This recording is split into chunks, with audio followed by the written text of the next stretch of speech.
Is that you in there, Dave?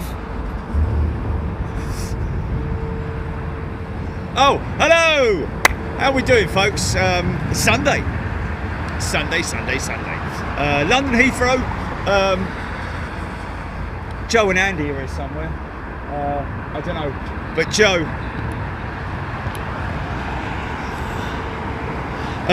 Yeah, Joe and Andy, thank you very much. Staying at the Renaissance, and wasn't expecting to see me pitch up. So thanks for the offer of the coffee. I've got enough coffee, but I'll probably want one later. But I'll take the Mars bar. Straight out the blocks. Let's go with Virgin Atlantic.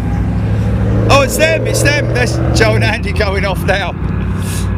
In a very nice truck, I have to say. Nice truck, mate.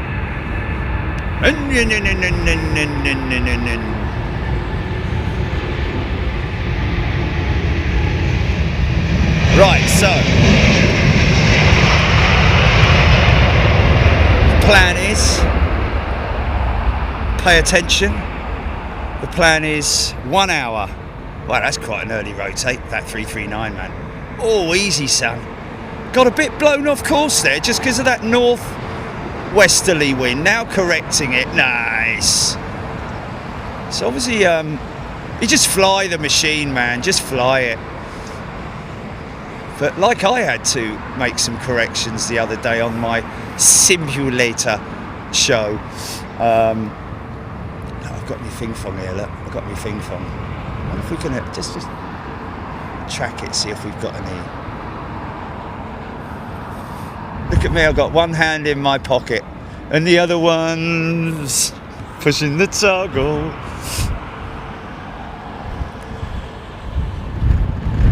Spooky Cindy has gifted 199 super chat. I will not get blown all over the place, Spooky Cindy, thank you. So 1 hour of departures into arrivals, still a bit breezy. Old Mother Nature's still a bit hungover from yesterday. Watch for the they've got a good amount of, wow, those things just lift off, don't they, man? Wow, that's a perfect example of the A350. 777 is very draggy. Nice funky shot on the second departure. How about that?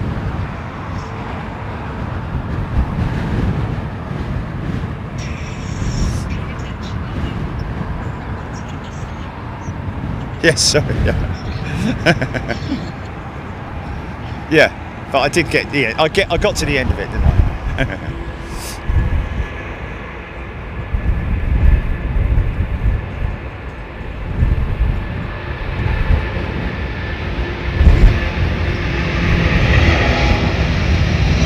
So these are ideal flying conditions for these big jets. Going up quite early.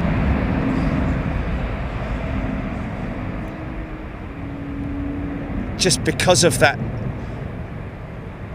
wind element means that the aircraft can fly a lot earlier than it would normally do. So parameters are all set on the computer, which will give you your numbers for rotate, which is a manual thing at this stage.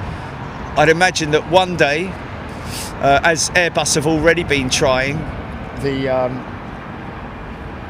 automatic taxi and takeoff system will come into play, which will be very interesting.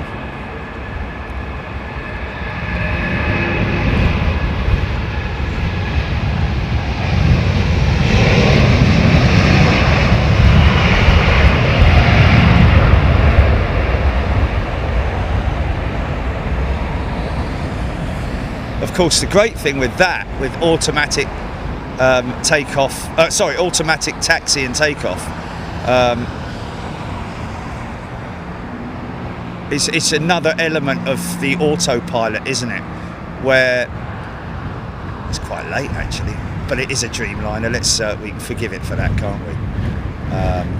But yeah, the testing that was carried out by Airbus was obviously carried out on a very... Oh, hello. Look at the smoke, man. Look at the smoke. You dirty old...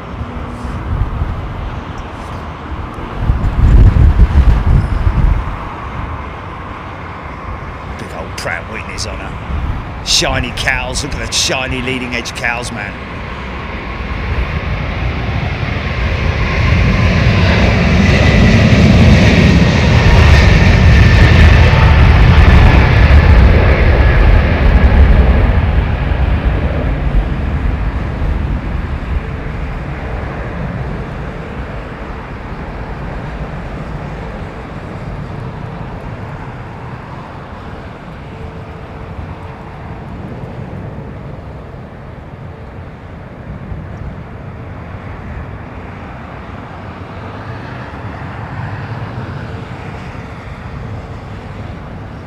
CMC 767 watched the sim show from Friday.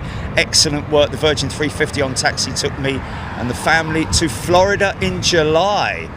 Awesome. That one coming from CMC 767. Hello everybody, hope you're doing well. Wow, lots of you folks joining in. Hope your Sunday's going well. Sunday.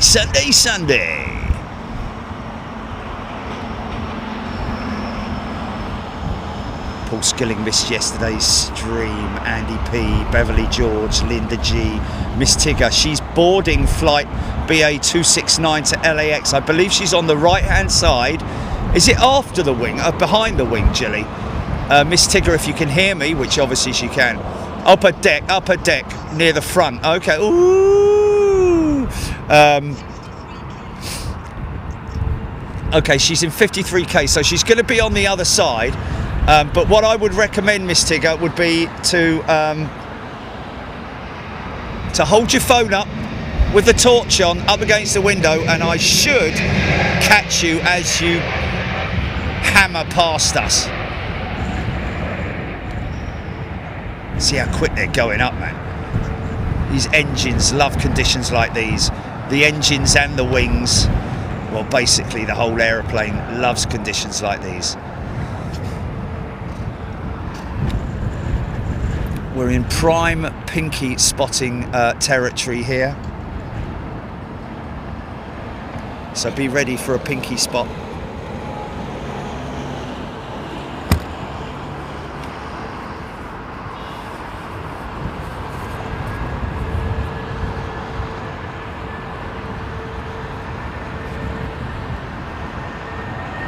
What it all boils down to is that everything's gonna be fine, alright.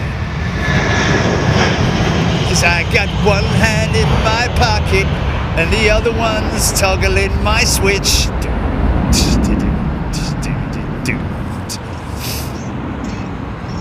I know, but when you have to quickly think of a line, man, while you're mid-sentence or mid whatever, I tell you, it's quite breezy. All right.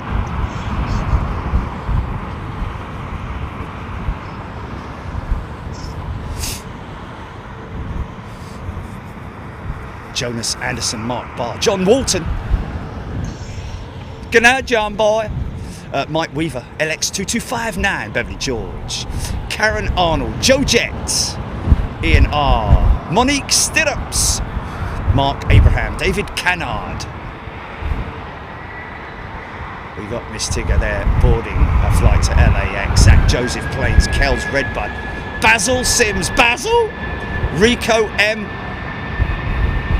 Interesting. Can you tell me why some aircraft have forward tilting main gear and some have backwards tilting main gear? Good question, that. It's just the design of the aircraft, Rico, to be honest with you. Almost all of the Boeing jets have the aft, the heel in, whereas the 767, the odd one out, has the toe-in landing gear, main landing gear. Sorry about that.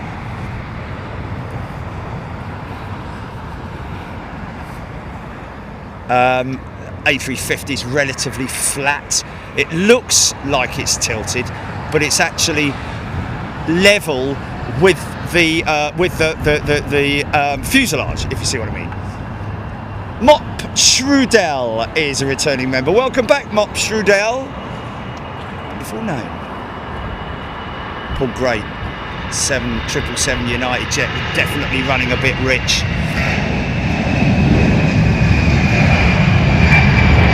See how quick these things are going up, man. In the low 140s, that's for sure. Maybe even 139 or something like that.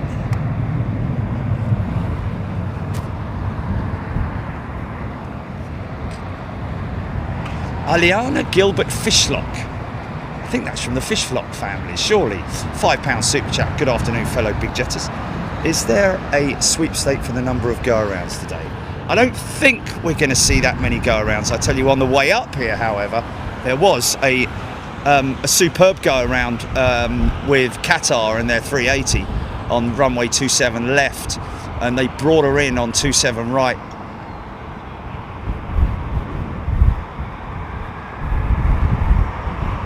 Here's another coal burner.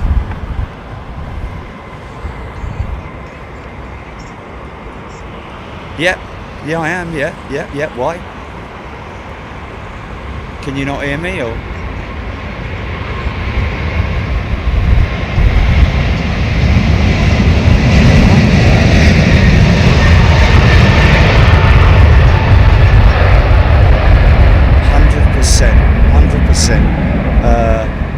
Let me just double check, mate, because I... All right.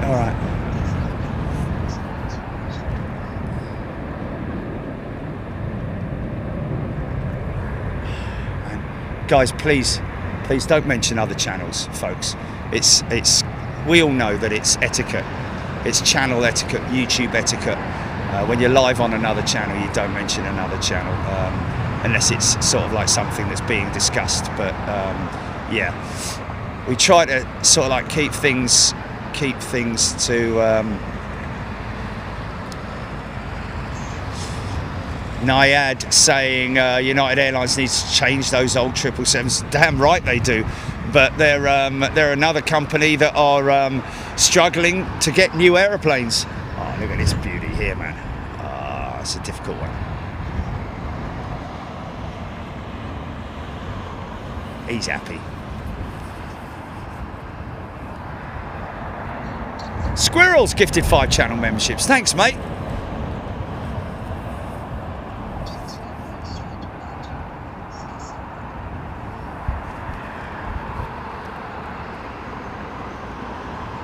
Oh my God, my glasses are on, mate. I'm sorry. What is that all about? Oh, that's hilarious.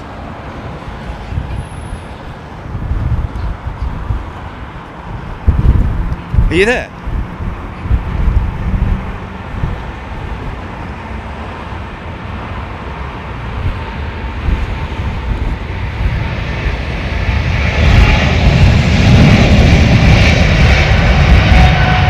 that's why, Jilly. I've just figured it out. Yeah, my glaciers were on, and that's why it said 55% as well. Nice early rotate for that triple. Look at that. Look at that wing flexing, man. Isn't that beautiful? Oh, here we go. Pull that stick back, mate. Flipping heck. Nice. Okay, you can get gear up now, mate. Positive rate. Gear up. Let's go.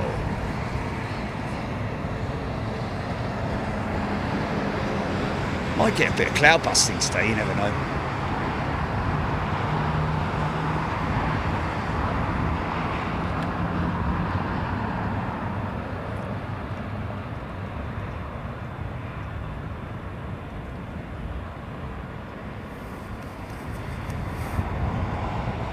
Oh, sorry about that. Okay. Keep an eye on that.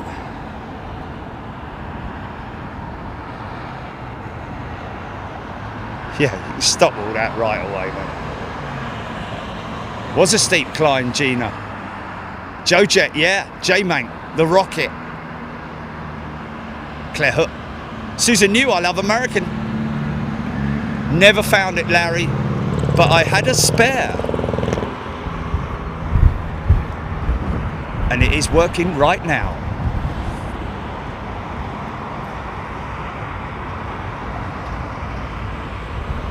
Claire Hook, good afternoon.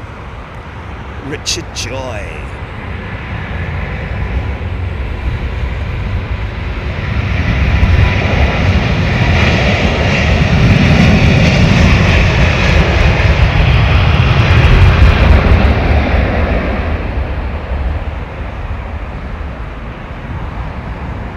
Watch the way it just floats off the ground.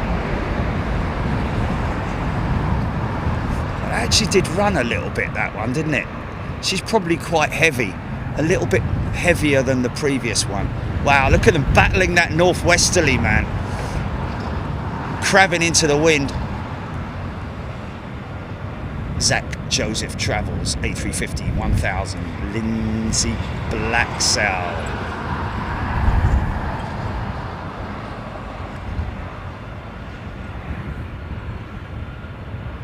Let's see what happens when it busts through that cloud, shall we?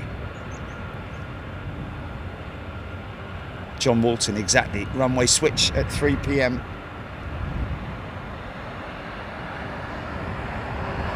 Longhorn RPH tuning in from Texas.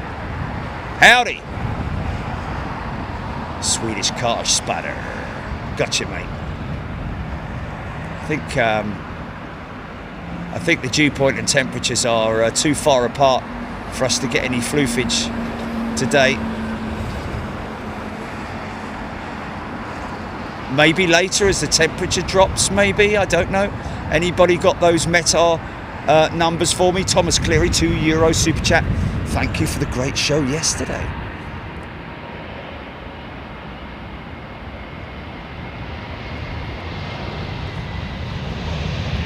Aidan Campbell, 45 minutes until runway charge. Oh, bless. Vicky D, Ian Hanna. Oh, her live was 10 minutes behind. Jamie Lee Wiley, Claire Hook. We're at the Renaissance, Claire.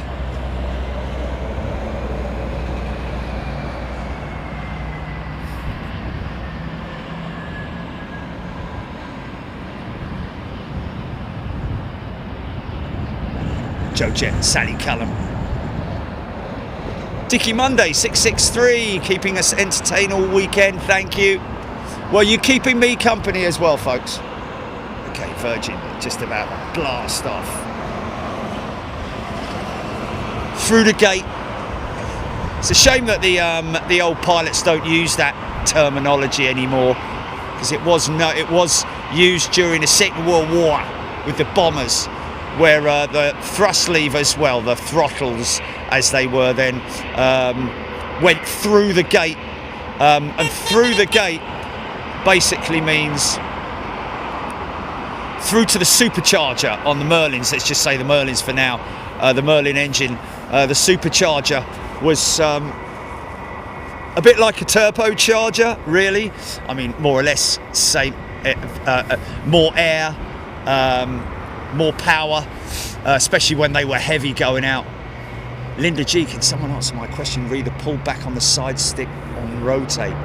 What was that, Linda G? Brett Marskoff, good stuff, mate.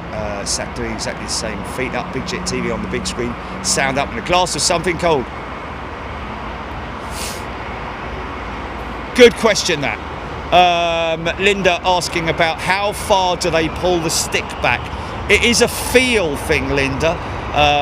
It is, but you've got your horizon that you're keeping your eye on, and you want no more than 20 degrees.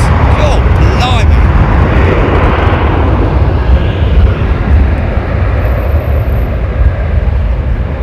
I think it's around about 20. You know, I don't go past 20 degrees in the climb, unless of course you're,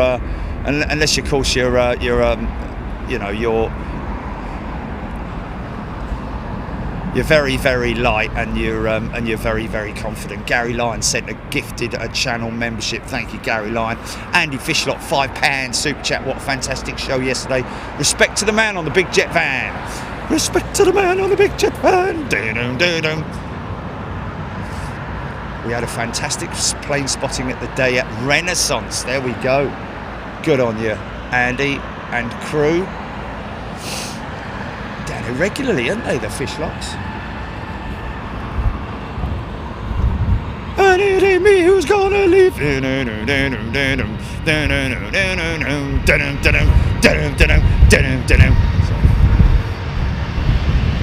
Claire GLDN, caught myself landing on the Hainan late on Wednesday. Wow, that would have been just after I'd finished filming, because I saw the Hainan coming in as I was packing up. Bits and pieces. No. Caught herself. I don't know. Yeah. Thank you, Green Fingers. Catch the pigeon. Jojet MK. Wow. So this is an intersecting departure, which means that the aircraft is set up to be able to go out not full length. So well within the parameters set by the aircraft. Probably going to rotate any moment now. It's a bit like a sort of like a London City departure. Very short runway capability.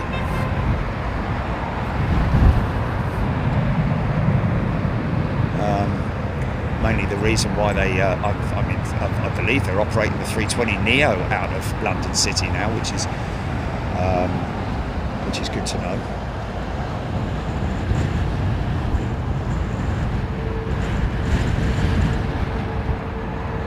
Thank you, Claire Hook.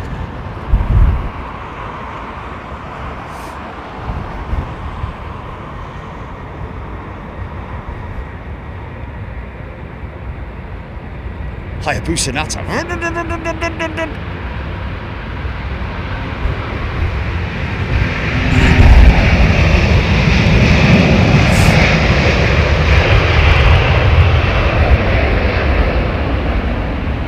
believe Stephen's, I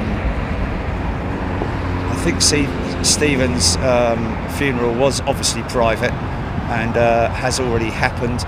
We are going to reach out to his sister, who reached out to us, which was great of her to do so, and we're going to invite her, if she wants to, for the presentation of the check down at Battersea Cats and Dogs Home, which is where he asked, not asked, but it was his charity, his wishes. Yeah.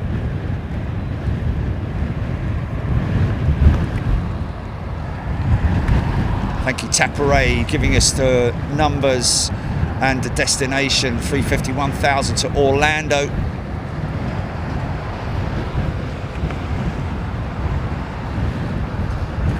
BA269 on radar. That is with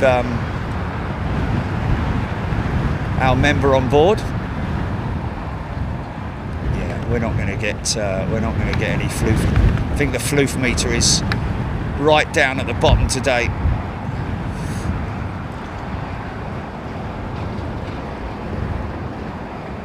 Oh, is there? Okay.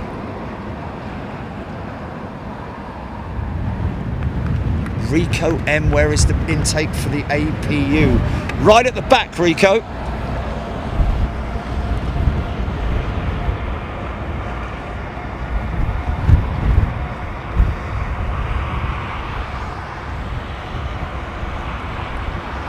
On most aircraft anyway. Actually on the A320 it's down below, isn't it, I think? Air Canada.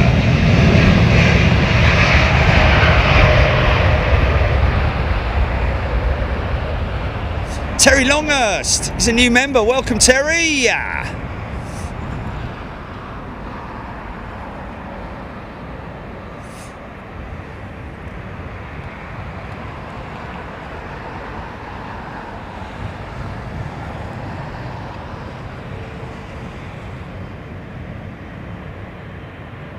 Stephen H gifted a channel membership, thank you. Oh, look at this big old bloke. Now,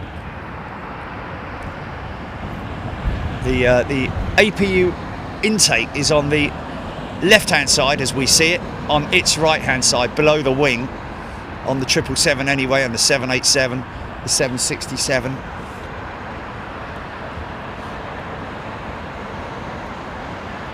Because that is where the APU is located, in the tail of the aeroplane. As you can see, the exhaust there,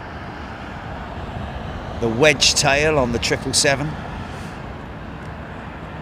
I haven't looked actually. Is the 777-9 got the Dreamliner-esque back end, or is it still sporting the wedge tail?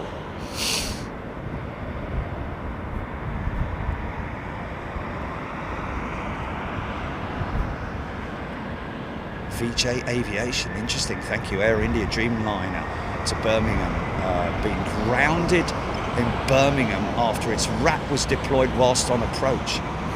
Well, it was either deployed or it was accidentally deployed. It deployed itself. 204 driver, 9.99 super chat, Batsy donation. We have a rescue cat ourselves. Ah, you lovely people.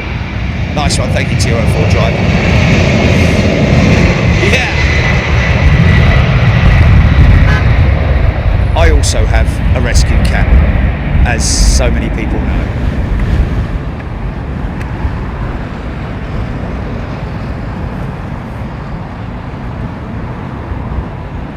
Can I just say that if there is anybody out there seriously considering getting a cat or cats, we have been contacted by somebody who has a very noisy household with kids, and these two cats, which it would be preferable if they were adopted together because they are friends, obviously. So let us know if you're serious, and we'll put you in touch.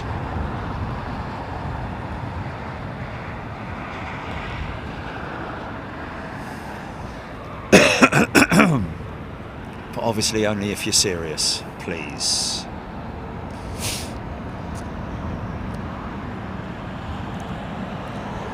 Miss Tigger 1965 now closing doors on BA 269 captains has said we are now at behest of ATC as to when the taxiing begins.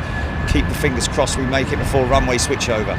Ooh, you will, I would imagine, Miss Tigger.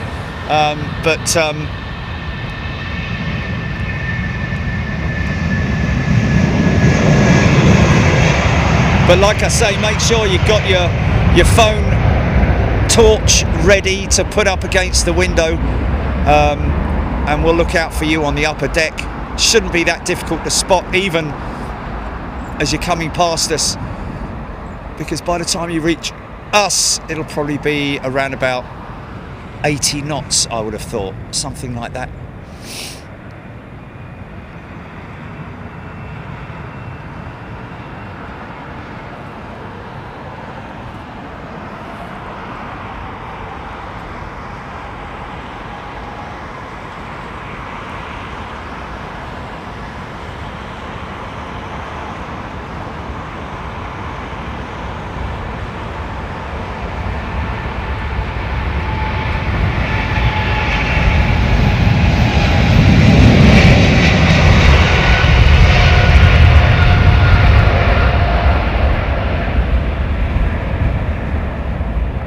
FS777 upgraded their membership to first class. Thank you, FS777. The sound of the GE90. Big booming engine. I tell you what, talk about noisy engines. This is, I think, a Trent powered jet. Trent 800. Looks like it anyway.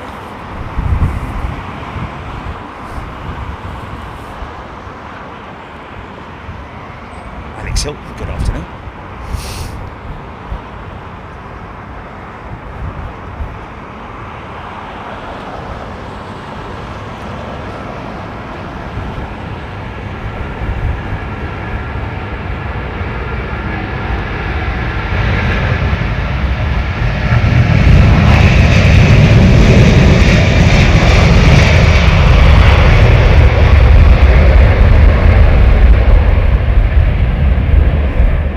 good afternoon.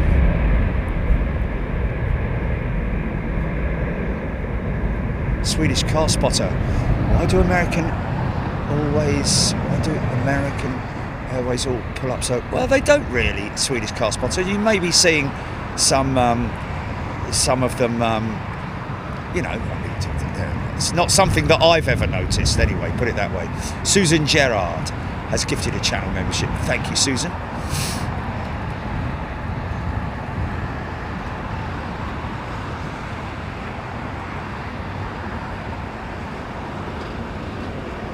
Too right, mate.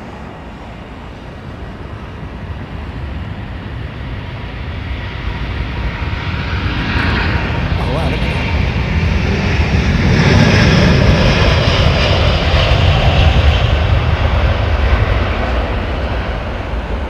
Yeah. Thank you, Craig Russell. That is BA 350 outbound to Philadelphia.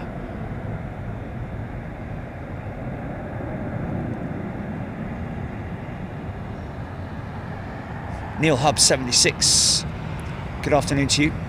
Fairly new here and absolutely loving the show. Well, Neil, get involved in the chat if you want to. Please don't hesitate to ask questions. Start up on this 777. I haven't seen this jet for a long, long time.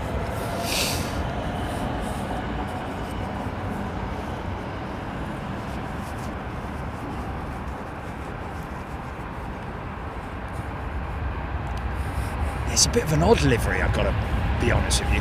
Oh, brand new American Dreamliner, apparently.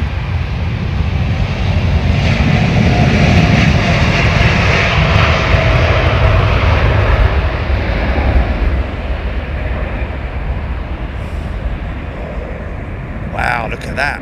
That is early for a Dreamliner. Wow.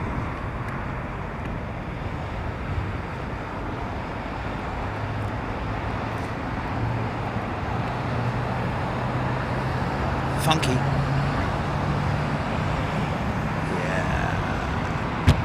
Yeah. We all love a bit of funk.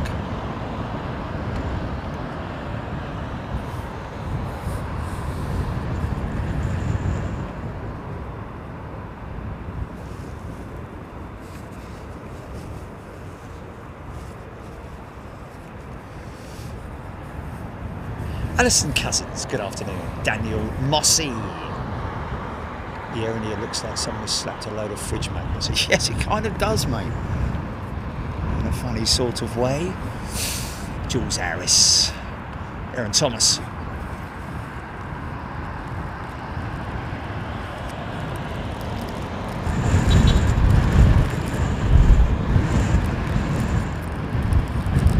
Dicky Monday.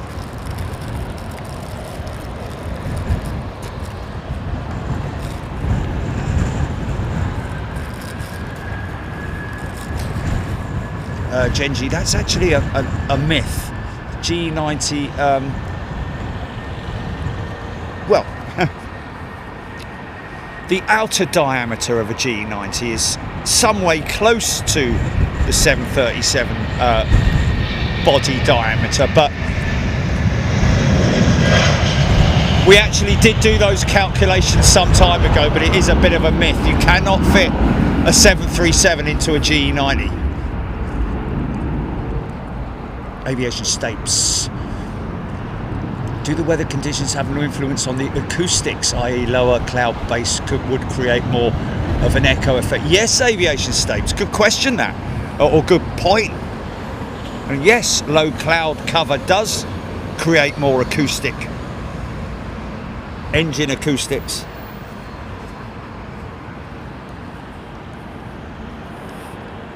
Stephen Snow, yes, they do look massive, don't they? You wait till you see the GE9X.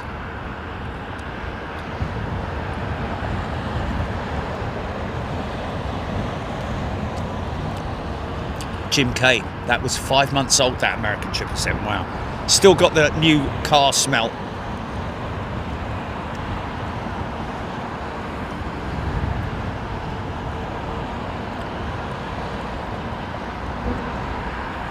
Thank you, Disney Sally, yes.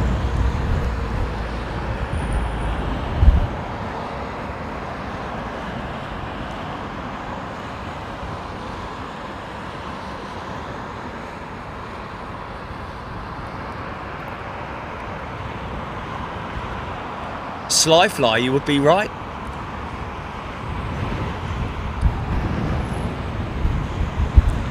Cockpits and cabin will have that new car smell. They do. 204 driver 1999 super chat, more Battersea. This is from my friend Caroline, sent on her behalf. Ah, well, thank you, Caroline. Thank you, 204 driver. Very kind of you.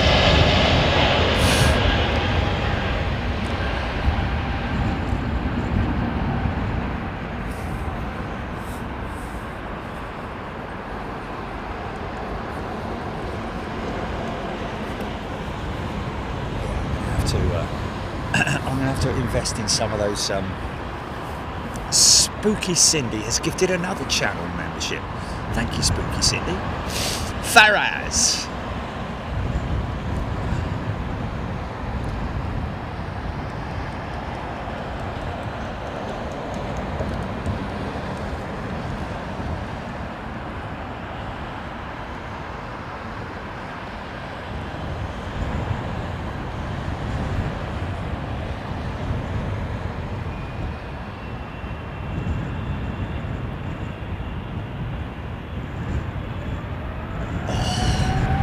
Air Canada winding it up.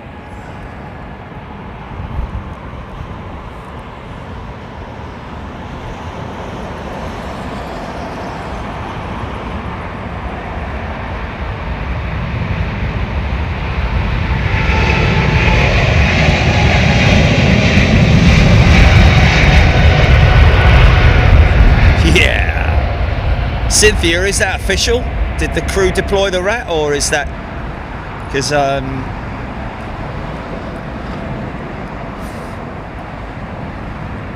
see, accidental. It's I don't know where the rat switch is on the 787. I'd imagine it's on the overhead panels somewhere. So perhaps on approach they because it is, the rat is one of those things that once it's dropped, it has to be manually. It has to be manually redeployed,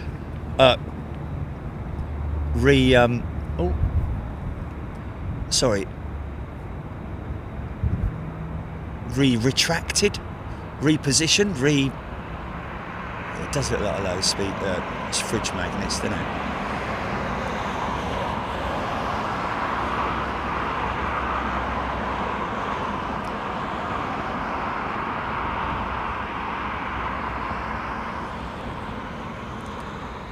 Keoka tuning in from Ireland.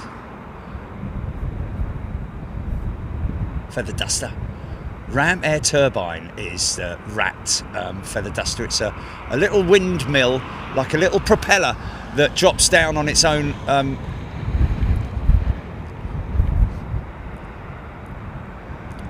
When the aircraft loses electrical power, it can produce.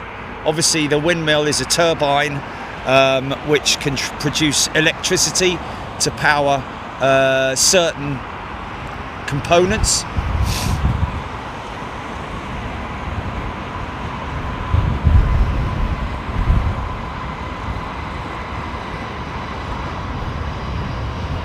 Yes, Ibizamark.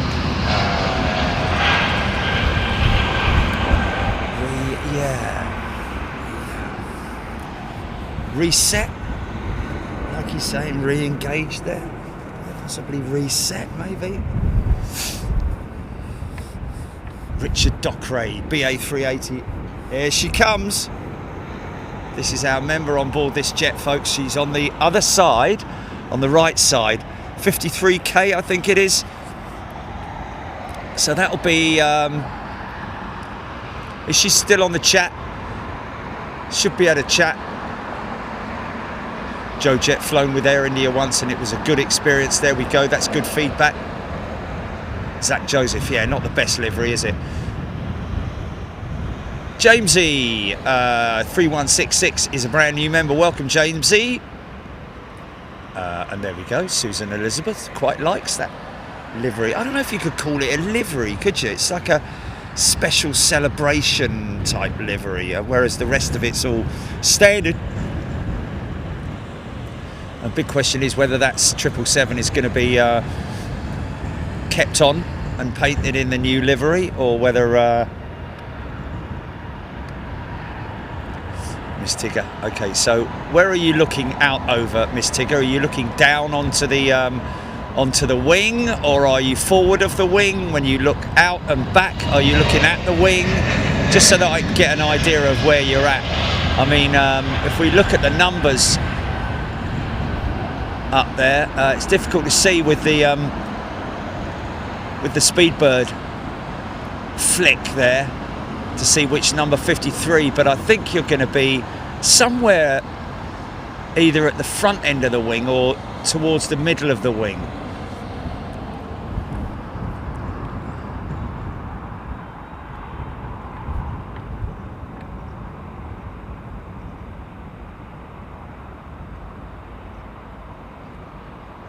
Yeah.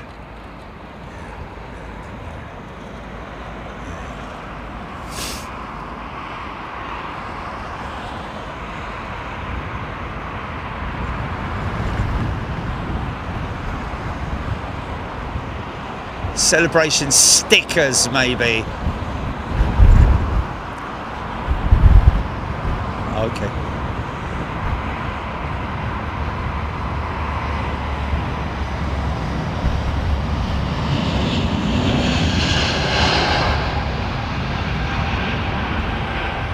Oh, blimey, really? So in front of the top deck left one door. Okay, right, okay, well I get that, right. So in the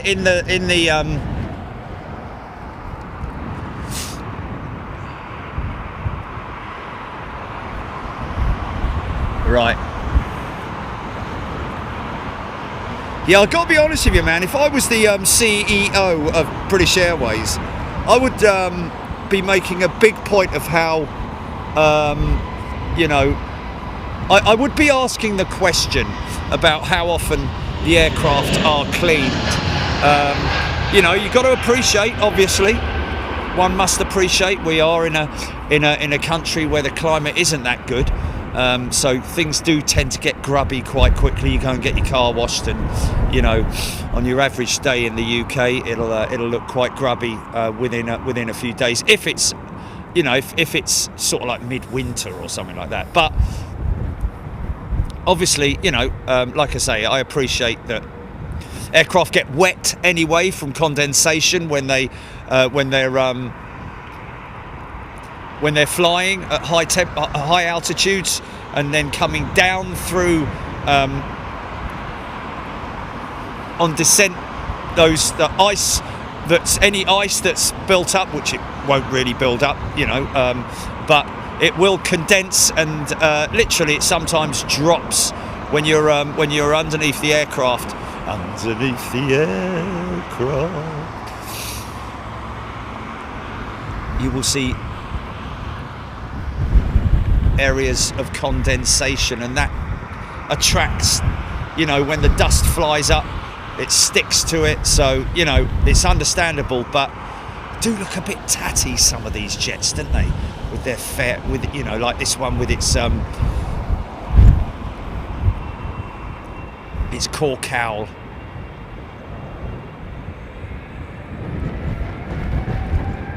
Caroline Ellis is a brand new upper class member. Welcome, Caroline.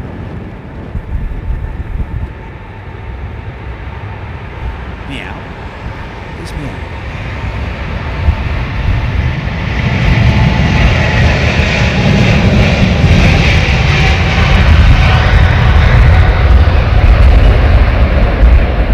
Meow EX53 is a brand new member. Welcome, Meow.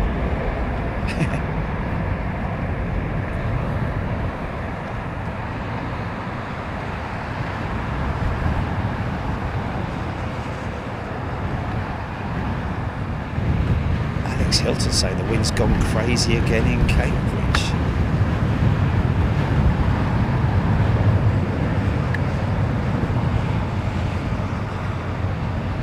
What's that?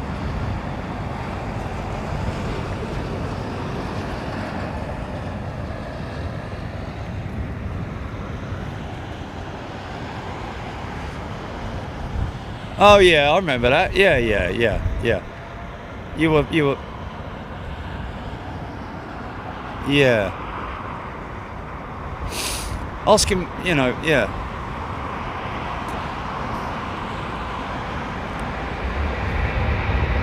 Yeah, that is awkward, mate.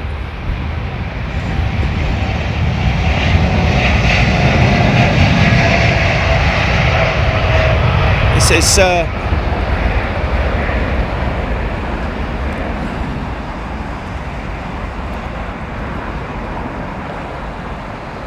my God, really?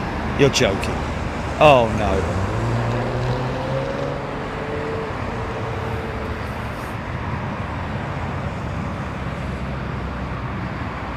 Matthew Smith, Boeing 777X has been delayed again, service entry now 2027.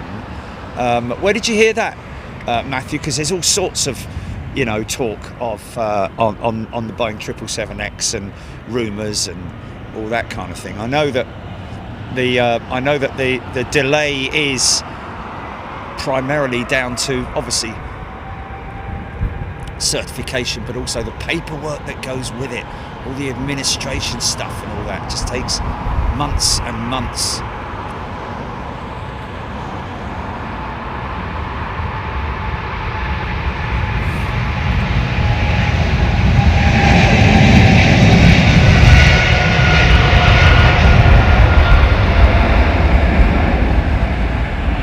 Would perhaps have been nice if they had have covered the whole fuselage in that livery, maybe in those drawings, sketches, whatever.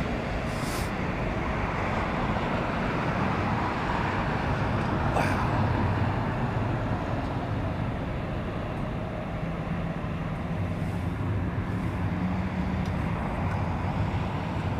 Thank you, Tapare.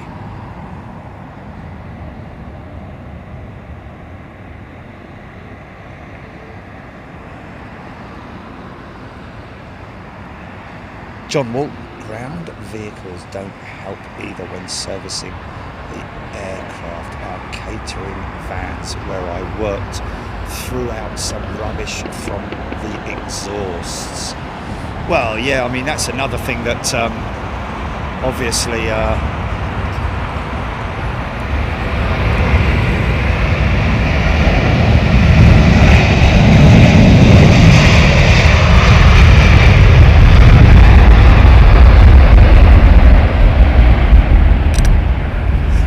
airports are trying to address that in terms of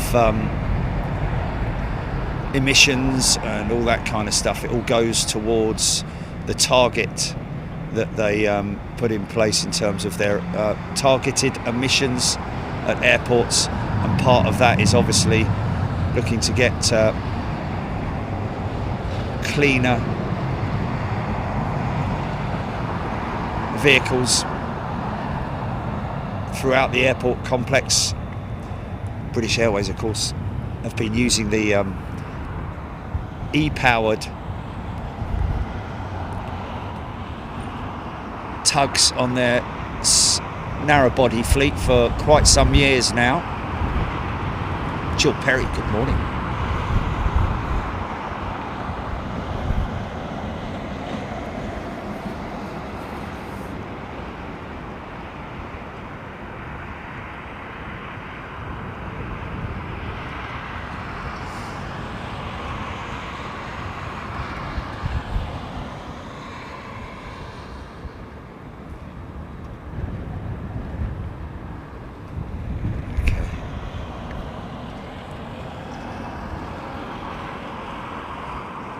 Jennifer Bailey, rubber dust from the tyres. I don't know, is that such a big issue, Jennifer? I would have said that the tyre smoke would be more. I don't know, as much as there's not a great deal of dust with the tyres that's emitted from, as far as I'm aware. I mean, obviously there's tyre debris that lines the side of the runway, but that's more like rubber marbles than dust.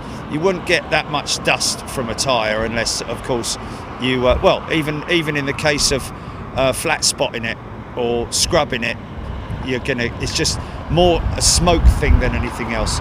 Jay Muse has gifted a channel membership. Thank you, Jay, very kind of you.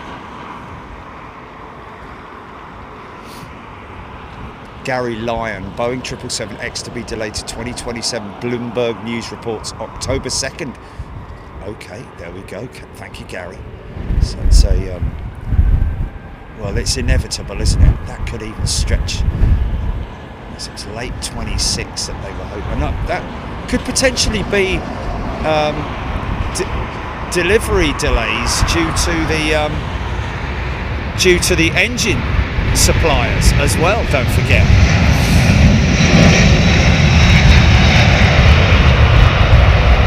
They've made a shed load of 777-9s already that are lining every spare nook and cranny at Payne Field.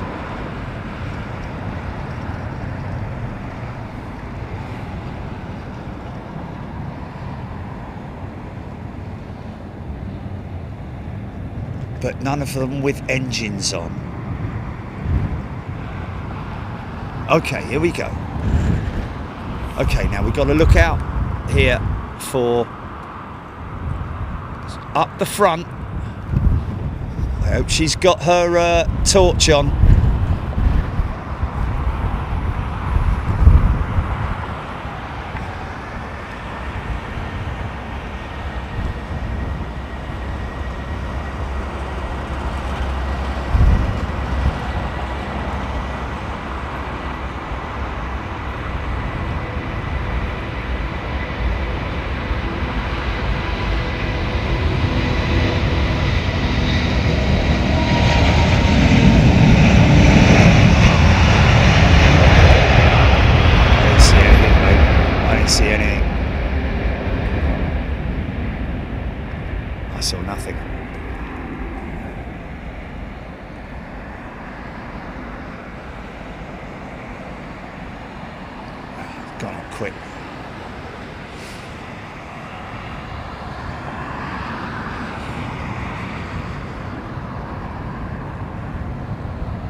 What's that, GP?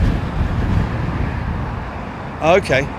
Craig Russell, $5 super chat. Did you hear that Indigo is coming to Heathrow this month with a 787-9? No, I didn't know that, Craig Russell. Thank you. Oh, somebody saw the light. Somebody saw the light. Maybe need to look that one back then. Maybe a light top row, front row. Yeah, left, right hand side, that's our side, yes. No, Joe Jet, she was on the right hand side. Second window past the door, Greenfinger's saying.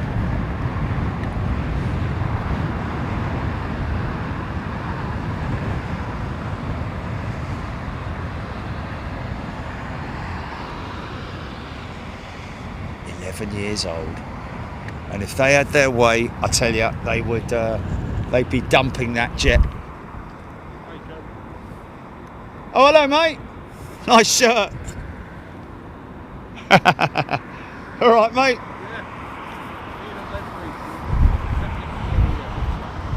Awesome, man. Awesome. Thanks for your support, mate. Appreciate it. Here, let me grab your sticker.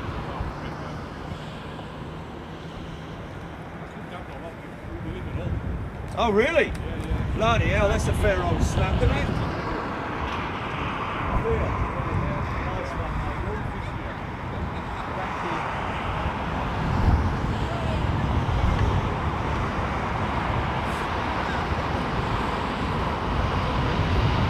I'm all right. I've got one. Yeah, thank you. Thank you. Sorry about that, folks. We've got a couple of members from Hull, down from Hull, at the Renaissance. Come down regular, but he's got his Big Jet TV hoodie on. Like it. Captain Manny's in the house. Okay, JMR Racing saying yes. Second window from the door. LX2259 in the window right over the A of Airways. Well, Miss Tigger 1965, we may be able to see you if you join the Wi-Fi. Cheryl Howard due to fly out 10:50 a.m. could be delayed or cancelled. What's that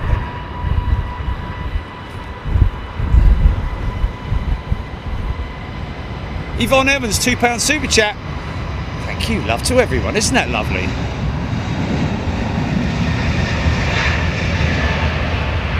Oh, did you see it? Oh, you saw it, yeah? Okay, cool. Oh, okay. That's why I couldn't see it on my monitor then. Oh, that's good that you guys caught it. John Gunham, DC9.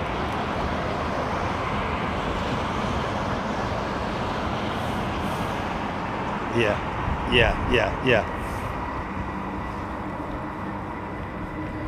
Brian Stewart, yes, all the 777-9s do have counterweights. What did we figure it was? Was it... How much was the weight of a GE9X engine? Can someone bring that to us now? Is it like 5 tons or something like that? Or is that too much?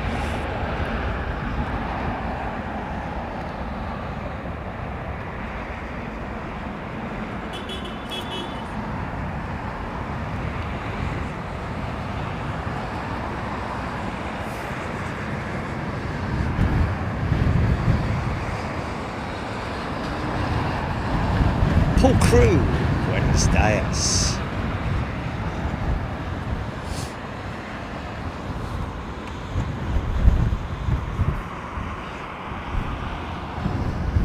No, Kaz.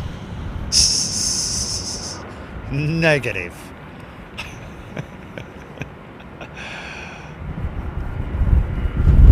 Yeah, don't even watch it, man.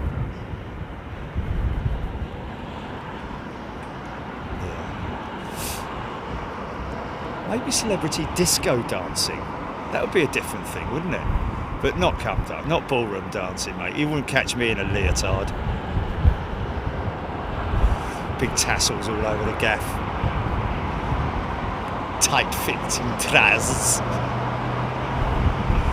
Yeah. 9.6 tons, James Dayton. Wow! Is that with the cowl and all that? Is that the whole thing? Wow, that's nuts, mate. Oh, listen to this beautiful bird. 3 minutes. That's it. This is the last departure.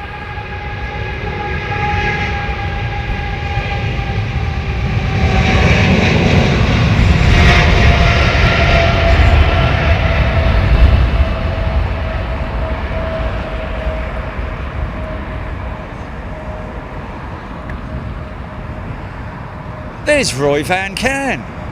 If anyone can, Roy Van Can, €6 super chat. Thanks, mate. How is your sim career going?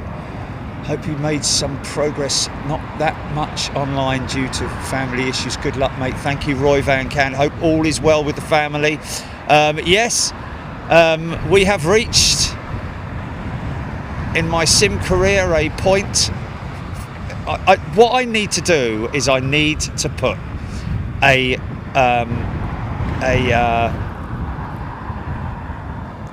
video together highlighting all the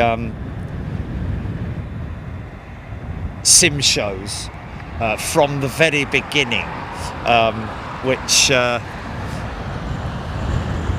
we need to see whether or not, like you said, Jilly, there's your runway inspection, folks.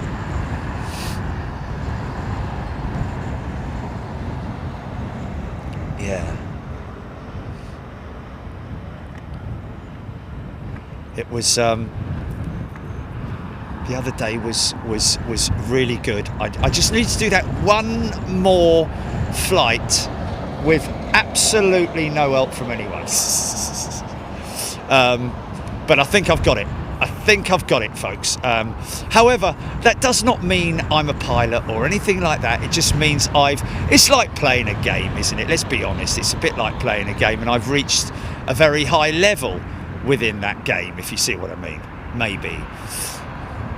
I don't know. Is that the right way to describe it, Julie? That I've reached, you know, I've... No, I don't know.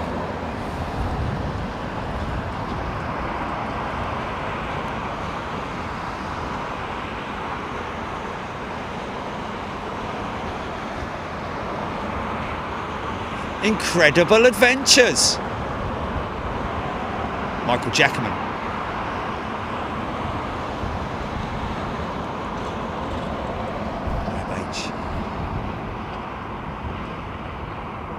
Oh, okay. So I haven't progressed to...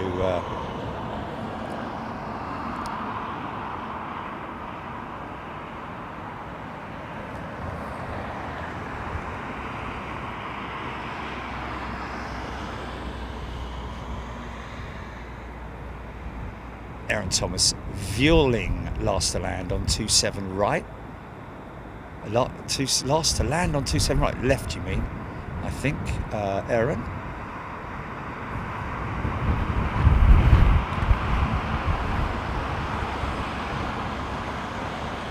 Yeah, Avro, thank you. Yeah, but I've got a dodgy arm at the moment, so that's my excuse for my failure in bowling. Most airlines cruise at around 0.8 Mach, which is 650 to 700 miles per hour if at sea level, Kayaka saying. Because there's obviously ground speed and air speed are two different things altogether, one being a lot higher or lower than the other.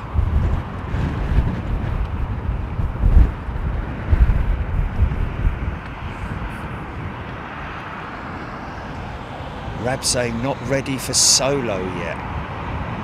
Oh, I don't know about that, Rab. I don't know about that.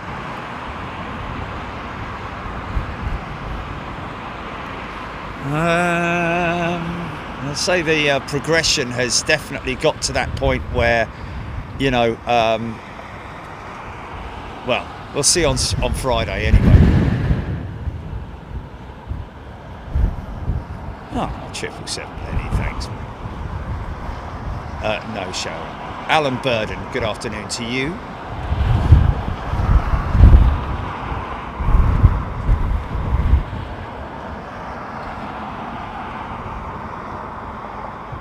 Steve Reed, Rome is where Jerry had the fancy car. Oh, yes, yes. Yeah.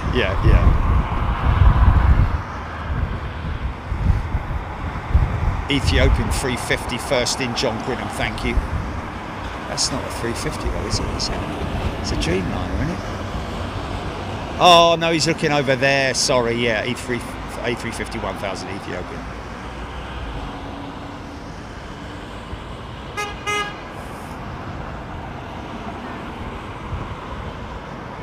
This looks like Avianca to me.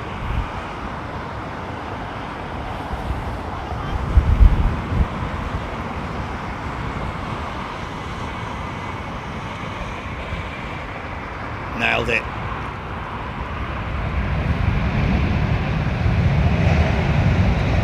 Wow. Wow.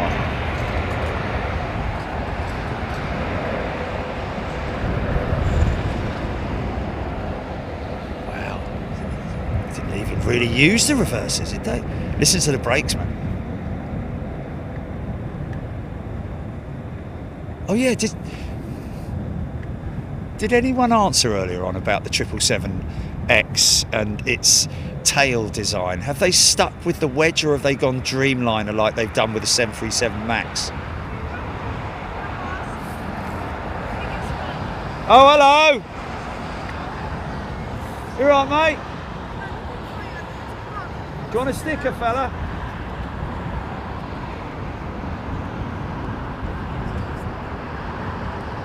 Do you want to get a picture of it?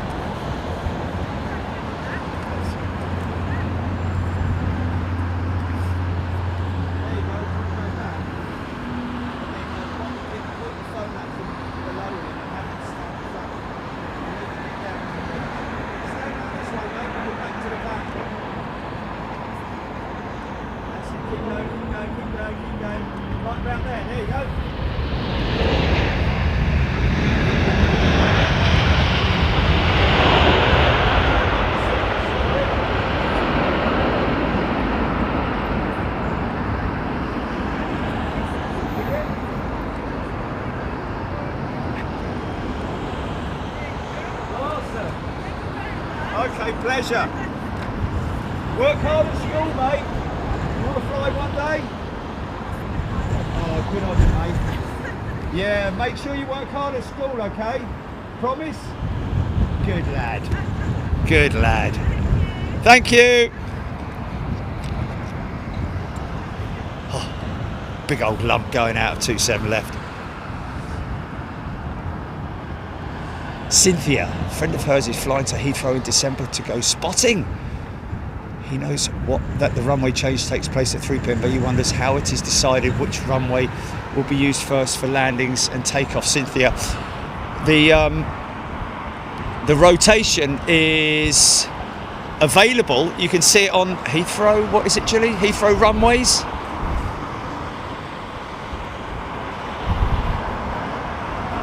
No, there's this.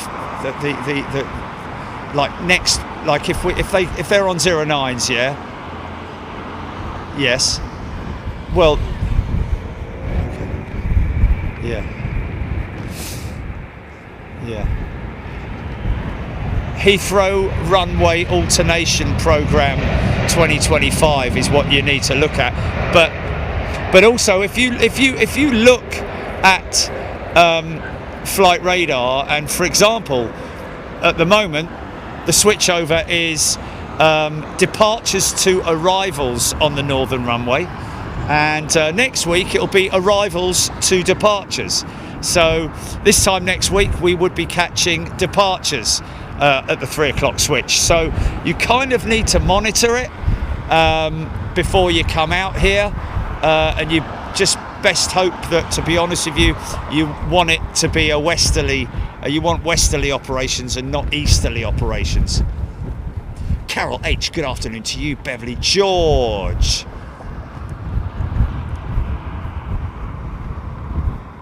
Beverly George, watching yesterday's stream, saw your message.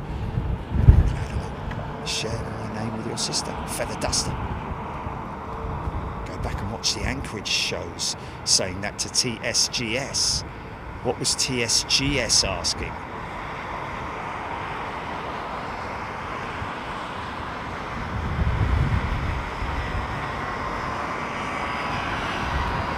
Got one of these grounded at Heathrow at the moment. Nailed it.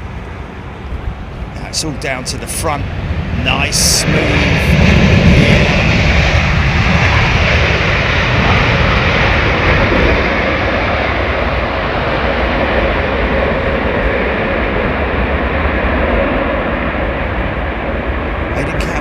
Arrivals 27 left after 3 p.m.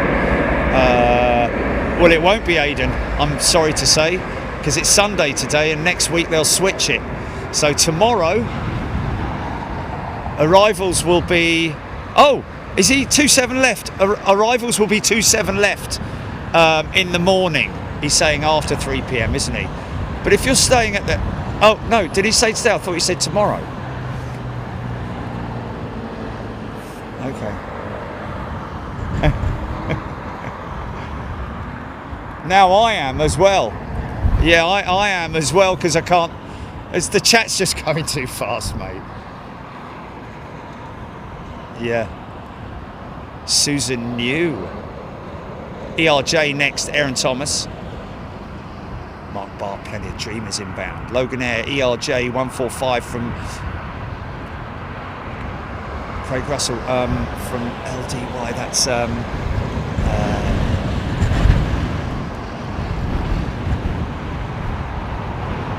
sorry, I said about how it's a shame that we don't see many 747 around these days. TSGS, got you, mate. Thank you for that. Yes, and rightly so, somebody answered you. Go and look at the Anchorage shows, TSGS. And you won't have that long to wait for our next Anchorage show. So stick around. Oh, this is the photos of the 777-9 shows it maintains the wedge tail. James Dayton saying, thank you, James.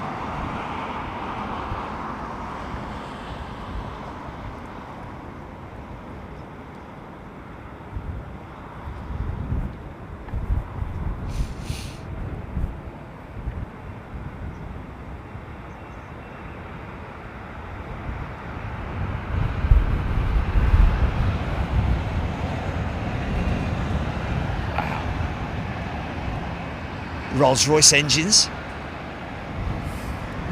Beverly George has gifted a channel membership. Thank you, Beverly.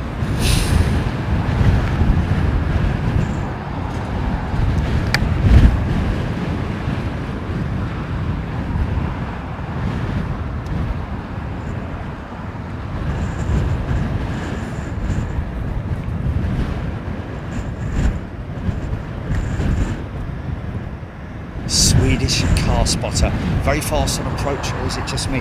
Not really Swedish car spotter, all around about the relevant speeds for the aircraft. This will be between, you know, I mean, I saw there was a 350 the other day, landed at 135 knots. Anywhere between 130 and 140, low 40s for something like this, I would have thought.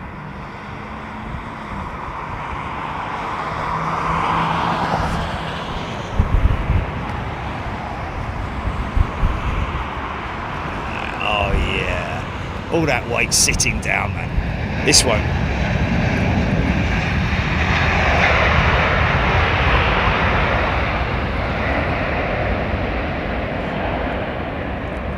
Quite unusual. Hear the brakes.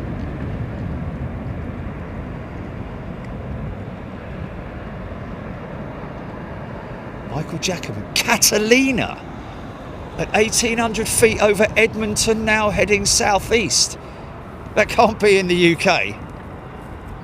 Edmonton's Canada, isn't it? Wow, Catalina, man. My mum's brother flew on the Catalina as a... I think he was a gunner in the... Alan Q, £1 super chat. Thank you, mate. Yeah, he was in the blister. Some of them, because they were Navy reconnaissance, weren't they?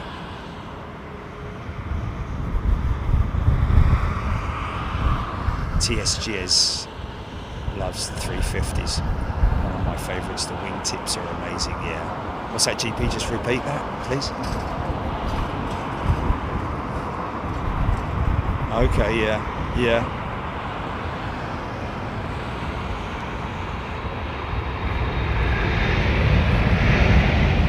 Oh, no idea.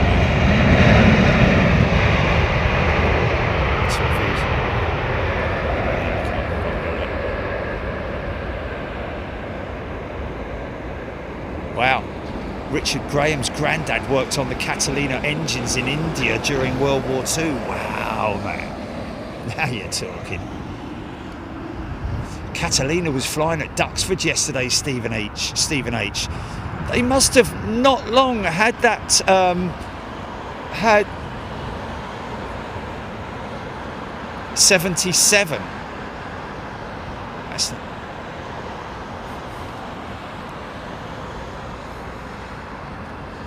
Steffi Girl. Edmonton is in North London near Tottenham. It would be at 1,800 feet flying around Tottenham, would it? Is it? I don't know. Oh, Alex Hilton, there is a Catalina at Duxford. It flies around Cambridge quite often in the summer. Okay, right. Well, how long has that been airworthy for? you could be coming back from Duxford from yesterday.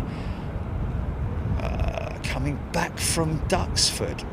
Goes back to Duxford, doesn't it?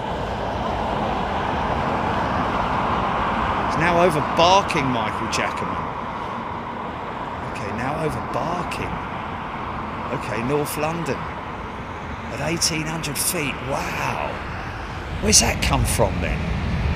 It means it's travelling north, yeah? Am I right? Is it travelling north? Oh, there is, definitely.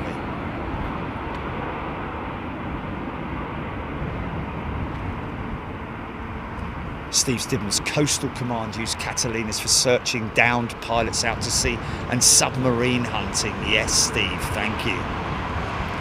Coastal Command, that's it, yeah.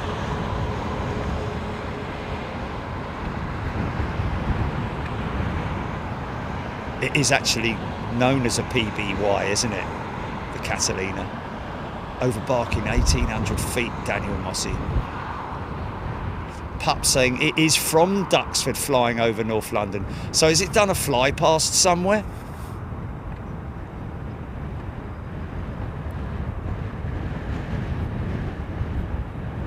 Oh, it's travelling south, Tony's saying.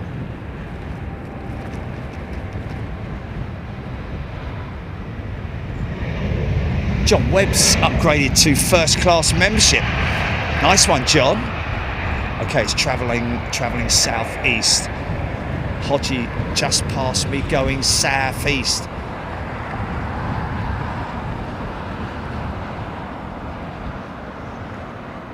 Okay, so it was an emergency rescue aircraft then. Wow. It's got some heritage, man. That's a beautiful old Warbird, that is. Yeah, I've seen it every time I drive past Duxford. And I didn't... has it been airworthy for many years, or...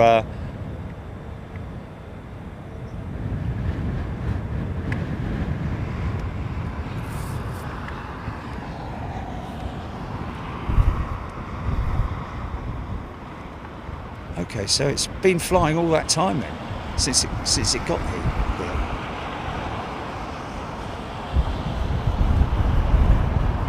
Just about to fly over Dartford, heading southeast, Ian Bones, thank you. That's doing a fly past somewhere, isn't it? Flying southeast. Okay, so that's over Dartford, that's got to be around Essex area, isn't it? Or maybe down in Kent, possibly.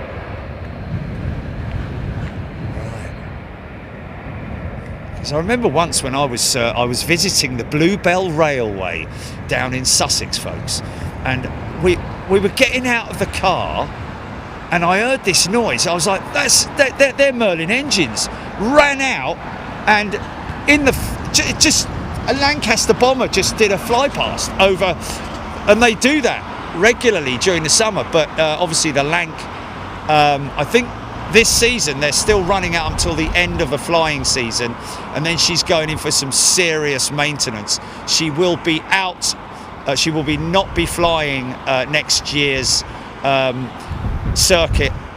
They will replace her with their Dakota, the DC-3, which is a beautiful aeroplane, which we've seen at Anchorage.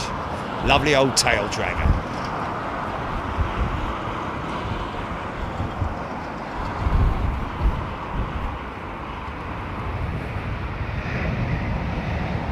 Lakeside Thurrock. Okay, I know where it is. Sideshow Vickers Spitfire trainer going past Otham right now. Otham, sorry. It wasn't a Vickers though, was it? Supermarine Spitfire, isn't it? Is this Mr. JCB? Spitfire's just Supermarine, isn't it? Vickers was like Wellington and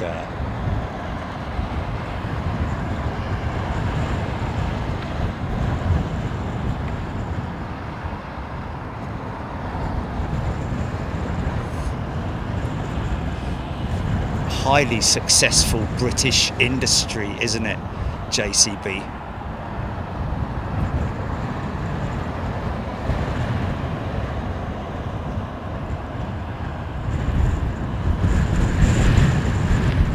It's not airworthy, Cheryl Howard. It's going to be some time before she is airworthy. Talking about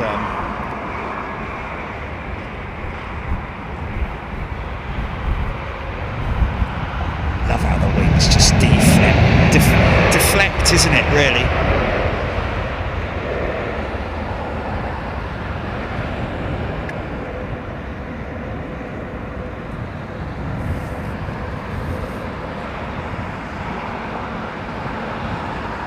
Thank you, Tony.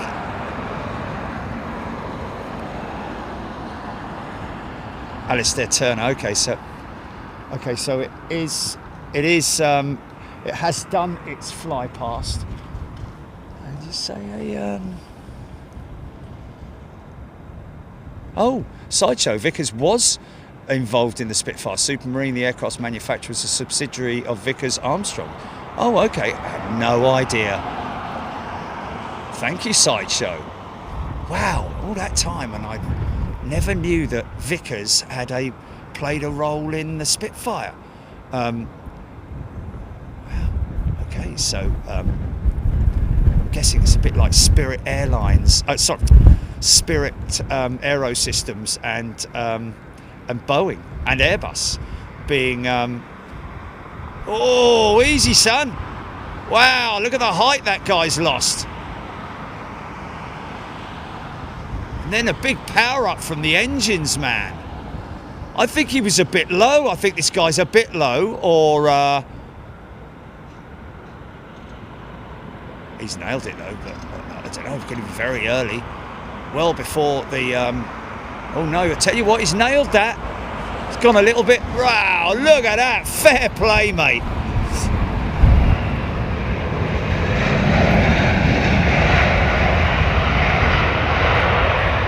Or madam. But that was a nailed-on landing, I tell you. Looked like they were descending a little bit fast and then powered up to bring it back into the right path, and then or onto the right glide slope. Maybe it just could have maybe given a little proximity warning. I don't know. Brett Marscroft, Vickers Spitfire Mark 8 trainer just over East Malling. Interesting. Do you know what? I've never ever heard the Spitfire be described as the Vickers Spitfire. I've never, in all my life.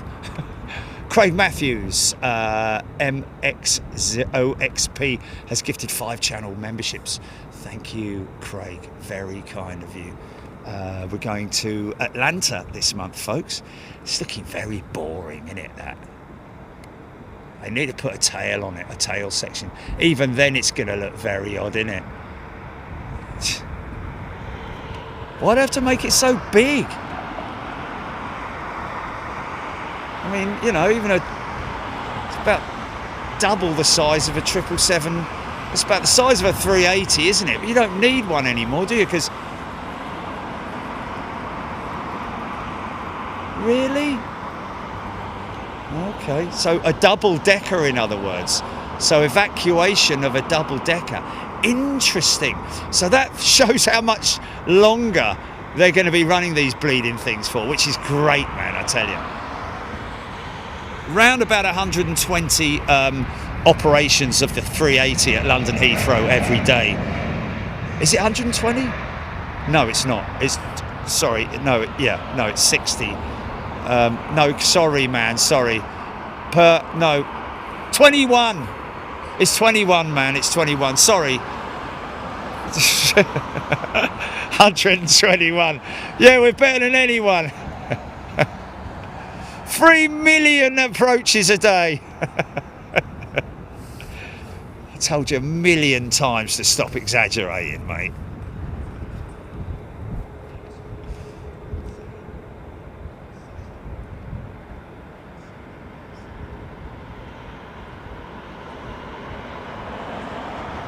So built by Vickers. So assembled by Vickers was the Supermarine Spitfire. Was it assembled by Vickers? Because if that's the case, they would have also, because the, oh no, it's Handley Page, isn't it? No, the Vickers Wellington, isn't it? The Wellington was Vickers, and that was assembled at Goodwood. Not Goodwood. Oh, what am I talking about? Brooklands. They've still got an old one that they restored. But anyway, I'm drifting off that one. So would that be right then, that the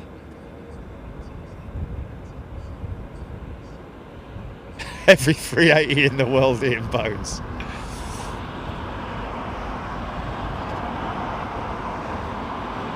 Singapore 380, 30 minutes, Alison Dre, thank you. Okay, Aidan Campbell, there are around 21 daily Airbus A3. Why did I say 121? Calm down, mate.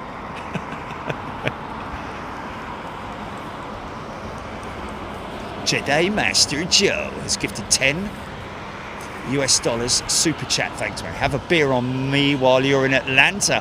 Can't wait for the live streams. Oh yeah. Of course, they've got that racetrack section at Atlanta, haven't they? Obviously it's not, but it's like an oval racetrack taxi way at the end of the runway. If you're down at the parking garage in Atlanta, that position down there overlooking the far, is it southern runway?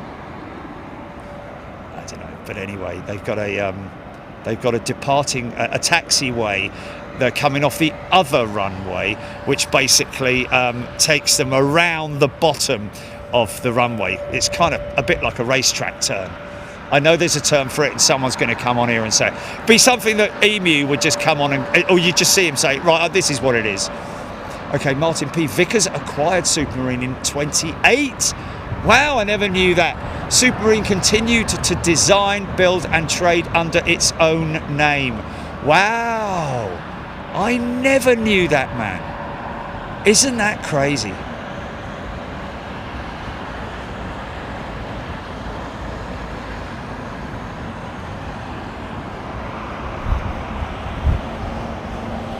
Wow. So apparently I'm hearing from Chile that there was an air show yesterday. Oh, okay. Oh, okay. Luke Fitzgerald saying, saw the Catalina fly around Duxford yesterday for the flying finale air show. It was the only non-jet plane that could fly due to the bad weather. A brilliant piece of machinery. There you go. Yeah. Yeah, they've got a Blen. Is it a Blenheim they've got up there? Now that's a rare piece of kit, man. Mind you, so's the Catalina. I'm surprised they put her up, man. But obviously the crew were,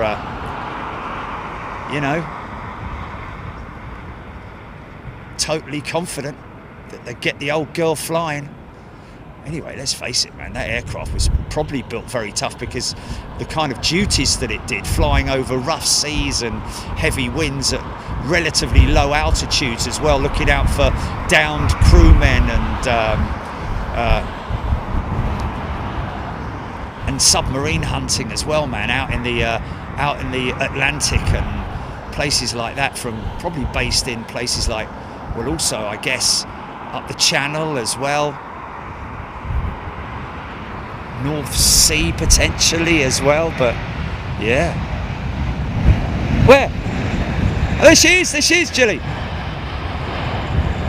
Did she just run across the runway? Looks very, very fit, that fox. Oh mate, did I miss that? She ran across the runway, man.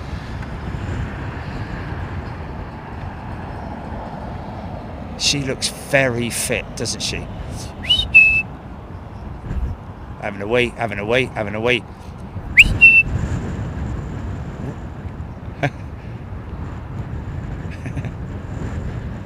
That's a very healthy fox, mate. Oh, it's found something.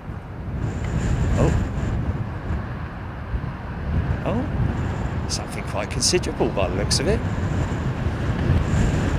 Wow, look at that. So she actually ran across the runway, man. Look at that. Not phased at all, man. That's hilarious.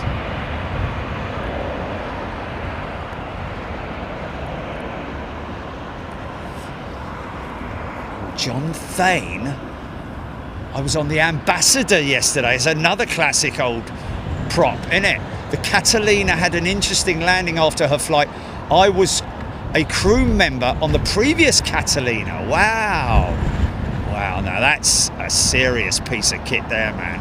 Talking all analog, but the smell of the cockpit on the Catalina must be like, you know, leather and grease and oil and, you know, all that kind of...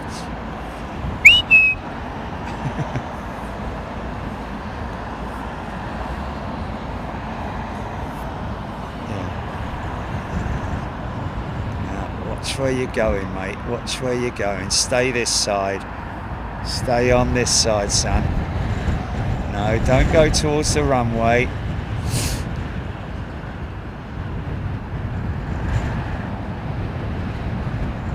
No, don't go towards the runway. No.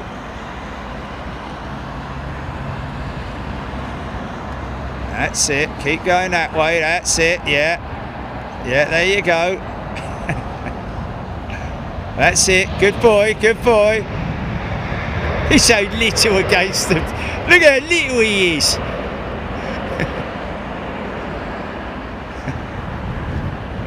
That's it. Keep going. Keep going. Yeah, you can go a bit closer to the... Yeah, there you go.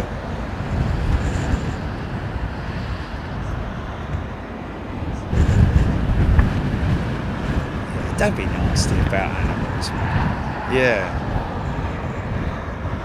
We're the vermin, man. Oh, is he having to sit down? We're having a wee-wee. No. Oh my God, he's actually sitting down and relaxing in the grass, mate. Yeah, look. Brilliant. So they must have a burrow or whatever they call it. Oh, let me see what I can get here.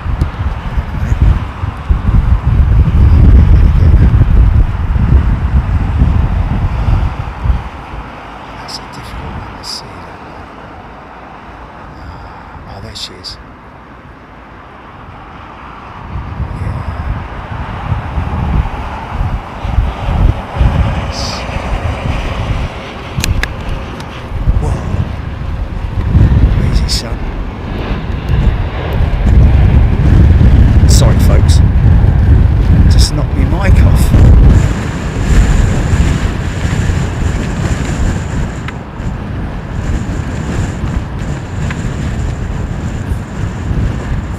Yeah, just sit in the grass. If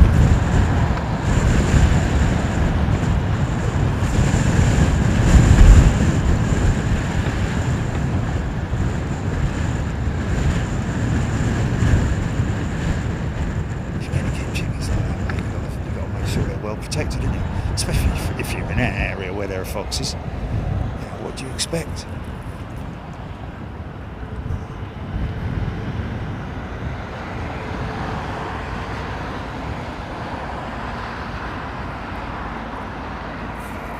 It's a den, isn't it? It's a den. A fox's den, isn't it? Well, getting back to that whole Spitfire Vickers thing, never knew that, man. But anyway, there we go. I'm guessing there's going to be a few people on here who are a bit surprised about that. And you know why that is? Yeah. You know why that is? About the Supermarine Spitfire and being surprised, is because I'm pretty sure that on the Airfix model, which is the first introduction to the Supermarine Spitfire that I had as a boy, it was written on the box Supermarine Spitfire.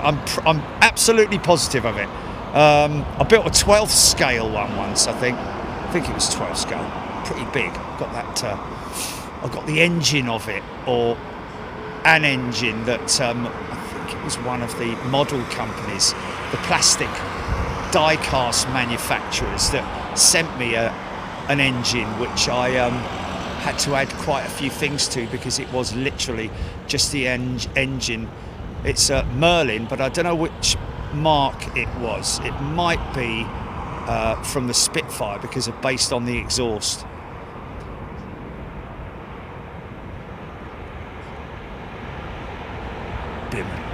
Nice, nice.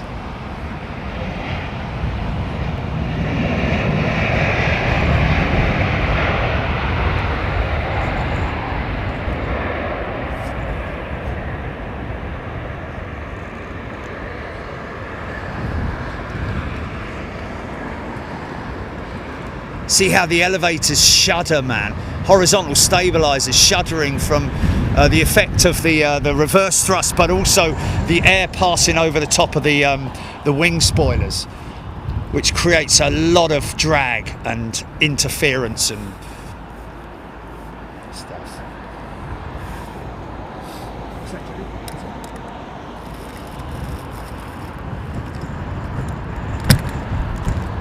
Oh my goodness me, are you serious? We flew on that aeroplane that I just filmed. That's insane. That's pretty insane. So it was a Concorde 339, and it was the one we flew on. Wow. Was it green? It was green.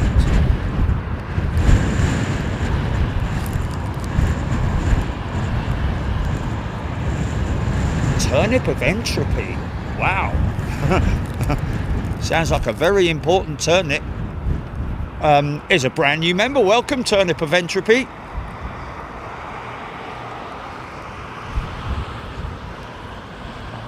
Maybe lives in the Shires.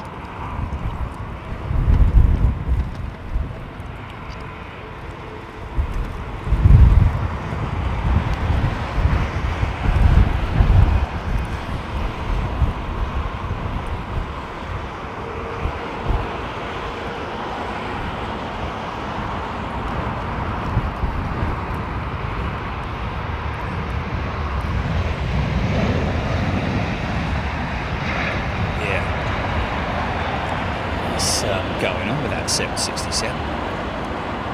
It's obviously just been pushed, but Connor Tomlinson finds it crazy how the rudder reacts sometimes so big. Twitching that fast is mental. Yeah, well, I mean, that is feedback from the feet. That's the pilot's feet. However, that is only when the aircraft is on the ground. Of course, on the approach, apart from split rudder aircraft like the Jumbo Jet and the 380, which the lower segment of the rudder is operational during approach, you'll probably see it today on the Singapore Slinger, I would imagine, on the 380, Singapore's 380. You'll see that bottom element moving, but that is obviously auto systems doing that, or it's actually. It is auto systems, but it's also reactive on the input from the pilot on the side stick. You know what I mean? Oh.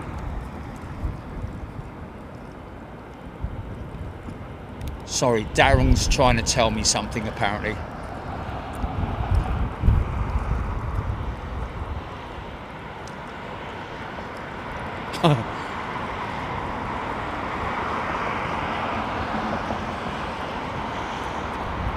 Oh.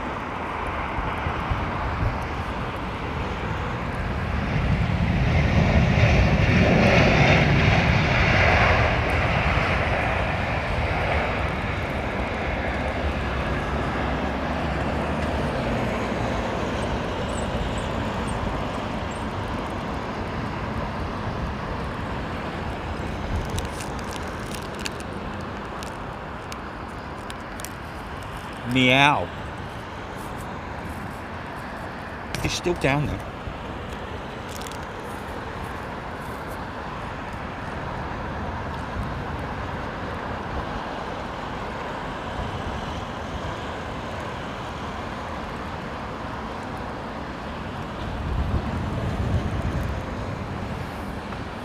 Morgan's got a steak and big jet TV on. Pirate Sandy.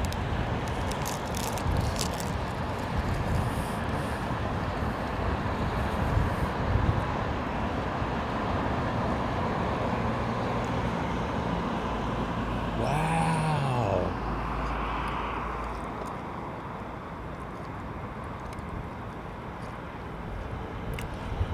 So manufacture and assembly by Vickers.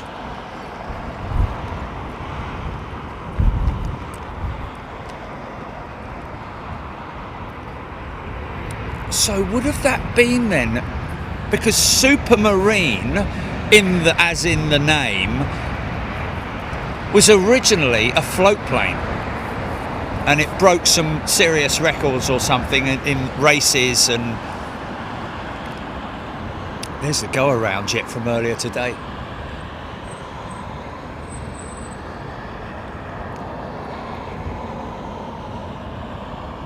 Yeah, but you say that, Kayaka saying, rudder very important in crosswind landings too. Well, yeah, but it's not pilot induced though, is it? The rudder operation. It is the computer controlled flight surfaces that are controlled by the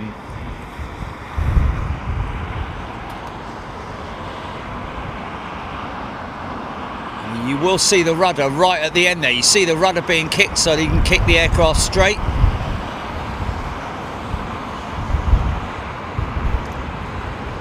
And that is, different companies have different procedures.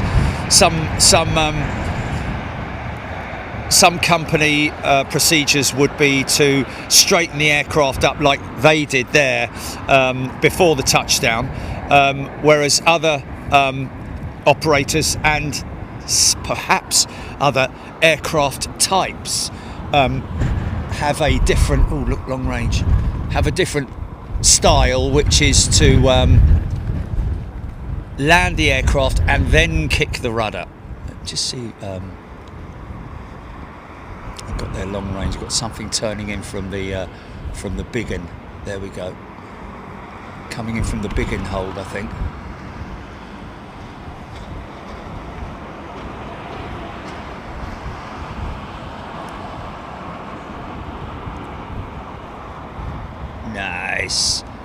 Nice, what a shot, man. Okay, so that pilot is now fully established, 2,500 feet I would imagine, now on the glide slope, and the aircraft will still fly itself down that slope of 3 degrees towards the towards the airfield. Pilot will normally disengage the autopilot system at around about 500 feet or maybe a little bit above, but well, Lee said the other day 1,000 feet, but I think that's 500 barometric feet, is that right? Or the other way around. So now, just about now, they're selecting maybe flap 3 or maybe gear down and then flap 3 and then flap 4 at whatever altitude, and that's based on your speed and the wind conditions and all that kind of stuff. Roy has gifted 5 CHF for your next coffee at 4 o'clock. Cheers, Dave. Thanks, Roy. That's very kind of you.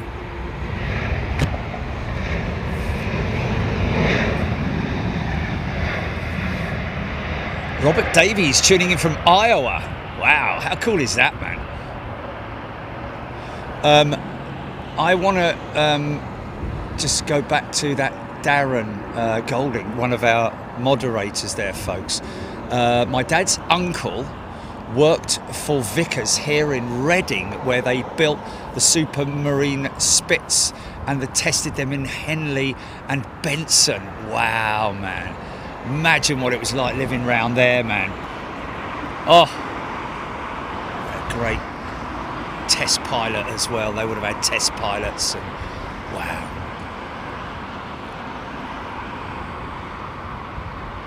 So yeah, when I'll have to look at the history, the tree, the date line of Supermarine Spitfire, from its design through to its entry into fighter service, if you see what I mean. Because in 1928 is a long way off 1939, isn't it? But it just meant that they had an incredible aeroplane right at the beginning of the war, but they just didn't have enough of them. That was the thing. That's when the war effort all came in. Give us your saucepans and your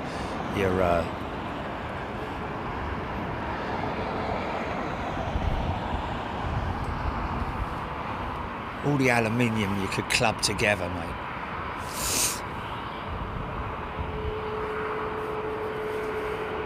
Pico 7 Condor flights to Anchorage from November only 3 times per week. Prices from £400 back to Anchorage £300. Okay, something nice.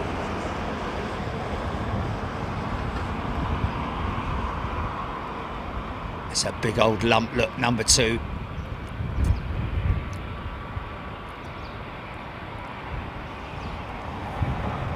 Yeah, but that's...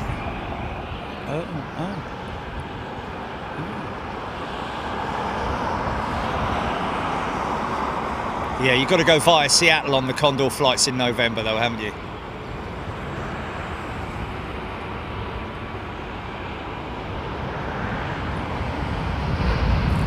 Yeah. 12 minutes for a 747 Becky Hale. Right, mate. Sorry, mate? Yeah, hold on. Let me get this 380, fella. Saturday, 16th of May, will be the first direct flight with Condor again to Anchorage. Prior to that, it's all going to be via Seattle.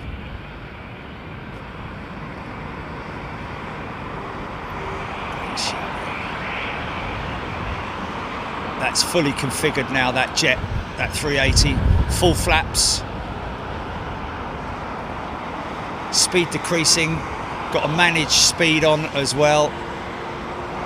So the autopilot's still managing the speed and the altitude and the glide slope and all that.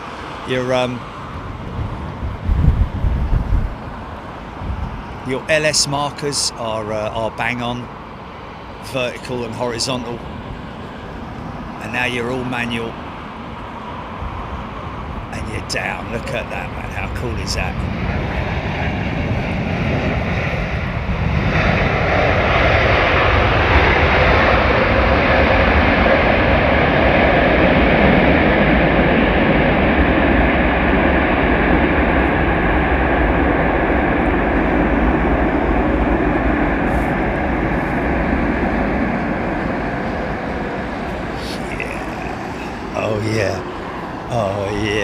Yeah. Sorry, folks. Right, okay, I'm back up to speed on chat.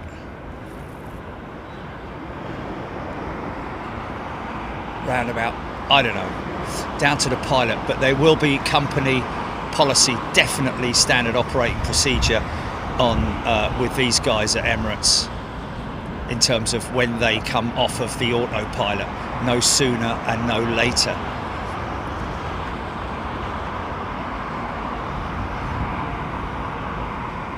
Aircraft calling out the numbers.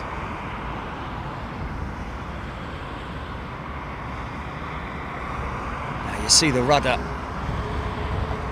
the lower segment of the rudder.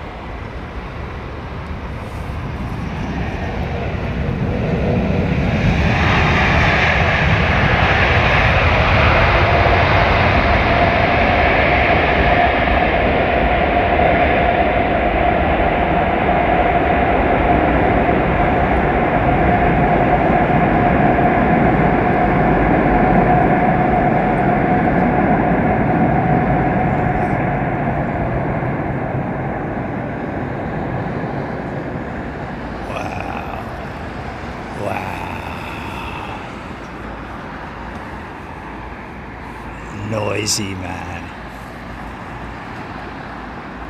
Those inboards at full chat. Right, stand by. Just going to jump down and give someone a sticker. Hello, mate.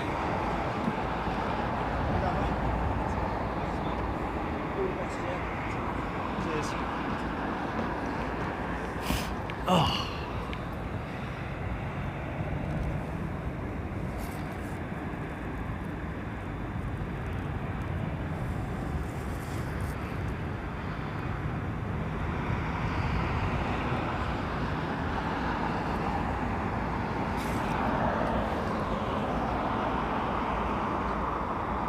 Hey. Oh, nice. Now this is American 777 with Trent 8s. Must be a 200 then. Nice.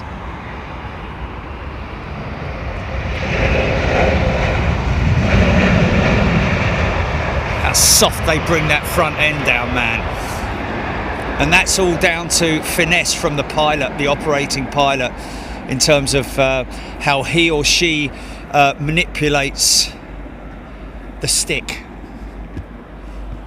or the yoke or the column, in terms of bringing that front end down nice and smoothly. The key is to obviously do a little bit of a wheelie, not purposefully to aero brake in any way. I think aero braking was sort of like something that pilots maybe used to do, but maybe I think companies don't like to have their pilots use the wing for aero brake as well as everything else. They prefer to get the front wheels on the ground in order to maximise the steering of the aircraft rather than, but there are pilots who run it for a long time and it really looks cool, man. And all that is that they're just bringing the front end down softly rather than banging it on the ground. What's this? Oh, nice. Now that was quite quick actually. Yeah, that was quite quick. Is that special livery? Aero Mexico, yeah? Oh, I like that, yeah. Yeah, we have seen it before. It's gonna possibly...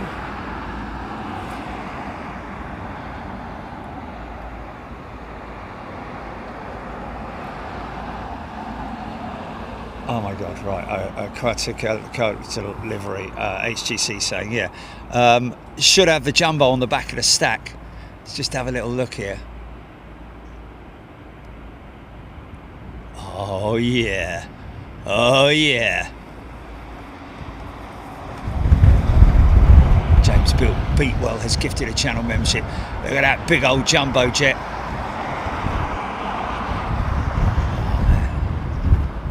Still a long way out, sort of over Battersea Way, possibly. Flaps being fully configured after the gear comes down. May use the gear to slow the jet down as well. That will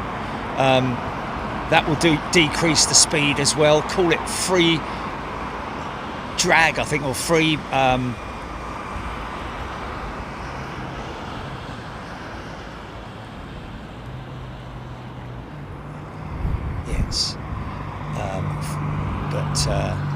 Airspeed decreasing, only slightly though, still all under autopilot. Thank you, James.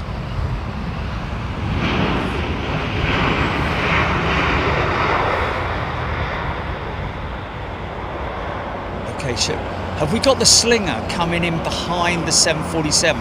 Because that might look pretty special. It is, you know, there it is. Look at that, folks. Oh my goodness me, it's an air display. Oh wow, have a look at that. Oh, Jilly man, that you've got to run that as a thumbnail, haven't you? Is it? Oh, that's a shame. As they come a bit closer, maybe. Yeah. That is insane, man. I mean, really, where has that ever been caught before? That sight? You'd have to tell me, because other than here, probably, yeah. Gear coming down on the 747, all comes down at once on the jumbo. Body gear. 5 greens on the flight deck, gear close to coming down on the A380. Fully configured. Here come the gear. No, not yet. It's my old mince pies playing up.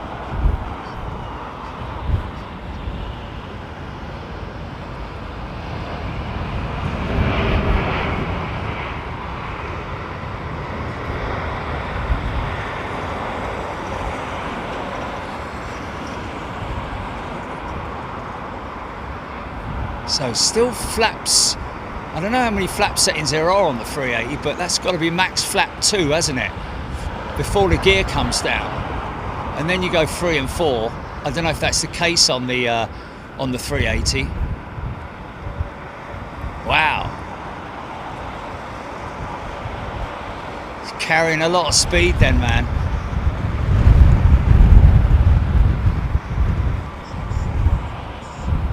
Oh, they're battling it out on Flight Radar 24, man. Queen's winning it. Here come the gear on the 380. Wing gear out first, followed, once those have locked in place, the body gear will then fold backwards. It will give birth to its body gear. Oh man, yeah.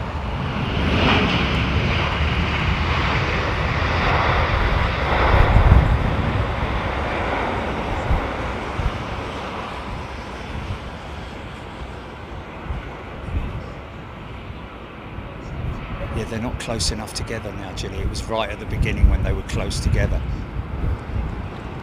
Just angle of attack, really, Cheryl Howard.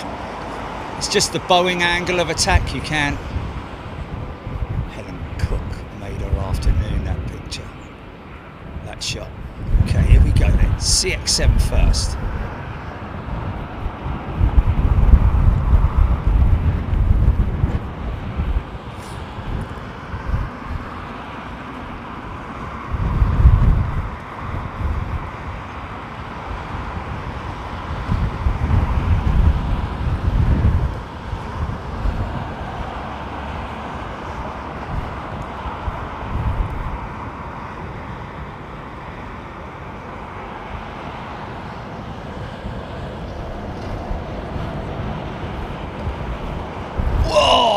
Easy there, mate.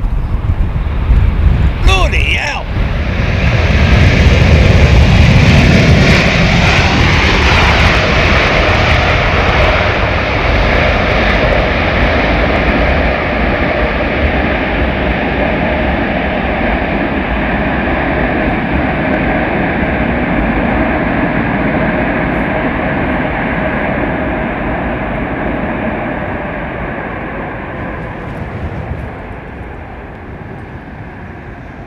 Well, bang goes me China tea set with a periwinkle design on it.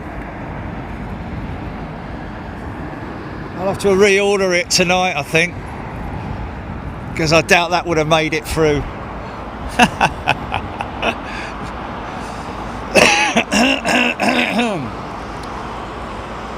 Bob Fleming here. Wow. Yeah, that was hard.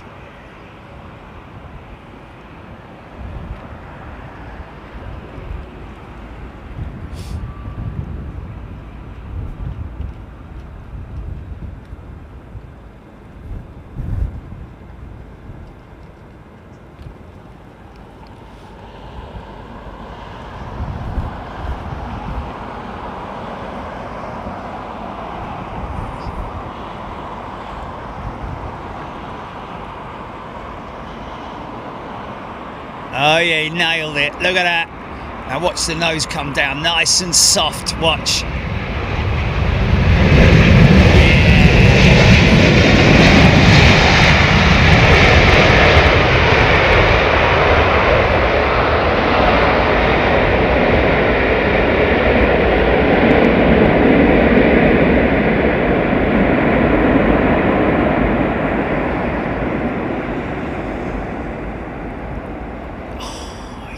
Yeah. Oh my God. Gotta be honest with you, man. The 380s reversers are, I mean, they're 4 Gen X engines, aren't they? Those on the 747-8. But I tell you, those 2 Trent 9s don't half put a noise out, don't they? Just 2 of them, man. Just 2 of them. Wait for me, mate.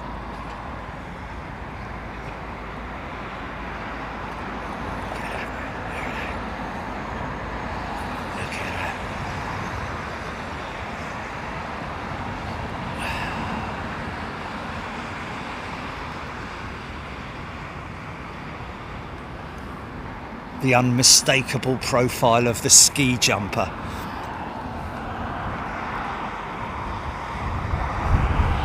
He's left the bottom of the ramp and now it's all about gliding it for as long as he can.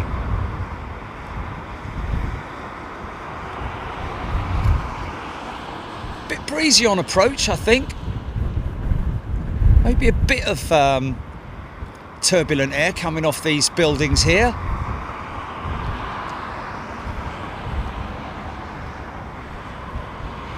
Yeah, look at that.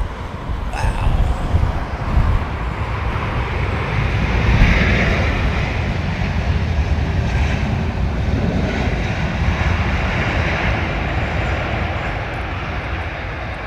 Yeah, there's nothing coming out of those, mate.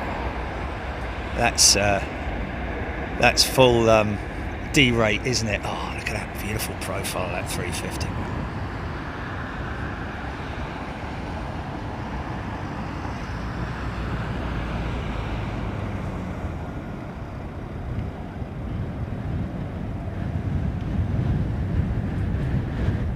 Remember Slim Sear Bread, where they had that song? She flies like a bird in the sky. Do you remember that? That's the 350 all over, isn't it? Yeah. Did well though, didn't it? Eh? Kind of a viral ad campaign, I guess, of olden days, back in the days of the BBC and the ITV. Well, that would have been on ITV, wouldn't it? Blimey, how many? We had 3 channels, didn't we? BBC One, BBC Two, ITV. That was it. 3 channels, mate. How did we survive? Hey! Oh, nice, Japan. Nimble, that's it, yes. Oh, this is the 1000, beautiful ship, man.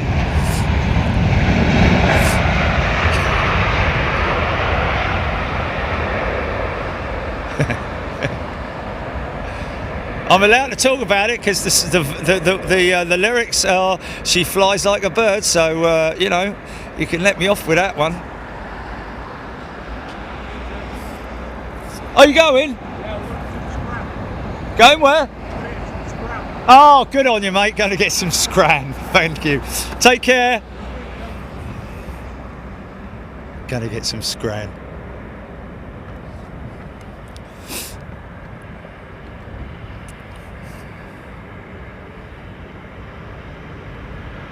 Go up the courtyard, mate. Go up the courtyard. Hey? Oh, okay.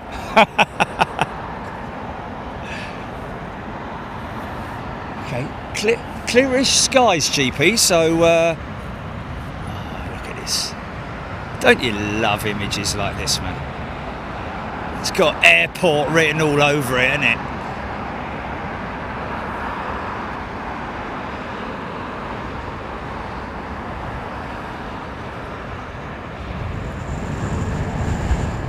It was a balloon, I know, but it's still aviation related. Come along now.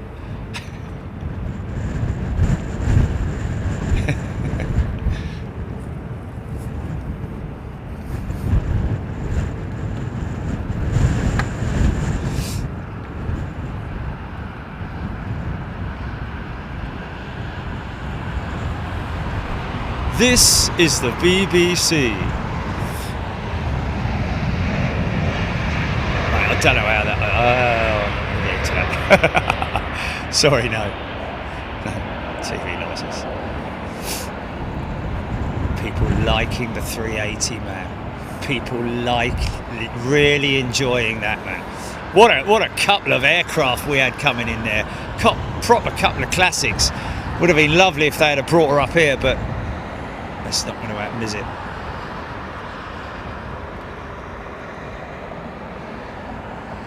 I think that's Lima. I think I might be right in saying that's Lima, that taxiway. 777 Levy, loving the 350. Oh my God, Rabbage, there's an airship in there.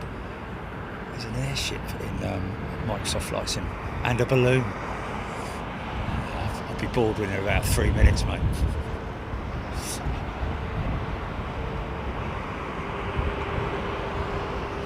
Well, I tell you what. I think what we should do, because you know, it was a bit of a failure that flying around London, wasn't it? Because I tried to do it just a bit, yeah.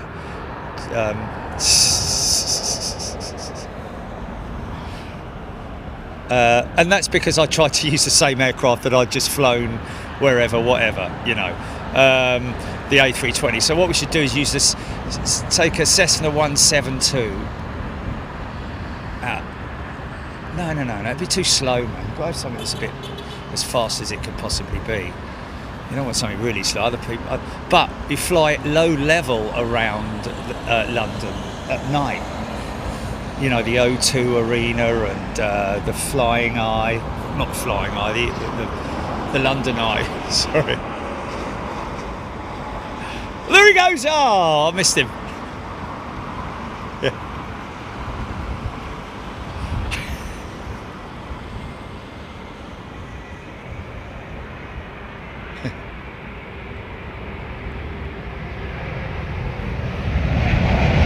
Beautiful. All the finesse of a Virgin Atlantic pilot, you see. Come to Virgin and fly with us and land softly.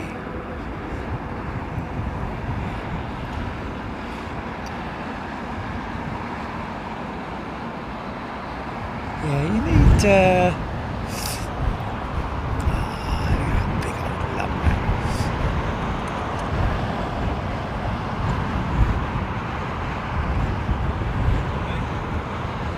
What, when I went to Dublin? Hold on, mate. Hold on, Judy. Don't say anything. What's that, mate? Yeah. I think you're going to get the last. Oh no, I've got one more left. Combination. Nice to see you in person. Oh yeah. Oh nice. Cool. What are you doing down here? Your wedding anniversary. Oh, congratulations. Mrs. Congratulations, buddy. What's your name? Adam. Awesome. You're a viewer, I'll take it. Yeah. Oh, good lad. Have a safe trip back, mate. Congratulations. Wedding anniversary. How many years? 11. Mate, that's decent going, fella. You must be best mates.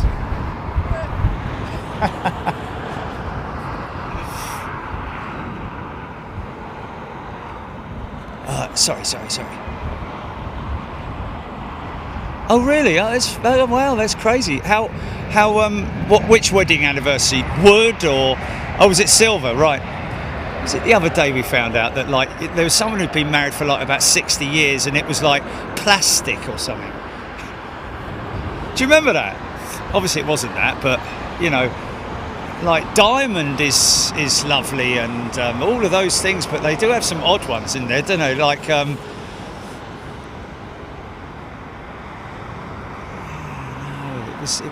it just didn't fit the length of time that those people have been married for. You know, every year's a bleeding miracle, as Well, it would be for me anyway. And I'm talking on behalf of the potential misses there as well. Oh, 60th is a diamond, right? Okay, well that works it. Yeah, but it was something like 30 or something maybe.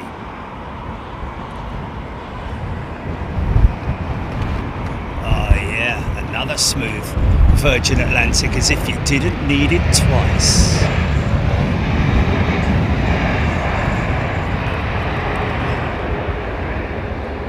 Yeah, I think airlines need to branch out a little bit more from the sort of expensive ad campaigns and do something a little bit more grassroots, you know, maybe. Anyway, whatever.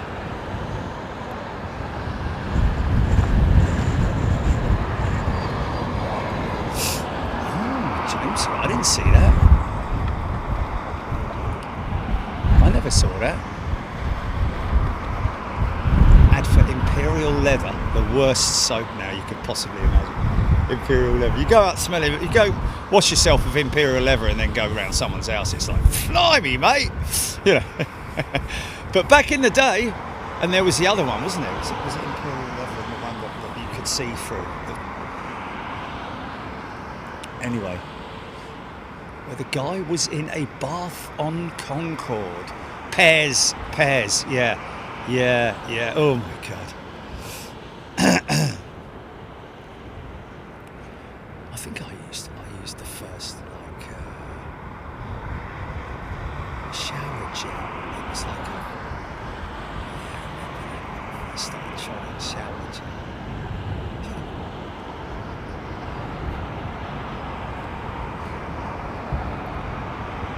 Look at the state of this thing, man.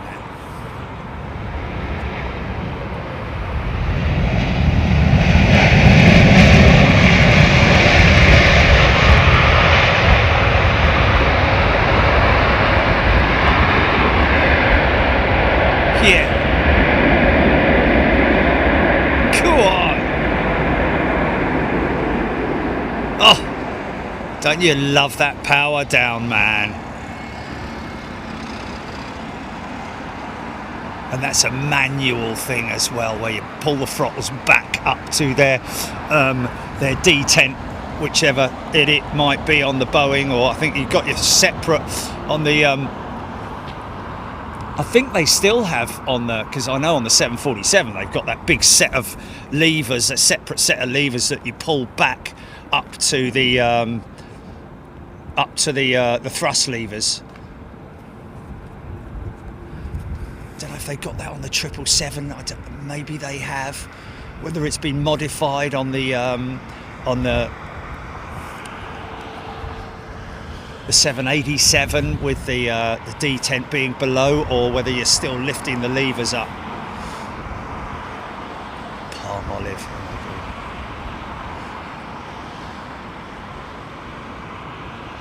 That was it, Jilly. Trackside. ECO Wright's coal tar soap. That's the one.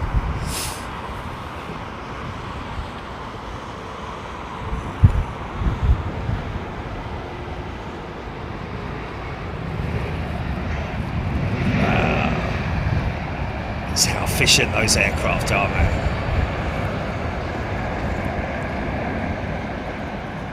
Idle thrust.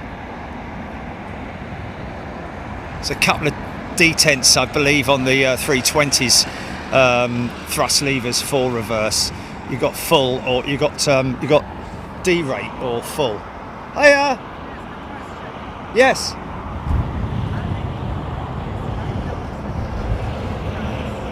Sorry.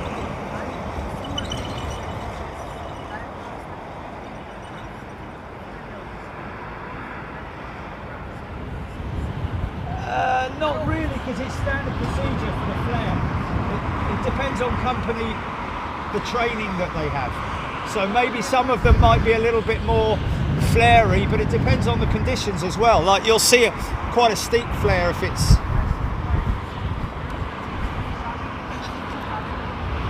Yeah, direct, it's a headwind, that's why. They're not crowding, so no crosswind. There's no crosswind element.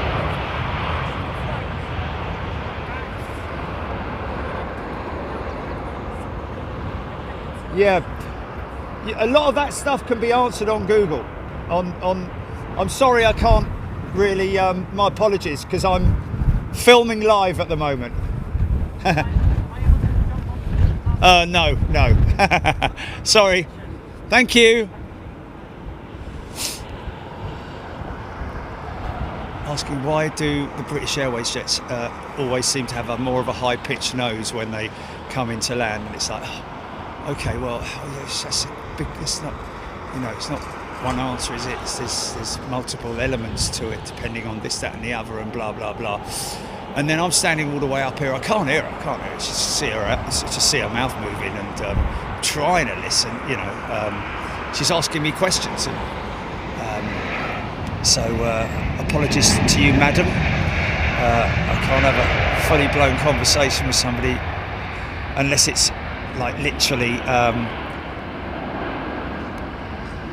just one simple question and answer. Elisa B is a brand new member. Welcome, Elisa. Okay, so those guys, are they all together, or I don't know, but there's a fella over there that came over for a sticker.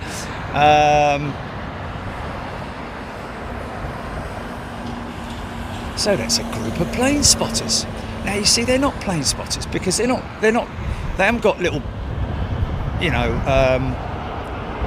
haven't got their reg books with them. It's amazing, isn't it, the books that you can get on the registrations for plane spotting. Paul sells a lot of them through ARD every year. All the aircraft, it's so thick, each book, man. Every single aircraft. And that's where I can appreciate, easy son, easy there. That's where I can appreciate plane spotters, reg hunters, because, wow, you're never going to go through that lot in 1 year, are you? Mixed fleets and all that kind of stuff. I don't know if that's like I said the other day, if it's because of technology nowadays, that with everything at your on your phone, all the information that you need on every single aircraft in that book. In that book, I can almost guarantee that if you went through that book, all 670 pages of it, or whatever, however many. Oh, nice! We'll see that in the US next month. Oh, this month, sorry. Nice. We saw that for the first time in Atlanta, didn't we? They just brought it back, hadn't they, or something? And they had it, and it was over in the, or was that the Olympic? Yeah, no, that is the Olympic one, isn't it? Wasn't there a couple of them that they did? Yeah, that was it, yeah. Right, the three, we saw that, yeah.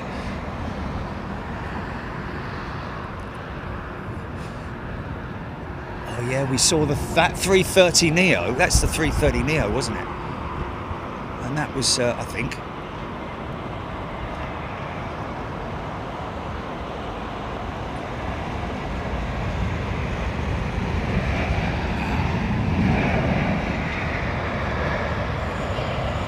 Layla Ansell is a brand new member. Welcome, Layla. Aaron Thomas, a C-130 over London. That was the Delta that had an emergency this morning, Michael K saying. Couldn't have been much of an emergency then. It went tech earlier today, LATAM Dan. Aaron Thomas, there was Team USA on a 330 and 350. Nick Fishenden saying that Delta came back this morning, squawking 7700, got to Land's End and turned back. Wow. So it's obviously had some maintenance issue which has been fixed then. Would that be right? Wow. At what time was it supposed to go out this morning? came back this morning. Okay, so wow. So originally departed at what time, folks?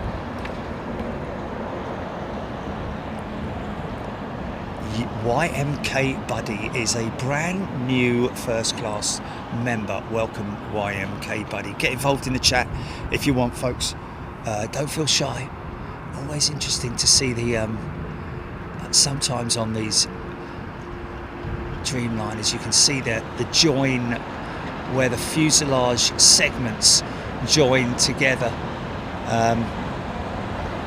Not so obvious here, but I did see a real tatty looking Kenya Airways Dreamliner when I was at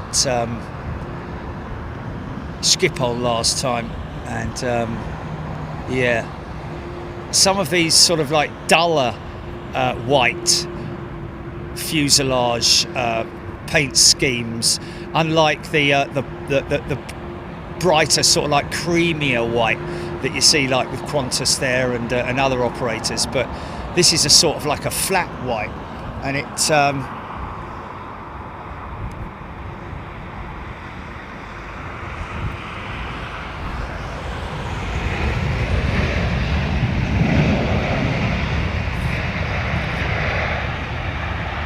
Zoe Wilson watching with her son Alfie, showing him the big planes in preparation for our holiday. Alfie, look forward to your holiday, mate. Going flying in an aeroplane by the sounds of it.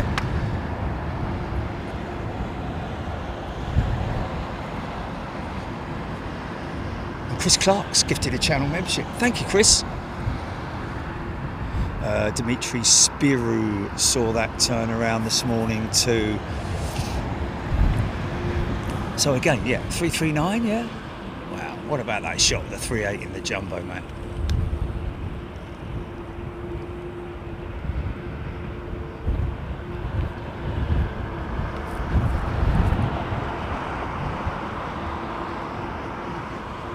Mr. Worldwide, Thomas Richards saying thank you to whomever gifted him the membership. Thank you, Mr. Worldwide, Thomas Richards, for coming in and saying thank you. It is very nice when folks come in and thank their giftor for gifting them membership, because look, they're dipping into their pocket for you. To have a little bit of first class membership privileges for a whole month, and one of those privileges obviously is to be able to come to an international show with us at the end of this month. So lucky you, and it's always nice when those who gift are thanked. We obviously say thank you to them, but it is always nice when anyone who's a new member or a returning member who's gifted a membership comes in and says either thank you to them individually, or just saying thank you to whoever gifted them the membership. Oh, okay. Scott McKenzie departed 09:40 this morning. Okay. Wow. So that must have been. It could have been anything, man. I mean, at Land's End.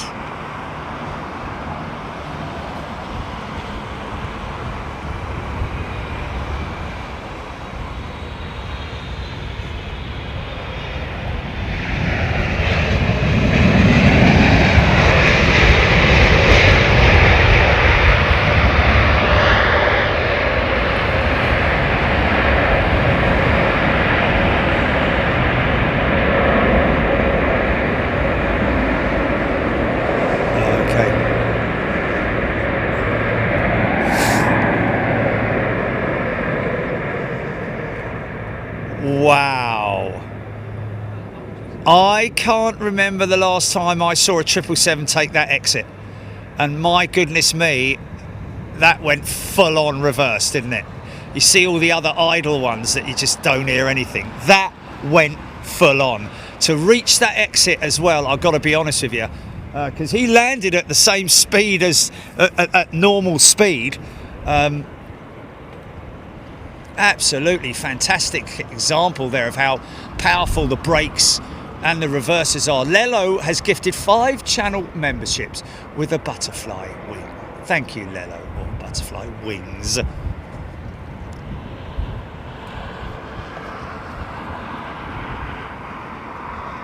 Dwayne Ouliette has gifted a channel membership. Thank you, Dwayne. Mitchell Bright, brand new member. Welcome, Mitchell. There's the flare, and there's the touchdown, and there's all the lift going off.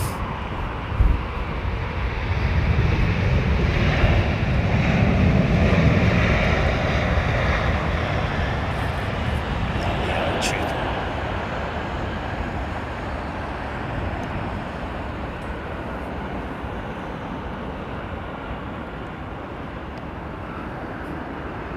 G6ZNW has gifted 5 channel memberships. Thanks, mate. Tapare, 29 years old, that 777. And Nigel Gale doubling up on that. Next is BA's oldest 777-200, 29 years old, Victor India Alpha. Wow. That's the oldest 777 in BA's fleet, folks. Sorry I didn't catch that before she landed, Nigel. Just flicking back through the chat. Thanks for everybody who let us know about that.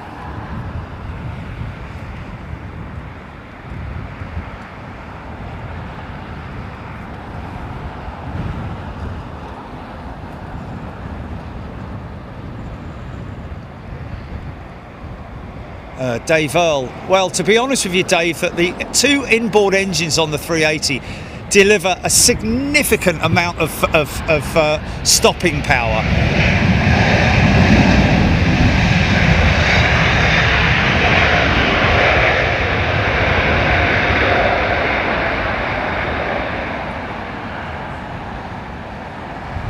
Now, how about that, man?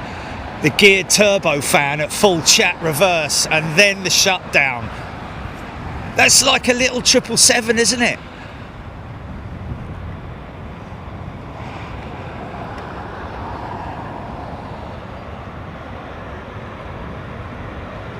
A320neo. Same engine as is on the A220. They look so similar because of the livery. It's just obviously the first noticeable thing is obviously that shark clip. Railway aviation guy's son Bob is a huge fan, watching with him. He loves when you say Bosch next landing. Can you say Bosch? Okay, we'll have a go. Andy Mende, welcome to first class, brand new member.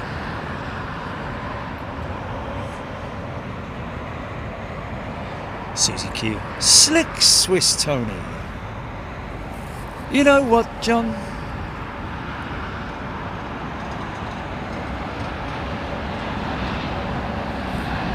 Zoe Wilson, £2 super chat. Thank you. Oh, look at the mic power, man. The mic power's on. Holding on beautifully, man. Not even anywhere near off. Done. Let's have a look at the old 2 hours 42 left on the battery. How long will it be live then? Bloody hell. Doing well today. It's funny, isn't it? Because sometimes they last longer on some days, and there's no rhyme nor reason why, you know.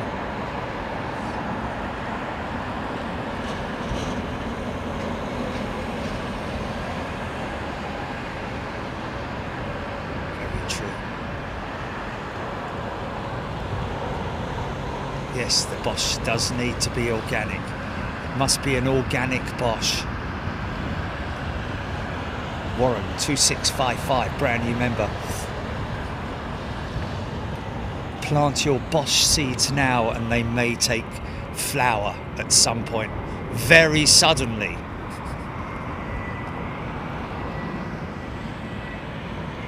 You must be worthy of Bosch.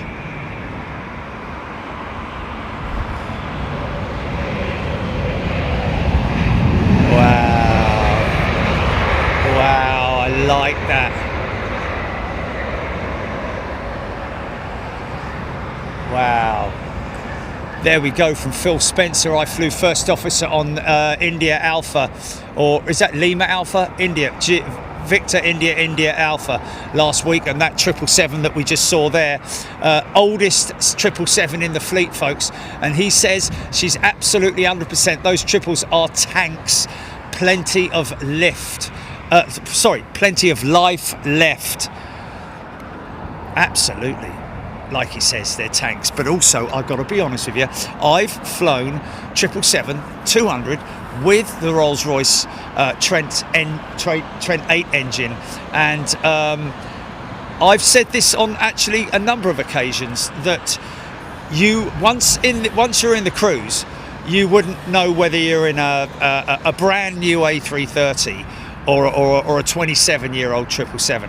If the and the cabins are comfortable, which they always are on BA, let's face it. I mean, they'd have to be to compete with all the rest. But the great thing is that the departure on a 777-200 with Rolls-Royce Trents is something spectacular. If you're sitting right in front of the engine as well, you get a real treat.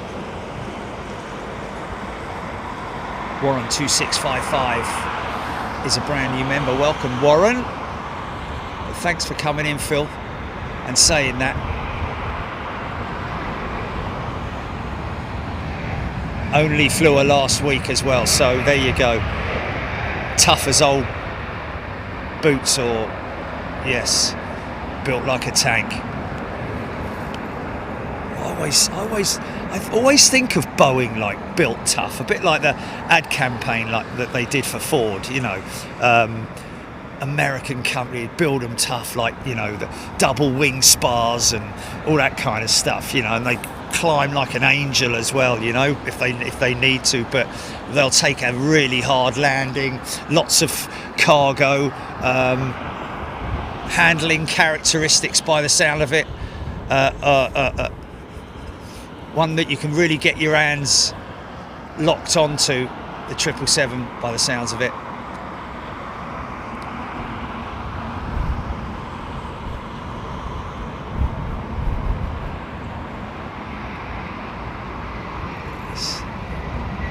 Manhandle it round the skies.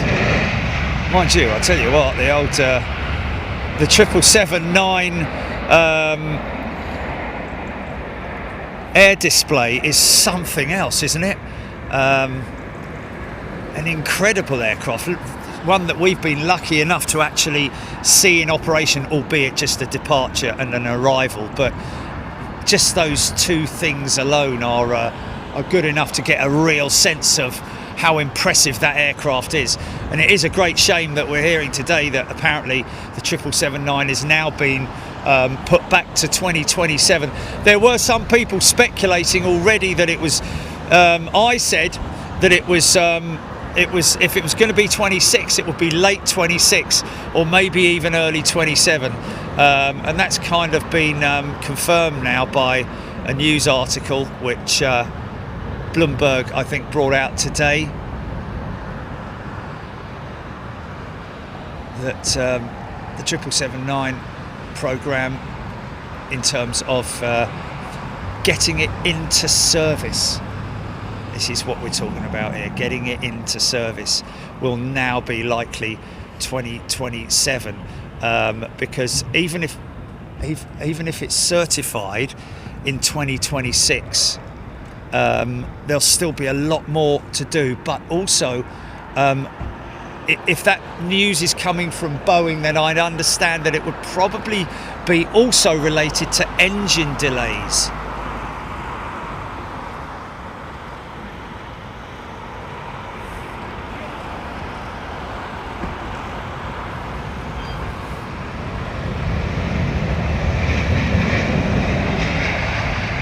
Mark Ford flying to Grand Cayman next month, BA 777-200. There we go, proper workhorses. And of course the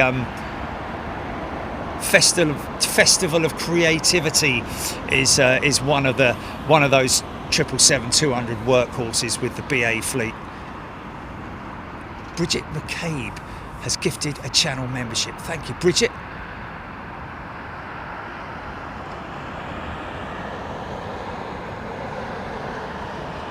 Wow. Boeing to announce a charge related to the delay ranging from 1 to 4 billion in its third quarter. Wow, that's not good, mate. And that's compensation, in other words, to the likes of, well, you know, loss of revenue, isn't it, potentially, or just messing up their schedules.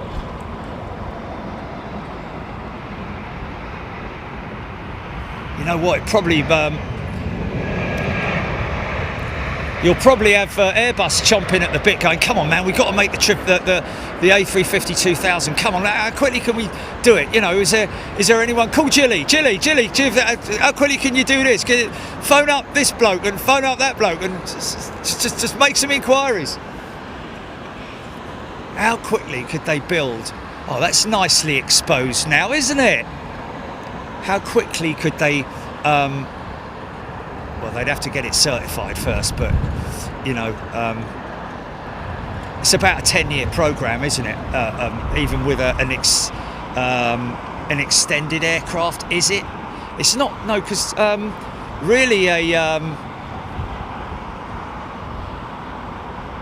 clean sheet design is about 10 years from design stages through to first flight, but as a modification, probably I'd say a couple of years, maybe.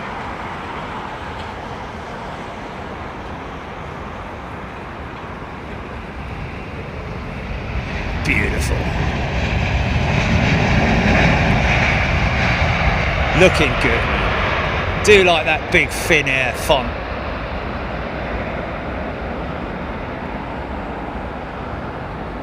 All the way from hell. Patrick Mulqueen been enjoying your videos for some time. Joined today, former ATC. Still like to see the big jets, Patrick. That's fantastic. Well, Patrick, can I suggest that you come and join me on, join us on one of my my Friday flight sim challenges. Yeah, it's entertaining, and we kind of went off the I tell you what I am going to do, though. I'm going to go back on. I'm going to put ATC on. I'm going to follow it fully managed all the way until obviously I'm given those commands by ATC, because what I think there was some kind of confusion in yeah, it was difficult though, because I was in the climb, and then I contacted London Control, and then it, you know, told me to descend to flight level 170, which I did eventually. And then it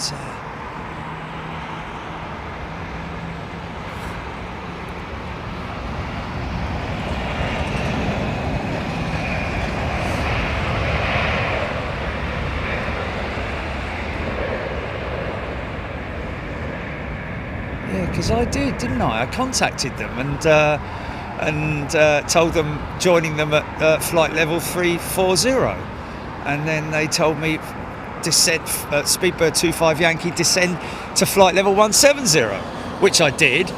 Got down to 170, contacted them again and said that I am at 170, and then they said no, climb to 340, and I'm like, but I'm sort of like near the descent pattern. I'm in near the final. I'm at 7,000. No, it was 7. Was it 17 or? Yeah, no, it was 17, wasn't it? And then it's like, well, but I'm descending, mate. You know. So it was me being the confused one, I think. But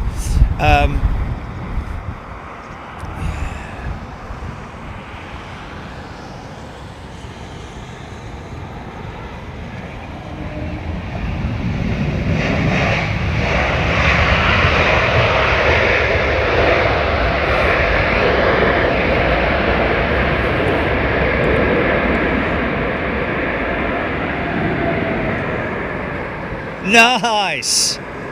That's got to be those Pratt & Whitney GTFs again, hasn't it? Daniel Mossy saying the AIATC has a way to go, it's good and will get there. True, it does have a ways to go, but we were using Beyond ATC, or have been using, and I just wanted to put it on the other night just to see whether it would be just a lot easier for me to do now that I kind of know a little bit more about what I'm doing, sort of thing. But it didn't really work out that way. I don't know why it gave me that erroneous request to descend to 17,000 feet. And then when I went back and told them that I am at 17,000 feet, they said climb to 34,000 feet. So anyway, but that was Beyond ATC. This is the A220. This could make a little bit of noise. Here we go. She's got the Pratts.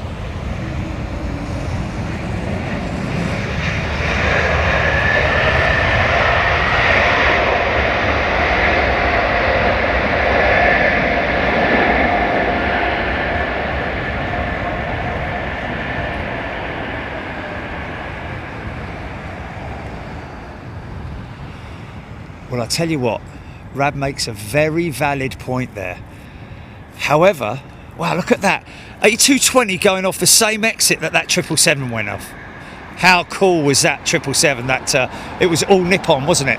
Anyway, Rab's right, you know, Julie, and the reason why I miss calls is because I'm outside the aircraft and I must miss it either when I'm talking to you or something like that.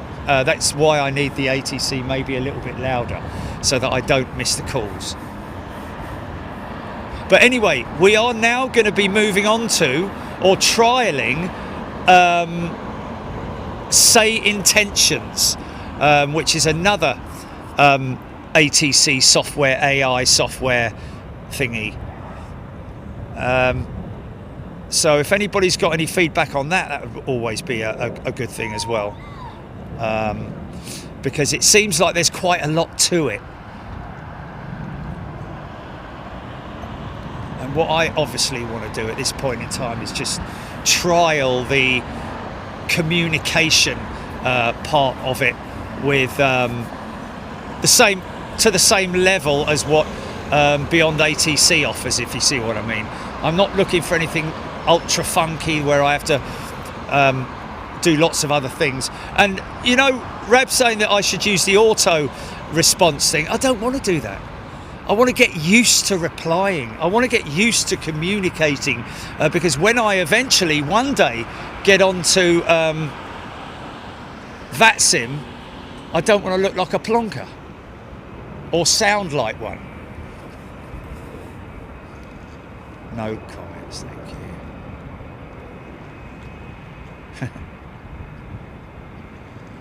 No, John Boy, I'm not moving up as VATSIM yet, mate. I need to, you know, one of the biggest things about VATSIM, let me tell you, with these ATC, AI ATC apps, they're really good because, you know, if you don't want to go beyond it, but they give you your taxiway instructions. I'm not sure if on VATSIM your taxiway instructions are as quick as what they are on the AI ones. It's like, you know, but anyway, it's just good to get used to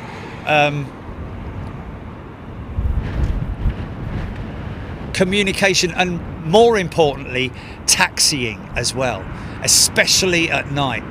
And I tell you, for me, I find it very difficult to see the taxiway markers and the letters and numbers.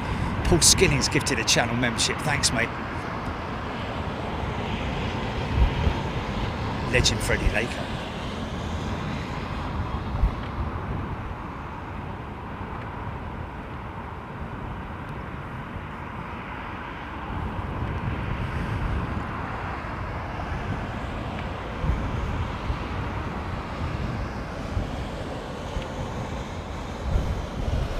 So it was a set of steps that I saw yesterday up against Concorde, folks. Most definitely. Access steps are normal sort of steps that you would have seen up to Concorde back in the olden days. Ground steps, that is. The door wasn't open, but it looked like somebody had maybe been on board for whatever reason. I can't think why, to be honest with you, unless they've like a pest control, someone from pest control has gone up there because someone reported seeing a rat running up the undercarriage, but that's not going to happen because I think it's all sealed in there anyway, unless they've, the rats have chewed through the hull of the aircraft, which is highly unlikely. Maybe there's some birds nesting in it. I don't know. Maybe someone saw a bird flying into it somewhere and getting through a hole or something. I don't know. Back as you were. Just let the rats out.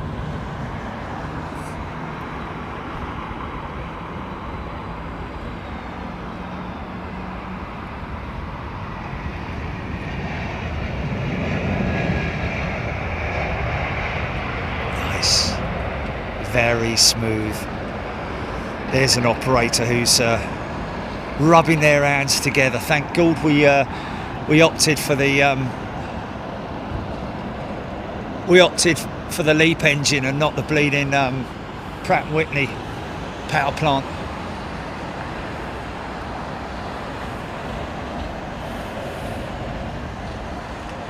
Oh, bless him. Poker Mama, Leicestershire, UK, saying hello to her son Logan. Big jet fan, got his first model Concorde yesterday. Wow. Now that's interesting, isn't it? Because Concorde went out of service a long time ago, but it is amazing, isn't it? It's like I was saying earlier on about seeing, my first model Spitfire and wanting to build it, when really that was my kind of introduction to World War II fighter planes. So somewhere Logan has seen either a picture of Concorde or video of Concorde and said, I like that plane. And he bought a model of it. How about that? How about that? Keep that, mate, and keep the box. Although the boxes are nothing like they used to be back in the old days, are they? The old Matchbox and all that. But anyway, display that when you're a pilot later on in life and put it on your TV to remind you when you're flying your 777-900. Wow, yeah.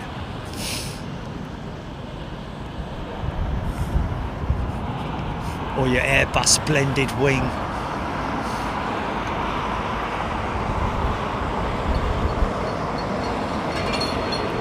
Alex Scarisbrick.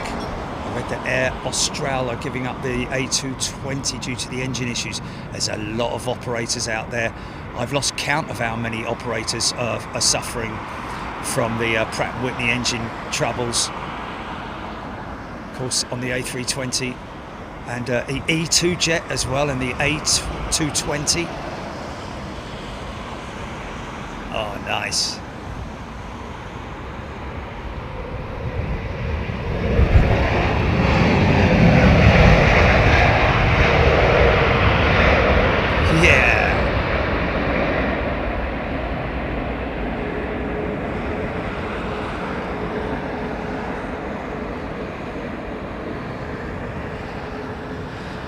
Zoe Wilson, fantastic memory.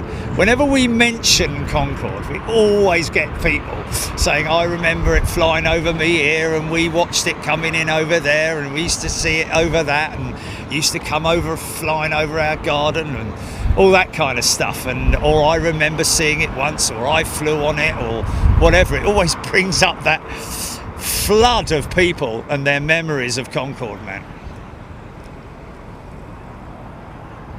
Oh yes, nice one. Early Birdie's first model was the F4U Corsair. Yes, big prop blade and typical wing profile. Yes, that was one of my favourite second American fighters. Well, it was actually a fighter bomber, wasn't it? The F4 Corsair, mainly off carriers, wasn't it? Had the folding wing on it. always in blue, I seem to remember. But yeah, built a couple of those Corsairs in my time. Probably thrown a few against the wall as well because the flipping fuselage wouldn't stick together properly.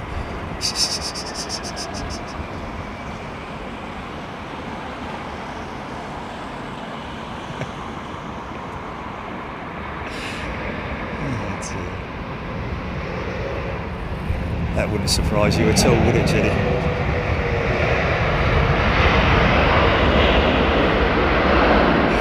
No. Literally. A number of models have just exploded on walls that I've just terrible, man. Not a number, maybe a few. Yeah.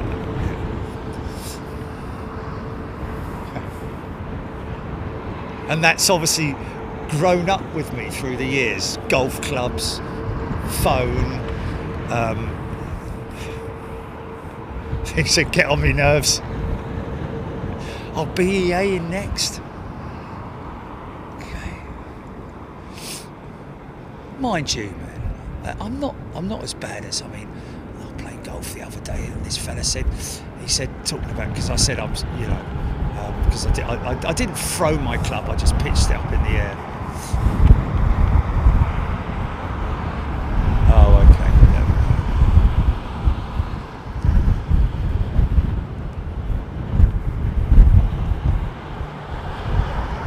Michael K's first was the Phantom. Yeah.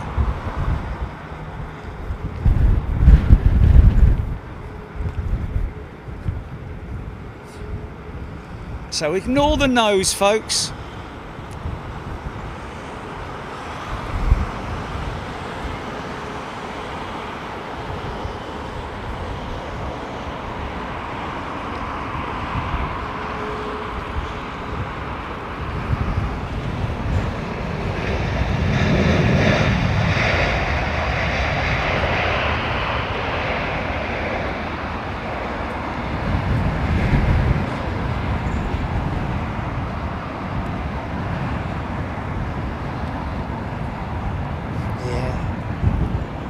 Aren't they saying end of 2025 that they're going to be retiring BEA again? Is that right? I wouldn't be surprised if they keep her running for a little bit longer, you know. There's not a whole load of aircraft available, and that aircraft goes out of service, then you've got to replace it with something, obviously, haven't you? Otherwise you'd have to cancel some services or whatever, or lease an aircraft. But they might be due a new 320 Neo, and if they are, then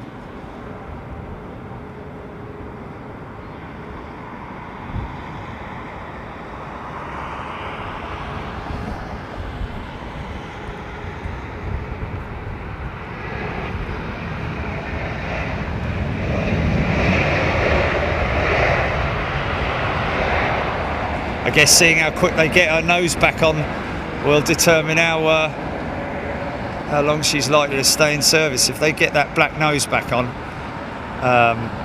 then I would imagine that they're going to go beyond the end of the year with her, possibly. Anyway, that's just my feelings.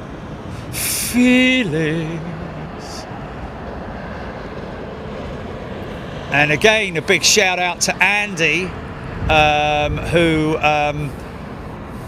was the man responsible for bringing down that escapee at Heathrow. In this very shot here that we saw him driving fearlessly towards the man and cutting him off at the ridge there, then blocking him off, getting out and getting him onto the ground, man. He knew what to do. But I'm going to let him tell his own story about that. I need to recontact him and do a reaction show with him. I think would be a good thing. Or a reaction video.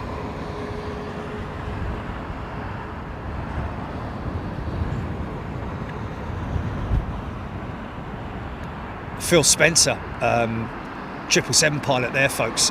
Great comment there. Fuel reductions on the Neos versus the CEO is crazy. The Neos run on air, especially the long range and the extra long range across the Atlantic. Yeah, just incredible numbers on those big fanned engines.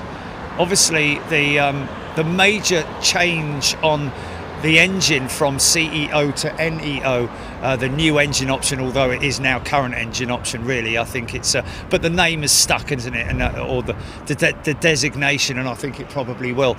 But yeah, the fuel efficiency numbers on these engines, especially I have to say the CFM engine, there's a stark difference in the fuel burn numbers and the overall economy numbers and efficiency of these aircraft.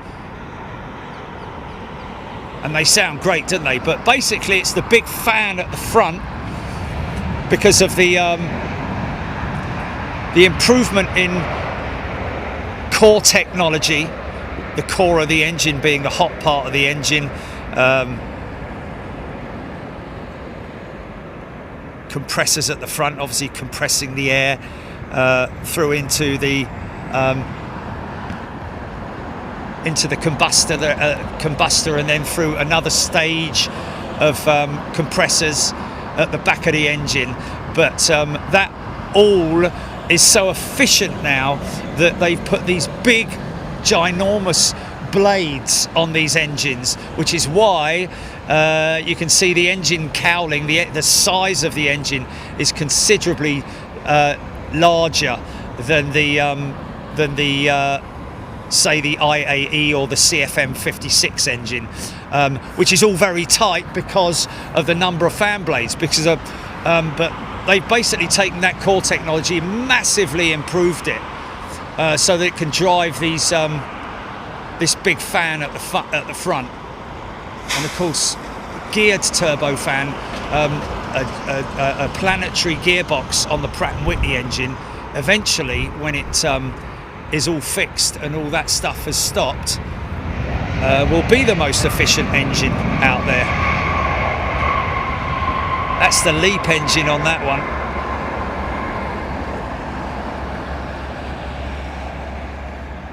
All on the brakes.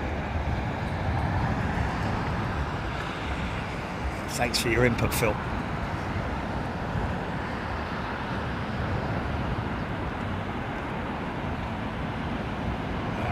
Never get bored of going to work flying one of those 777-2s, would you? Especially when you do the walk around, man. Timo, the travelling ginger, has gifted $4.99 super chat. Thanks, mate. Hodgie, old banger, next to land. Here she comes, folks. Oldest aeroplane on the airfield, without doubt. The A300. First ever wide body jet, twin jet that is. This is what started Boeing really thinking, this may be a problem for us.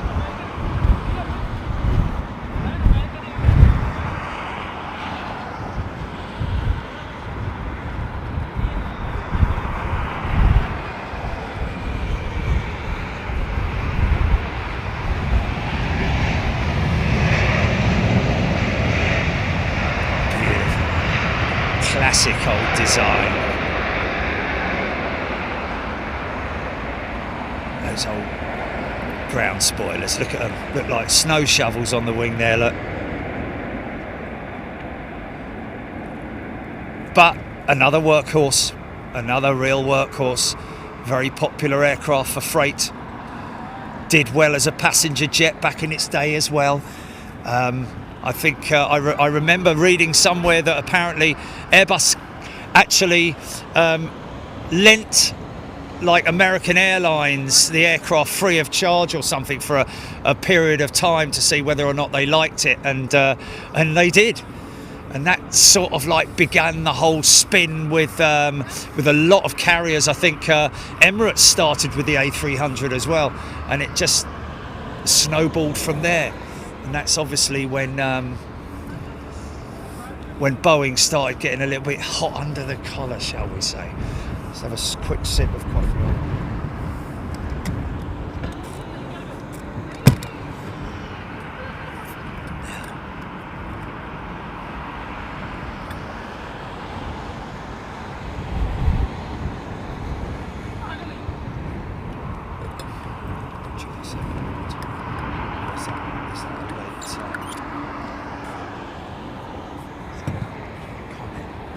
No.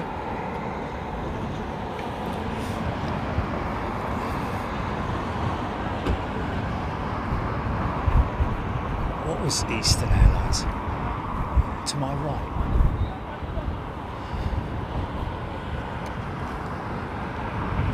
Oh yeah, it's in Cirrus. It's in very high Cirrus, man. James Dayton, £20 super chat for Chili's nudge nudge wink wink funding in Anchorage. Yes. Yeah.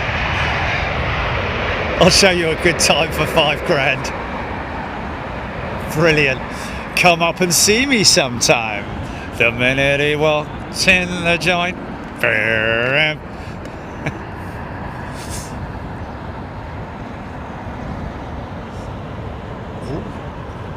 Good bit of info there from Mr. Super Hotmail. A300 with Emirates was the first plane to have personal IFE. Doesn't surprise me, man. They came in all guns blazing, didn't they, with Emirates, man?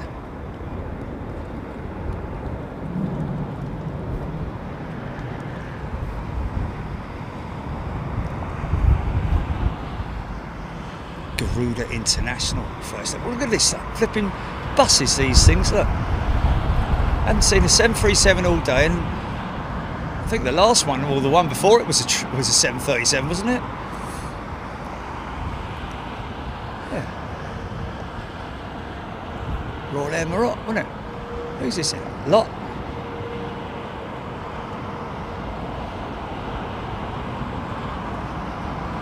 That's fast, isn't it? Look at that.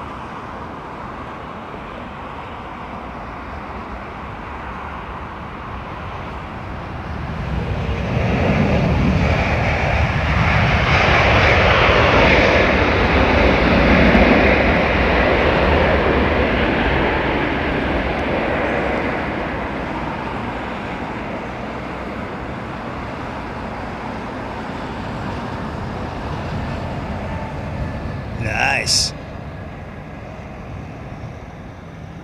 Oh, listen to that. The distant startup.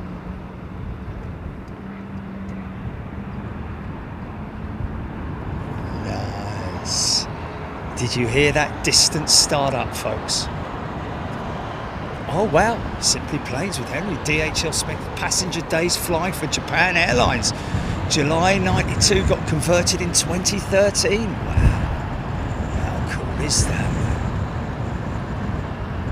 Yeah, a lot of the A300 freighters that you see were once passenger aeroplanes converted by, there's a number of different conversion places around the world. I think one of the big ones is in Istanbul, isn't it, or something?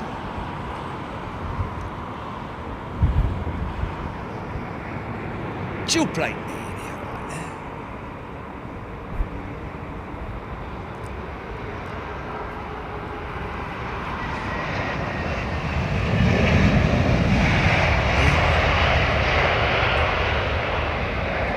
I remember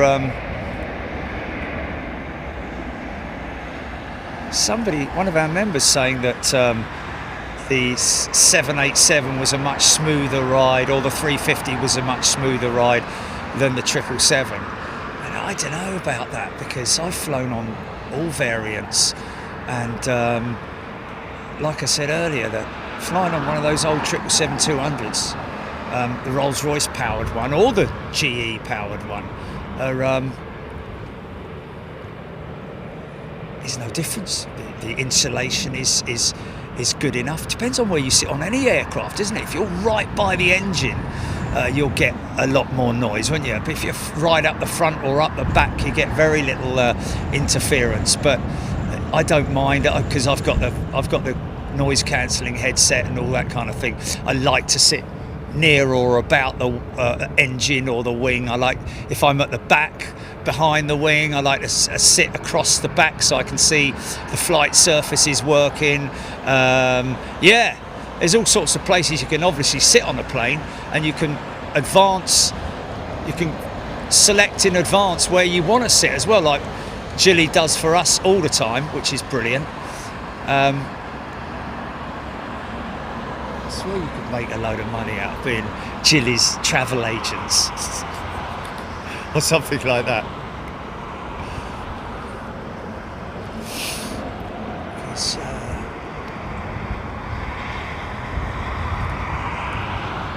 You do know how to book a good flight, and all the accommodation and the car rentals and all that.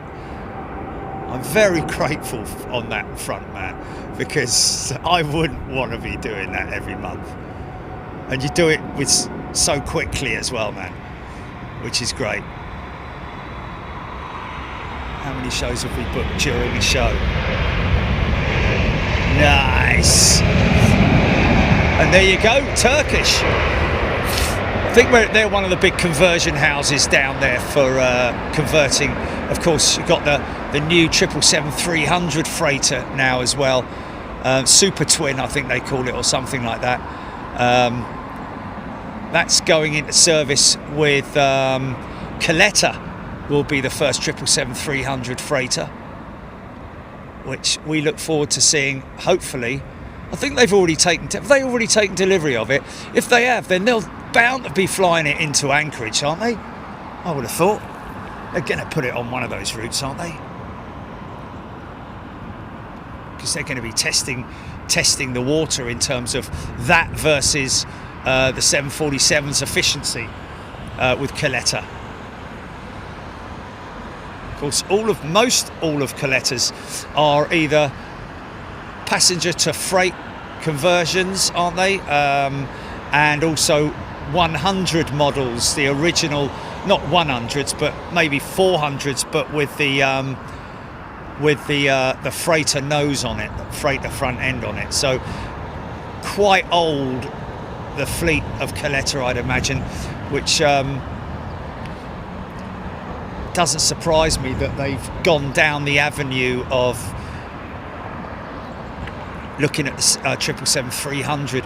And let's face it, there's going to be a number of 777-300s on the open market once the 777-9 is brought out. Of course, BA, the likes of BA, are going to be replacing their 380s, I'd imagine, first with the 777-9. And then later on, maybe the 777-8 will be introduced into the fleet. But yeah, maybe they'll be able to downscale their fleet slightly. I'll tell you what, someone who wants to do that is Lufthansa. Incredible amount of aircraft in their fleet. Michael K. Love in the Q8. Rab H, you would be testing the water if you flew into Anchorage. Is that on the sim? Didn't I do that though?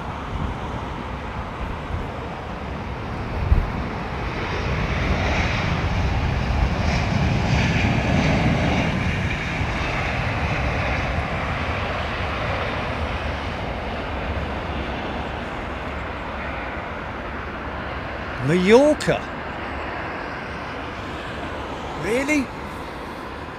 Timo the travelling ginger should come to Palma, do a weekend at... Really? Wow. United Air Canada and Etihad. Okay, so that would be a bit like... but what would be the other movements? EasyJet, Ryanair... I'll tell you what. But yeah, I don't know, Andy. I have to think about that. Timo, sorry.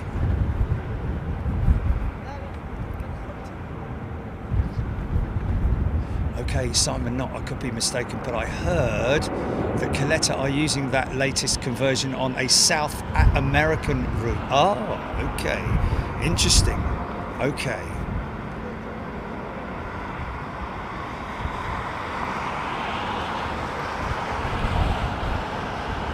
Well, that's a bit of a shame then, isn't it? Whether they're going to put it on that South American route and test it out, initial testing to familiarise themselves with the aircraft and the maintenance programs and all that kind of thing, and then maybe go a bit further afield. I don't know.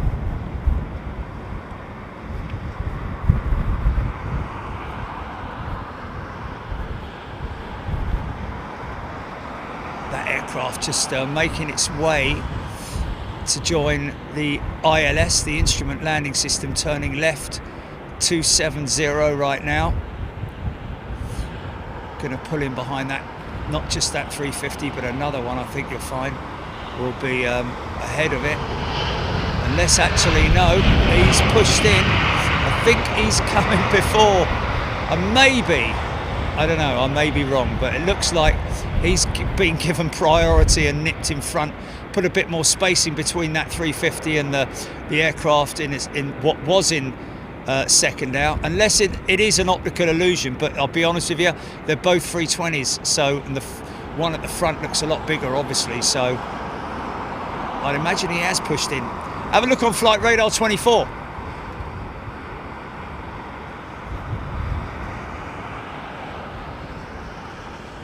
James Taylor. I will be flying all over the place, James. We need to pick particular, and also there is somebody who mentioned a couple of shows ago about an app that you can get for Microsoft Flight Sim where it will spawn you at top of descent or something like that. I'm intrigued to have a look at that, because that just gives me a lot more, unless I go to the airport and I literally do a circuit from that airport, but so.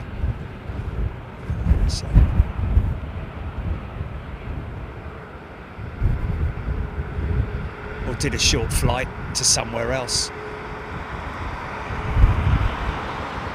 Talking of Spain,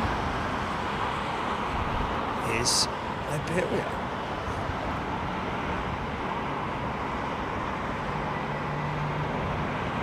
So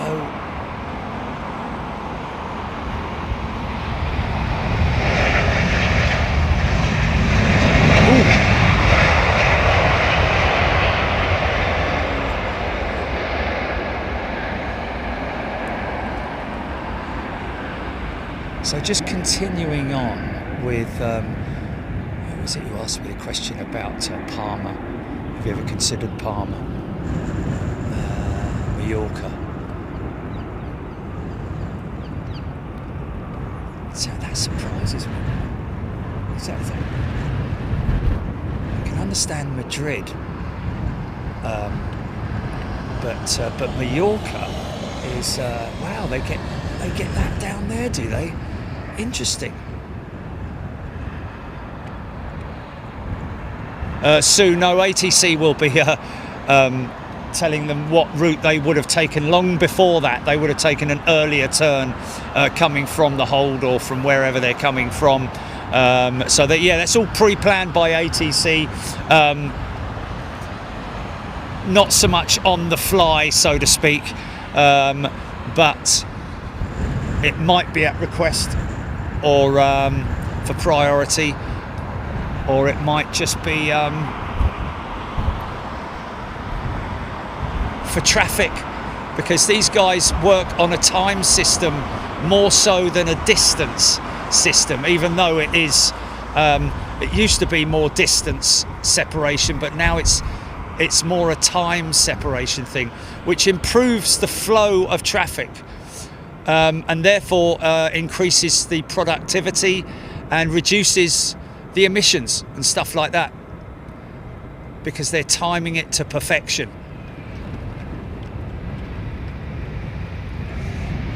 It's only messed up when someone stays on the runway for longer than anticipated.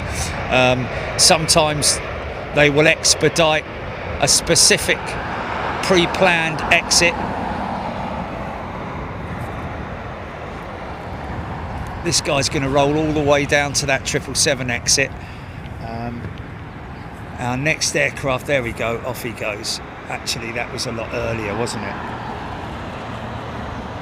There's a lovely old workhorse there as well.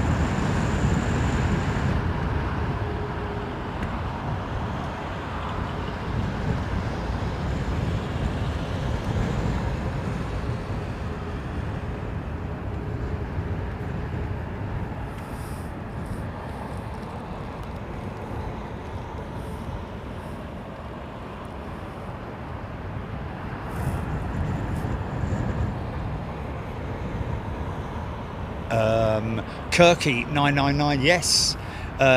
What you're talking about, size of aircraft, basically, doesn't it? Size of aircraft come into it? Yes, it does indeed. So they will allow a certain amount of time behind a 380, but when they're single aisle jets like this, you'll obviously find the spacing a little bit further behind a 380, but they'll always try and put those aircraft in a stack with bigger aircraft unless they have no other option. But it depends on the flow of traffic coming in, really, doesn't it? But yeah, you're right. Turbulent air will be taken note of. You wouldn't put if you put a 320 behind a 380, then you'll need a far longer run-in behind it.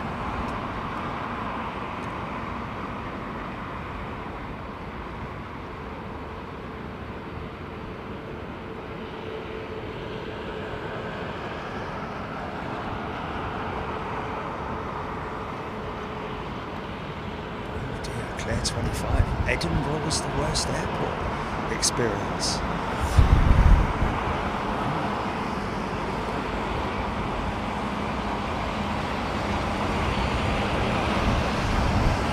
Simon Harding, driving licence, Simon, and an enthusiastic mindset.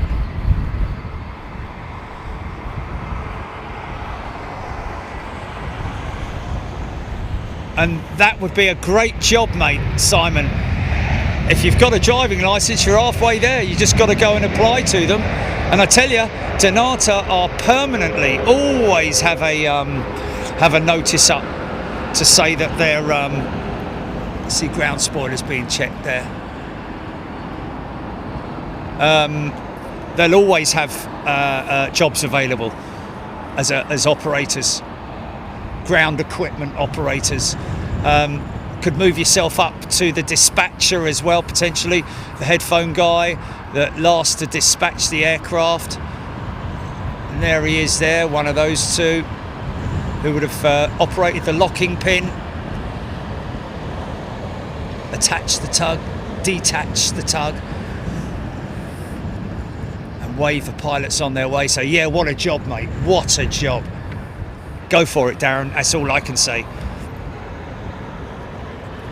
Just seeing these big aeroplanes. I mean, you could probably get an app. I bet you can get an app, Jilly, as a tug, being the tug operator. What a way to train, eh? Because then you could say you are simulator trained on a tug.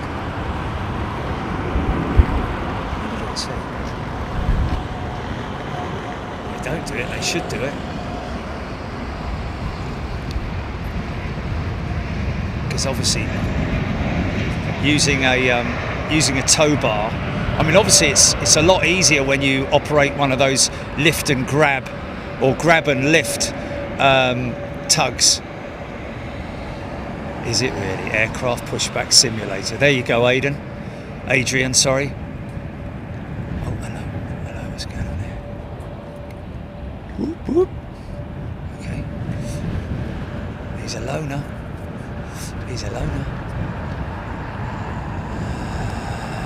Might be an exercise. I don't know.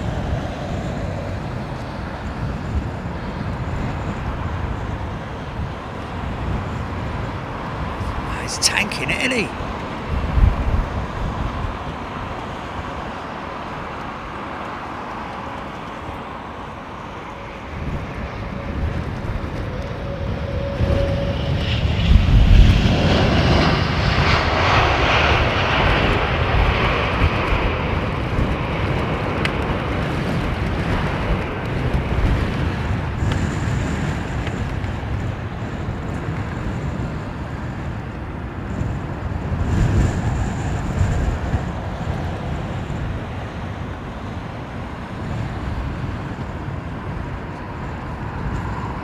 I'm definitely going to get. We're definitely going to grab a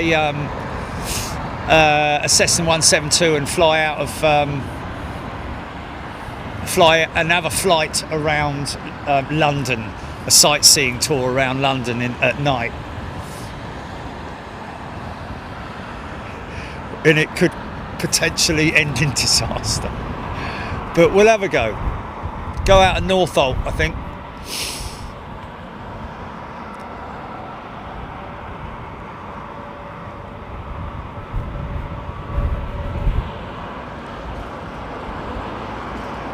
Yeah.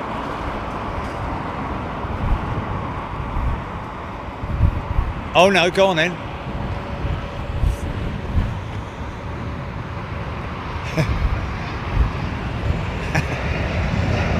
Yes.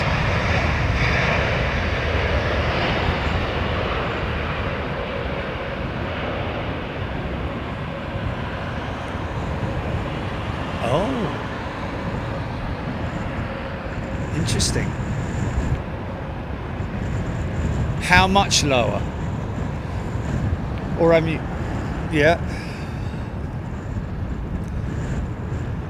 Each.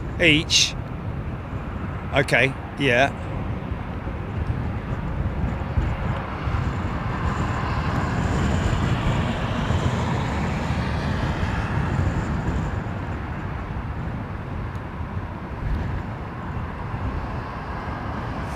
Hodgie fly out of Biggin Hill, yes, probably, yes. Could do either, couldn't you really? But yeah, Biggin Hill would be good. Thing is, the kind of more familiar with the landscape from Northolt than I would be Biggin Hill. Even though I know Biggin Hill is like, you know, literally just turn north, isn't it? But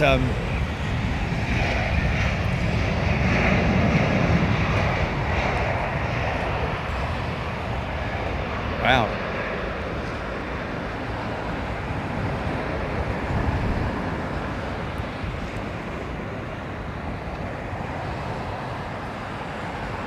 Yeah, that would be a good thing, man.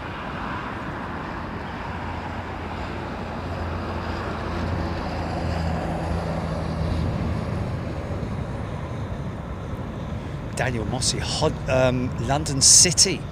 I nearly said Hodgie there, because this is LCY calling it. Great airport to fly out of to, Daniel Mossy. Yes, very true. In fact, that's probably even better, isn't it? So straight to the O2. So take off on, I think the runway direction is the same. It's runway 27 out of London City.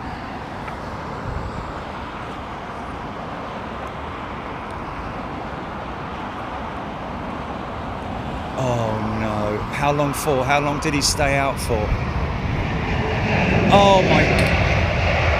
No! Oh, Scott A, mate. Oh, and he's only let us know now, man. Oh, I blocked him accidentally, is what Julie's telling me, in Anchorage. Oh, that's me fat fingers in it. Just all I do is I scroll up, man.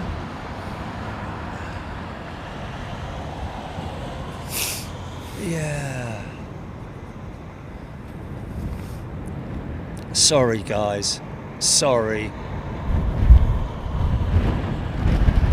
This is an exercise. Being led by one of the squid cars.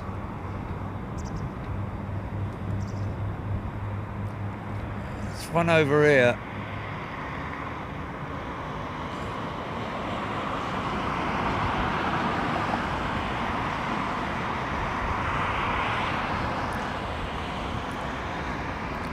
Yeah.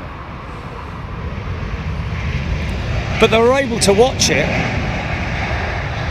Oh, okay. They were still able to. You were still able to watch it. Thank God for that. But couldn't comment. Couldn't understand why the comments weren't getting through. Right.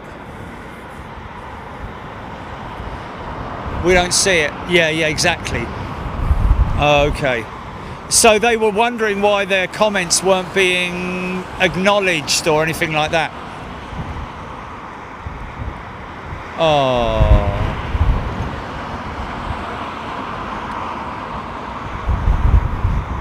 So sorry.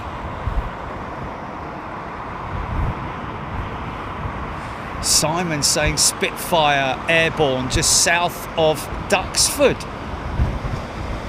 Okay, so that's kind of over there.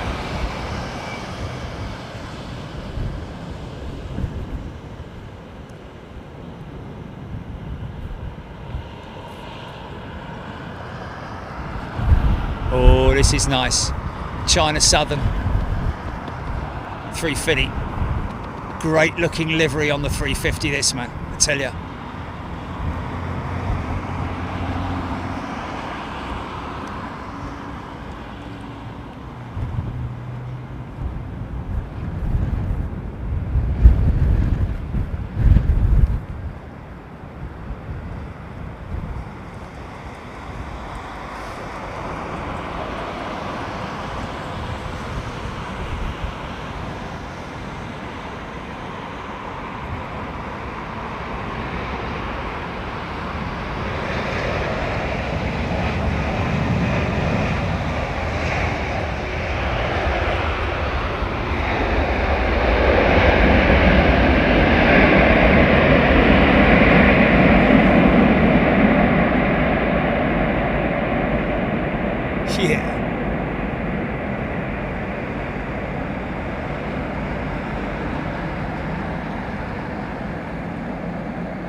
Thomas Cleary, Bosch smooth landing.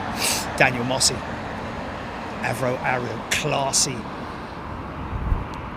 Disney Sally, Lancaster bomber on flight radar, just gone over Peterborough. Oh, what are you talking about, Atlanta? Zoe Wilson loves a 350. Pokemon, loving that. Yeah.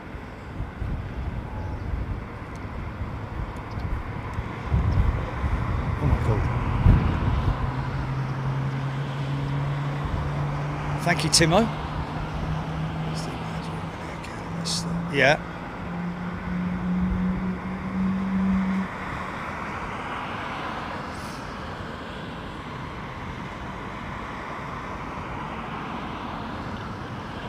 Wow.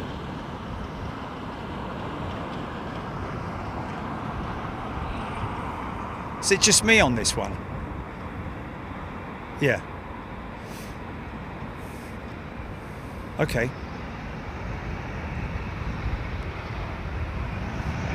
Run those numbers by me again. When am I going out? Yeah.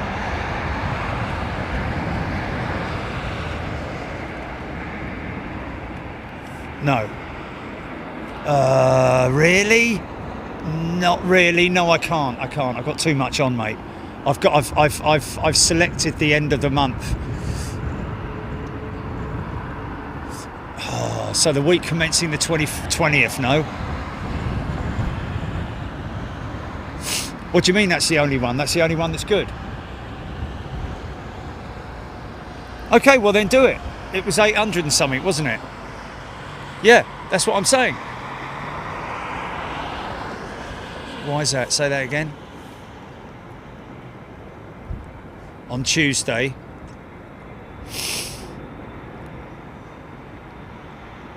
Okay, it's not too bad, is it? That means that Wednesday is a sort of like, you know, we'll suck it and see day. Thursday and Friday all day, really, isn't they? And you know.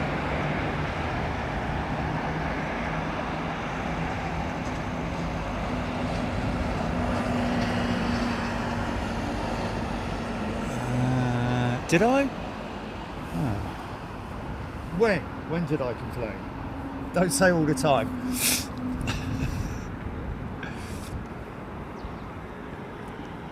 But where? What about the excuse me. Yeah.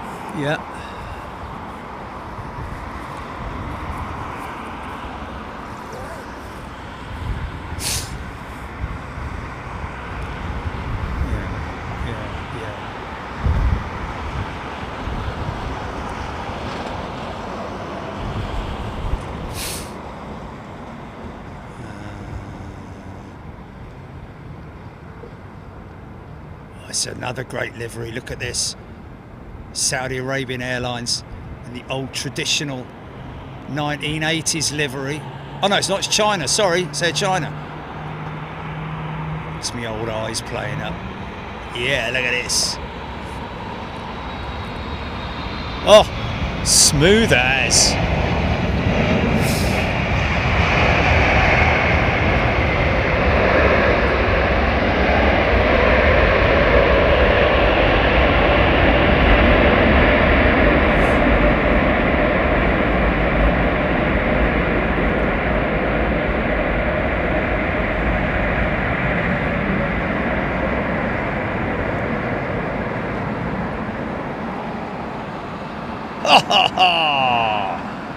Yeah!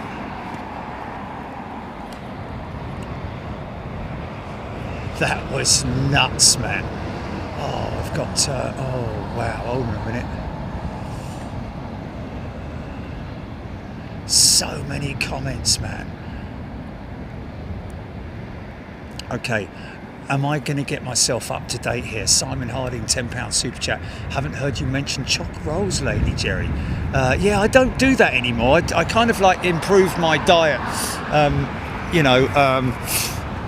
When I told the doctor that, you know, I could eat a whole pack of mini rolls in one session, and when I say one session, I'm saying with a cup of coffee, they were like, that's not really good, you know.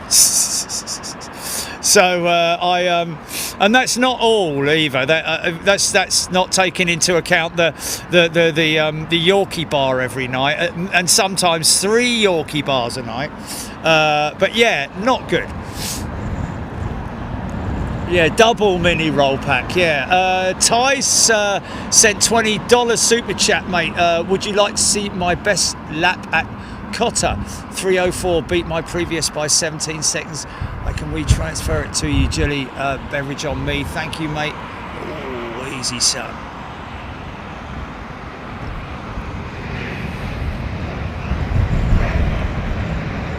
Planes, Trains and More is a returning member. Welcome back to Planes, Trains and More.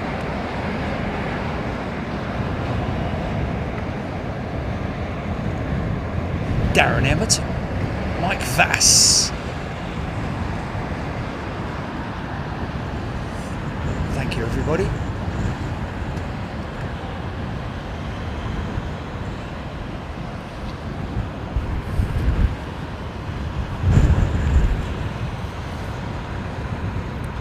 Yeah.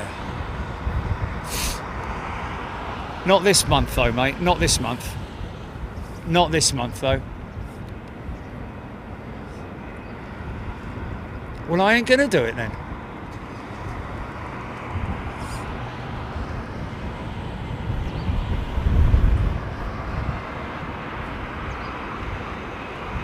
Okay, well, we'll talk about it after the show, yeah?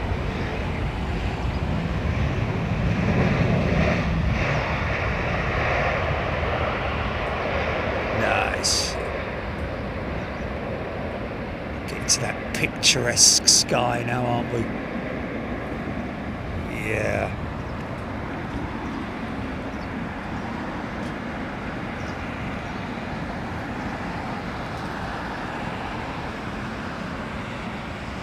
Phil Robson, are the tugs electric or diesel?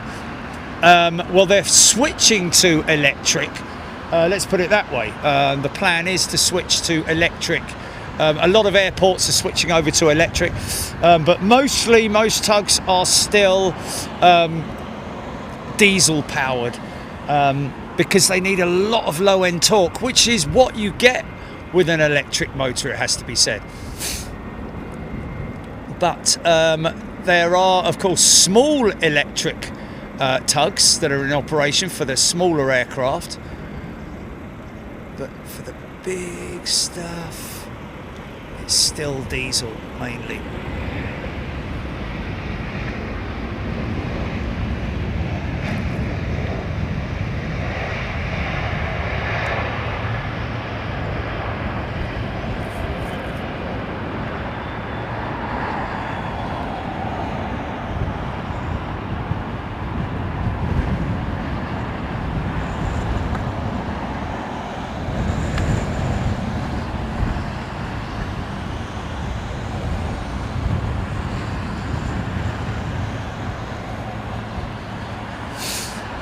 Two Spitfires and a Lancaster, Beggleswaite. Well, that's going to be some kind of a a fete, like a summer fete, or something special, memorial or something that I'd imagine it's more a sort of like villagey type thing, possibly. Fly past. Zoe Wilson, flashing light on the belly. That's the beacon light that you see, the red flashing light. One on the belly, one on the top as well. Basically to indicate that the aircraft is live. Oh, blimey, no one told me about this.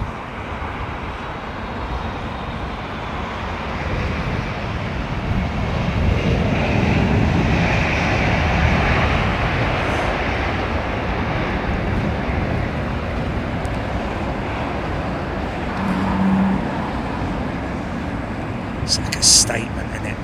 It's got that TUI look about it on the back, hasn't it? And on the front, the wavy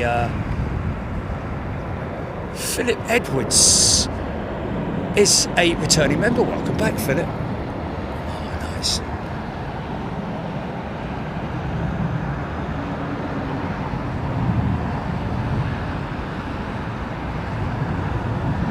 One of the old coal burners, look.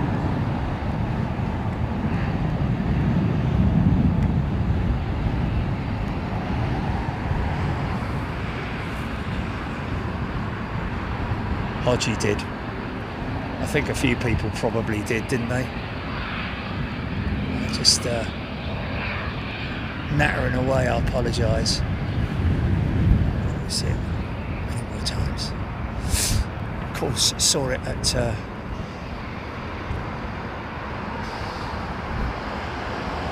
Stephen McGuigan liking the new colours on the Korean livery.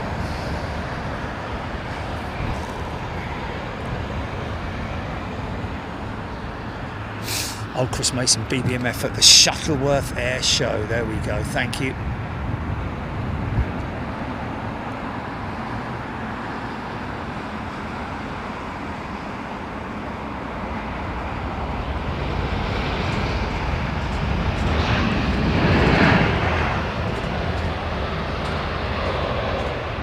Old Man Knuckle. Well, I did think that. I think it's more a time thing than the. It just means that the aircraft's out of service for less time. The less fancy the livery is, if you know what I mean. I don't know from a paint shop point of view how much time it takes to paint something like that, which is pretty basic, to something with a lot of detailing, a lot of layers, if you know what I mean.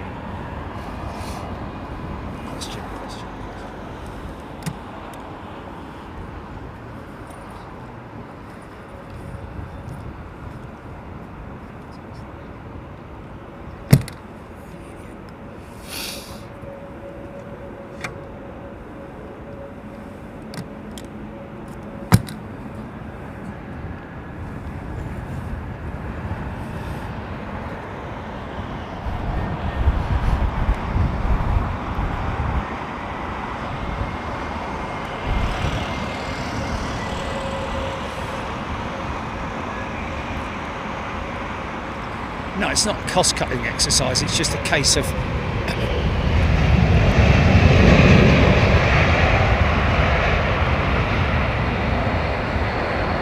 reducing the amount of time things out of service or non-operational, down the garage.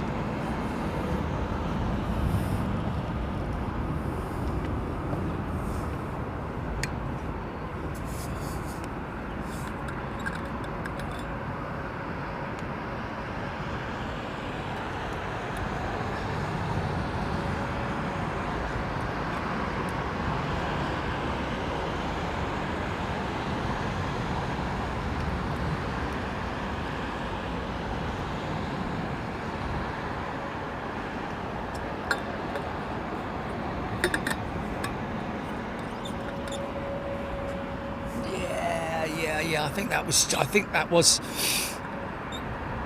that was a cost-saving exercise in terms of weight. Yes, with American having all their aircraft chromed or polished rather than painted. Resistance through the air. Obviously, if you even microns of paint layer can affect an aircraft's performance numbers. But obviously now, as someone just mentioned, the composite materials that they use these days on the alloy jets as well. Lewis D. Lyon has gifted $9.99 super chat for a big jet logo hanky.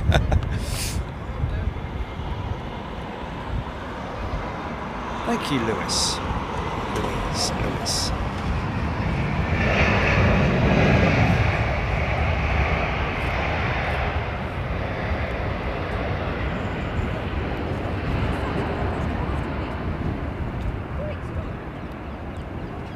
Melanie loved the polished fuselage. Yeah, it would be a lovely thing for them to do, wouldn't it? But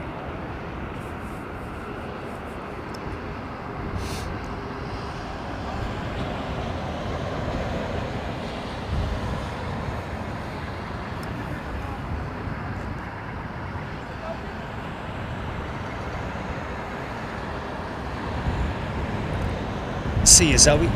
Off to the Lurkers Lounge. Got to get the kids ready for school tomorrow. Thank you. Higher weight, greater gas consumption. Aviatrix 1947. Very true indeed. Although it has to be said that the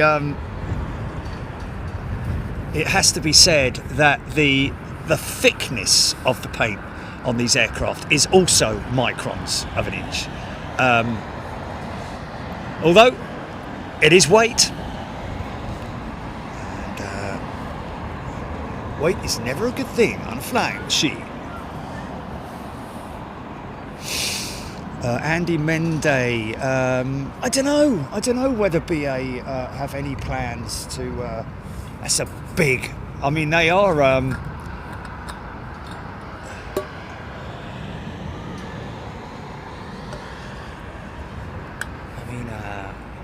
American, look at United. They've revamped. United have revamped their livery. American obviously is quite up to date. I don't know when their last livery change was, but of course you've got Air Canada as well, having completely revamped their livery. Lufthansa, of course, Air India. Qantas have revamped as well.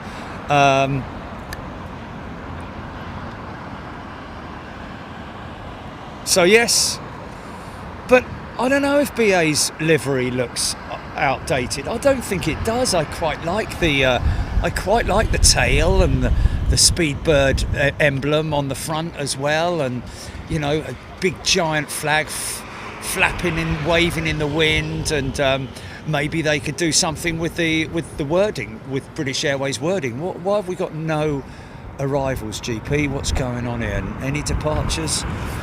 We've still got departures, but no arrivals. What's going on?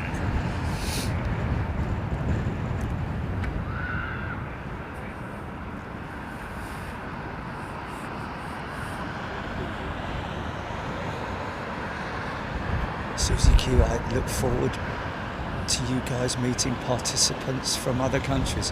What's participants? What, competition or something? Or what's that? What?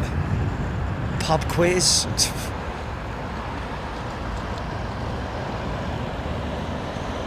Kev Miller, very funny, man. Was that an unfinished sentence I've just had?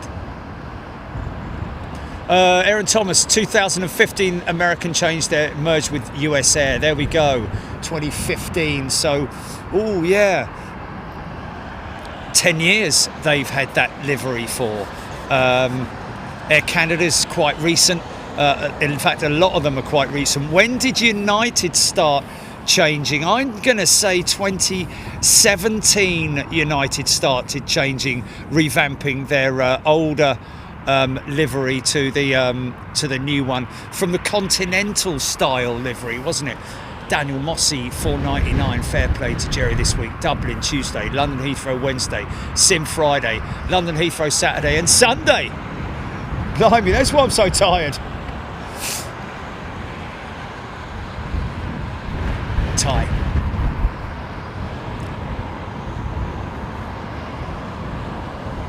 Wow, to put 16 grand into it. Arrow, Bombay John, approximately 120 gallons, 454 litres of paint are used on the typical 747, 490 gallons, 341 litres on a 767, 110 gallons on a 777. What's the weight of 110 gallons of paint? Wow, no, actually, let's just say 120 gallons of paint.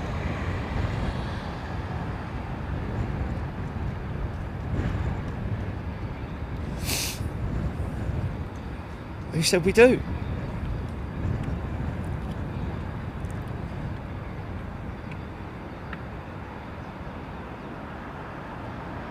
I don't know, Jelly, mate. I don't know.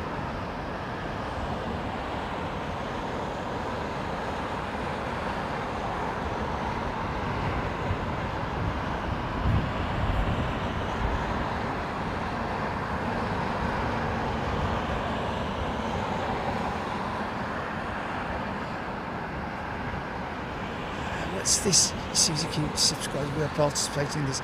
Sounds nicer than Fanatics. Don't understand that. Oh, just under half a ton, Bombay John. Thank you. Yeah, not this again, Alex Hilton. Yeah, no, I don't understand what that's all talking about at all, Jilly. Got no idea. No idea at all, mate. Oh, got nothing in the hangar over at Virgin there. Empty. Wow, look at that. Not often you see that, is it? Although there is one parked up.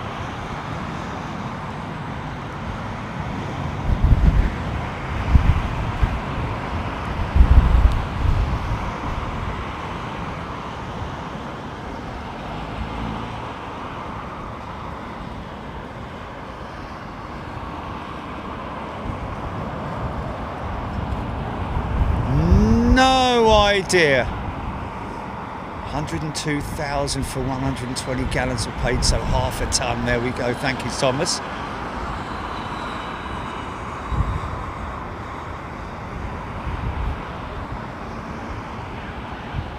Vietnam, Goldbird livery, 787, third to land, Paul. Thank you, Hodgie. Odette Hull's favourite livery as well, Vietnam, the Viet Jet as I call it.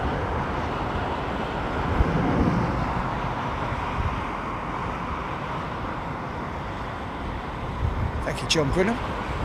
Brandon Rabbit. Avro Arrow, yes. Little peak.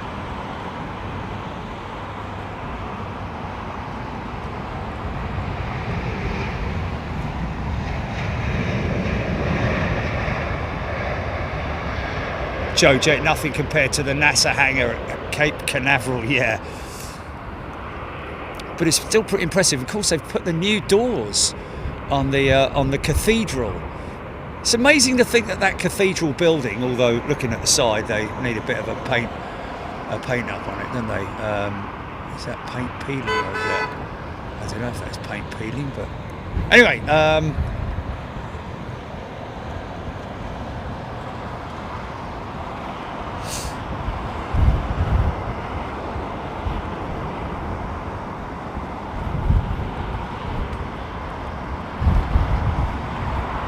Is VietJet not a different airline entirely, Jerry? Yes, Raghav, but I know VietJet. Of course, we've seen that many a time out in Japan and Taipei, but I don't know why I call it the VietJet, but it's not VietJet, it's the VietJet, as in the Vietnam jet. So sorry about that. If I've confused you as to me thinking that it's VietJet, but it's not VietJet, it's the VietJet. Great light, man. Got the shades down. Straight into the sunset, man. Straight into the sunset.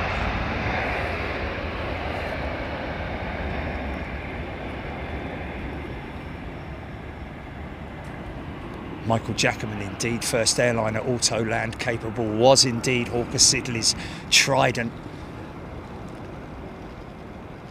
I don't think it took very long for other operators to, or actually I think the technology was probably just sold to people like Boeing and, well, who else would it be? I'd imagine that Hawker Siddeley, well, was it their invention, or was it a third party who they used that technology? Or I'm guessing that because around those times there was obviously a lot of people from Boeing going and working for Hawker Siddeley just to sort of like get the lowdown on stuff.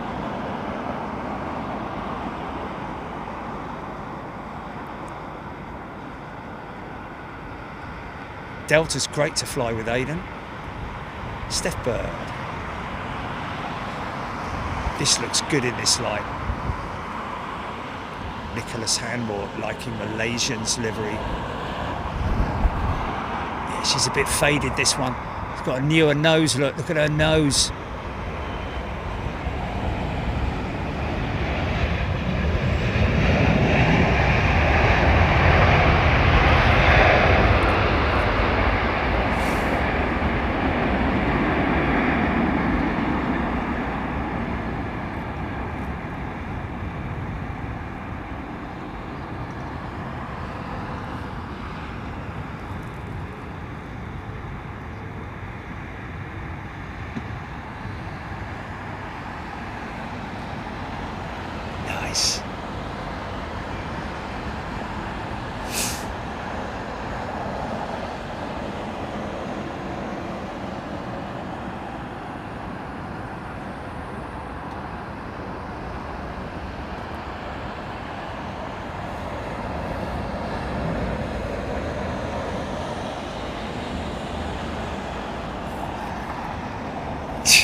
No idea, mate.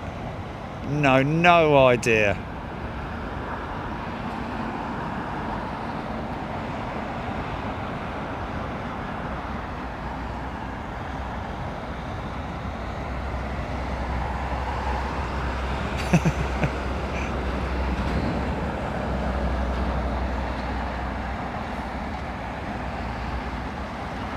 Not a Scooby-Doo, me old mate.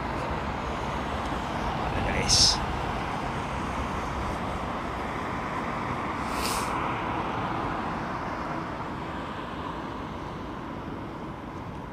That's where you want to see a big jet in this light. Oh, Vueling special livery. Actually see the pilot as well. Oh, I like that. Although they could have carried it along around the Valens.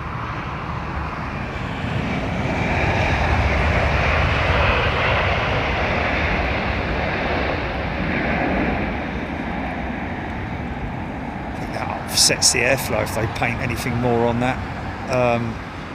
And it's a sticker as well, or vinyl, should I say.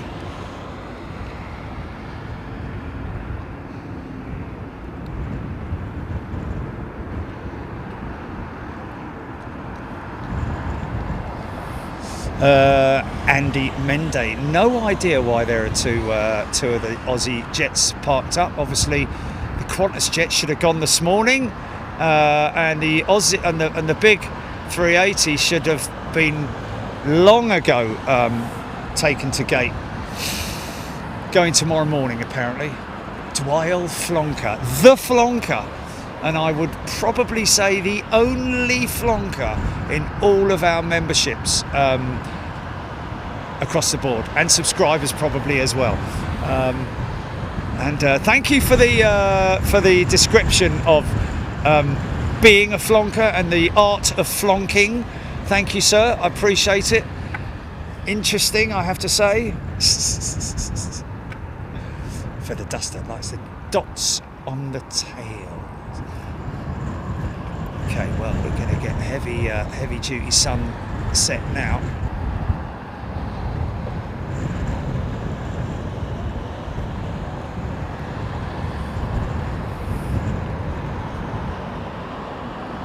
Pico 7, Loganair over Hammersmith.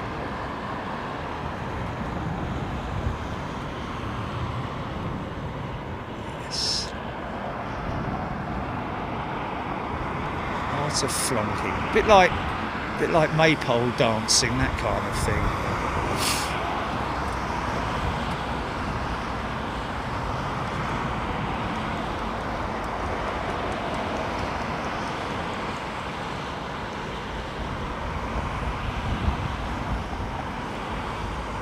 Look it up.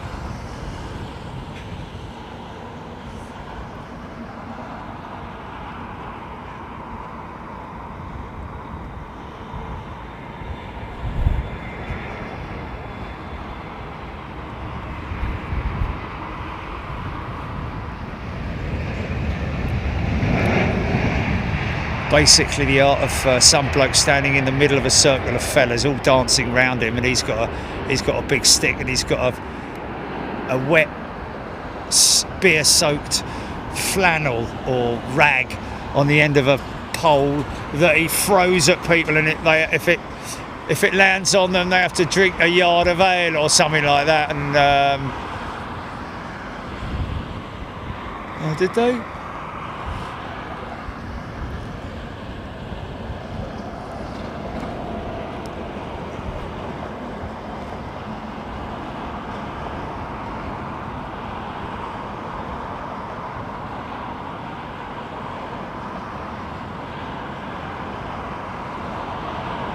While flonking, yes. Fix Charlie 10, the Big Roo QF2 still scheduled for this evening. Today's Little Roo QF10 now scheduled for 0900 tomorrow.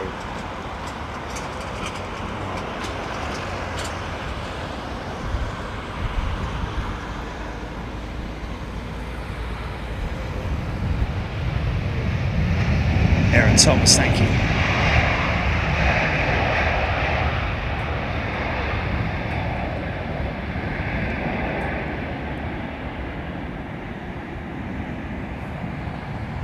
Wild flonker. Clear skies right over the top of me now. Here's your ATR from Dundee.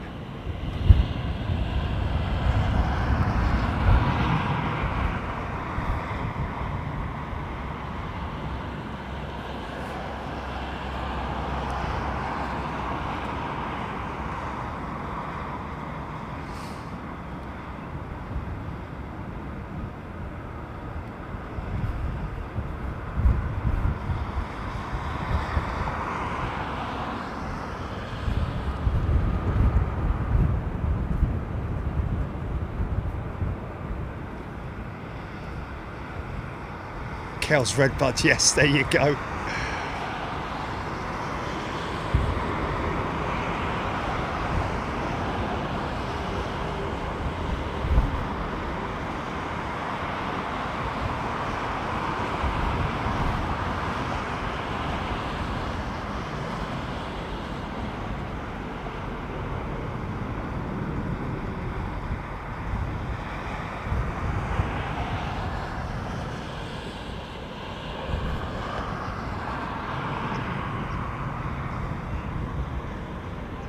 Yes, it will be a different landing to today's depths. I'd imagine so anyway. Those big props, man. Those big giant carbon props.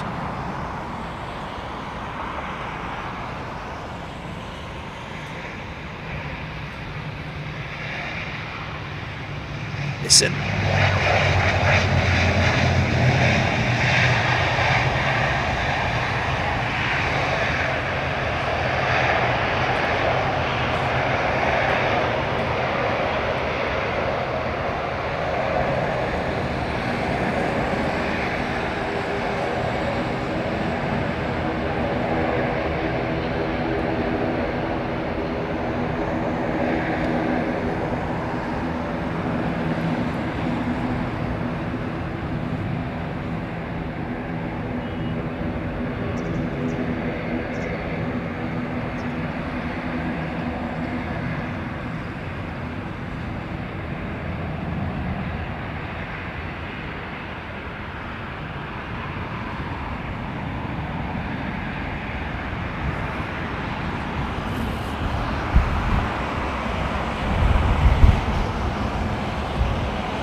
Yeah.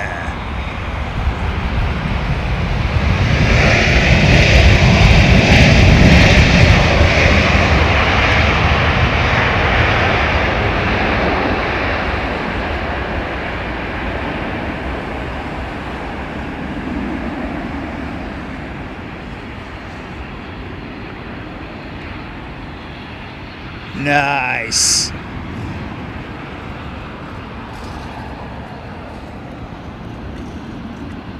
I don't know. I don't know if you have to have an HGV license or anything like that for driving a tug. I doubt it. It should go on. Oh, shouldn't we go down the academy, which is just over there? That's where you want to go, folks.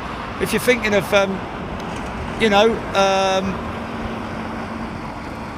working airside, go and knock them up. Nice. Bit of sunlight dappling on that United's lovely old 767 that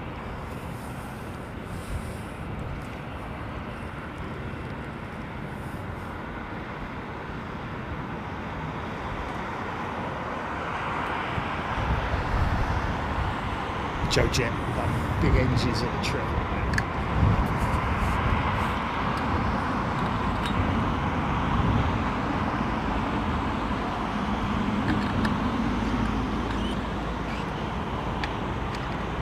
What? It's not going to be long now before the old gloves are. Oh, I tell you what, I have got. This is good test. I've got a pair of quite thick socks, gloves that I bought in Anchorage that I could trial out. Oh, look at that, man! Let me have a go. Hold on a minute.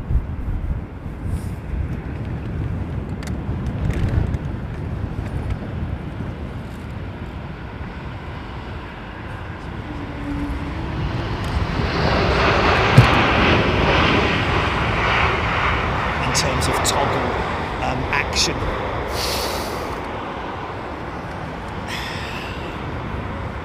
Okay.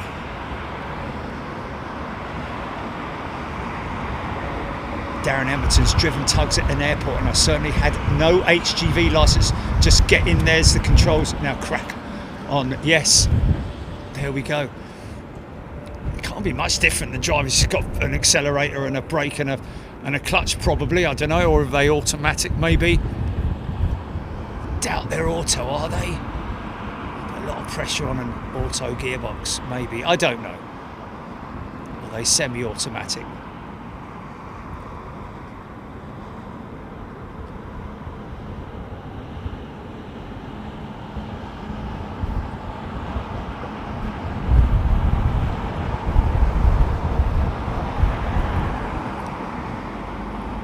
Well, folks, I've got to get back and have something to eat.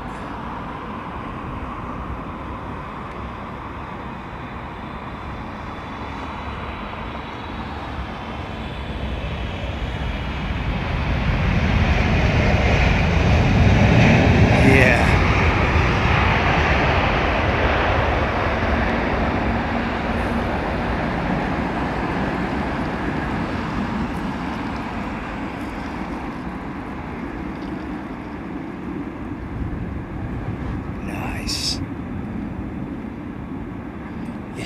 our automatic angry pirate saying,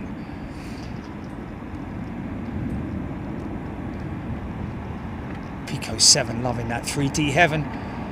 No, you do not need an HGV heavy goods vehicle licence to drive an aircraft tug, as they are typically considered ground support equipment rather than HGV 3D heaven. Thank you. And yes, they are automatic angry pirate, makes it even easier. Well, there we go. John Brennan, Lufthansa 321 cargo at Birmingham. Yeah, they did convert one, didn't they?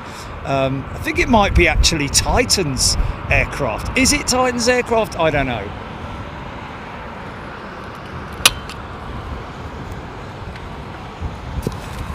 But there we have it, folks. Another Sunday show for you guys. Thank you to everybody for tuning in. Appreciate your company. Thanks for all your chat, all your information that you give to us, which is fantastic. You guys are a real wealth of knowledge, I've got to say, and even those who Google it, I don't mind that. That's not a problem at all, because it's good to research, and that's where obviously you get most of your good stuff from, and not from erroneous sites and stuff like that. So thank you to everybody who brings us that knowledge. Phil as well earlier on, 777-200 first officer, flown the oldest 777 that we saw today, the oldest 777 in the BA fleet, still flying, still a powerhouse, and doing everything that it would have done from the moment it got delivered to British Airways. A real workhorse of the skies, the 777. And the 767 as well, I've got to say. But thank you, everybody. You guys have been fantastic. Thank you for all your gifting, of course, and for your super chats, etc., etc. We really appreciate it. More news coming up next week. We're getting this check done for Stephen, and we're going to go present that to the guys at Battersea Cats and Dogs Home, which we're honoured to do that on behalf of Stephen, of course. Hopefully his sister's going to be coming down to that. Doesn't matter if she doesn't, but it'd just be nice if she was there to receive or hand the cheque over on behalf of her brother, because this is something we as a collective have done, and it's a wonderful, lovely thing to do for one of our own members who is sorely missed. It's got to be said. Yeah, always going to be the case, really. But anyway, listen, folks, look after yourselves and be good to one another, like you are on here. You're all lovely people. I know we don't have to ask you to do that, because you're just naturally nice, aren't you? That and the animals. What about Foxy today? Some good activity today, little bit of wind, but generally just a nice relaxed Sunday show. Hope you enjoyed it. Look after yourselves, and we will see you on Wednesday. If we don't see you before, probably do a drive around, won't we, Jilly? Because we've got the new toy, folks. Which, well, two new toys. But we've got the Starlink, so we're going to be probably doing catching up with you on one of our road trips at some point, either tomorrow or Tuesday, before we see you on Wednesday. See you then. Take care. Thank you, everybody. Look after yourselves. Bye bye.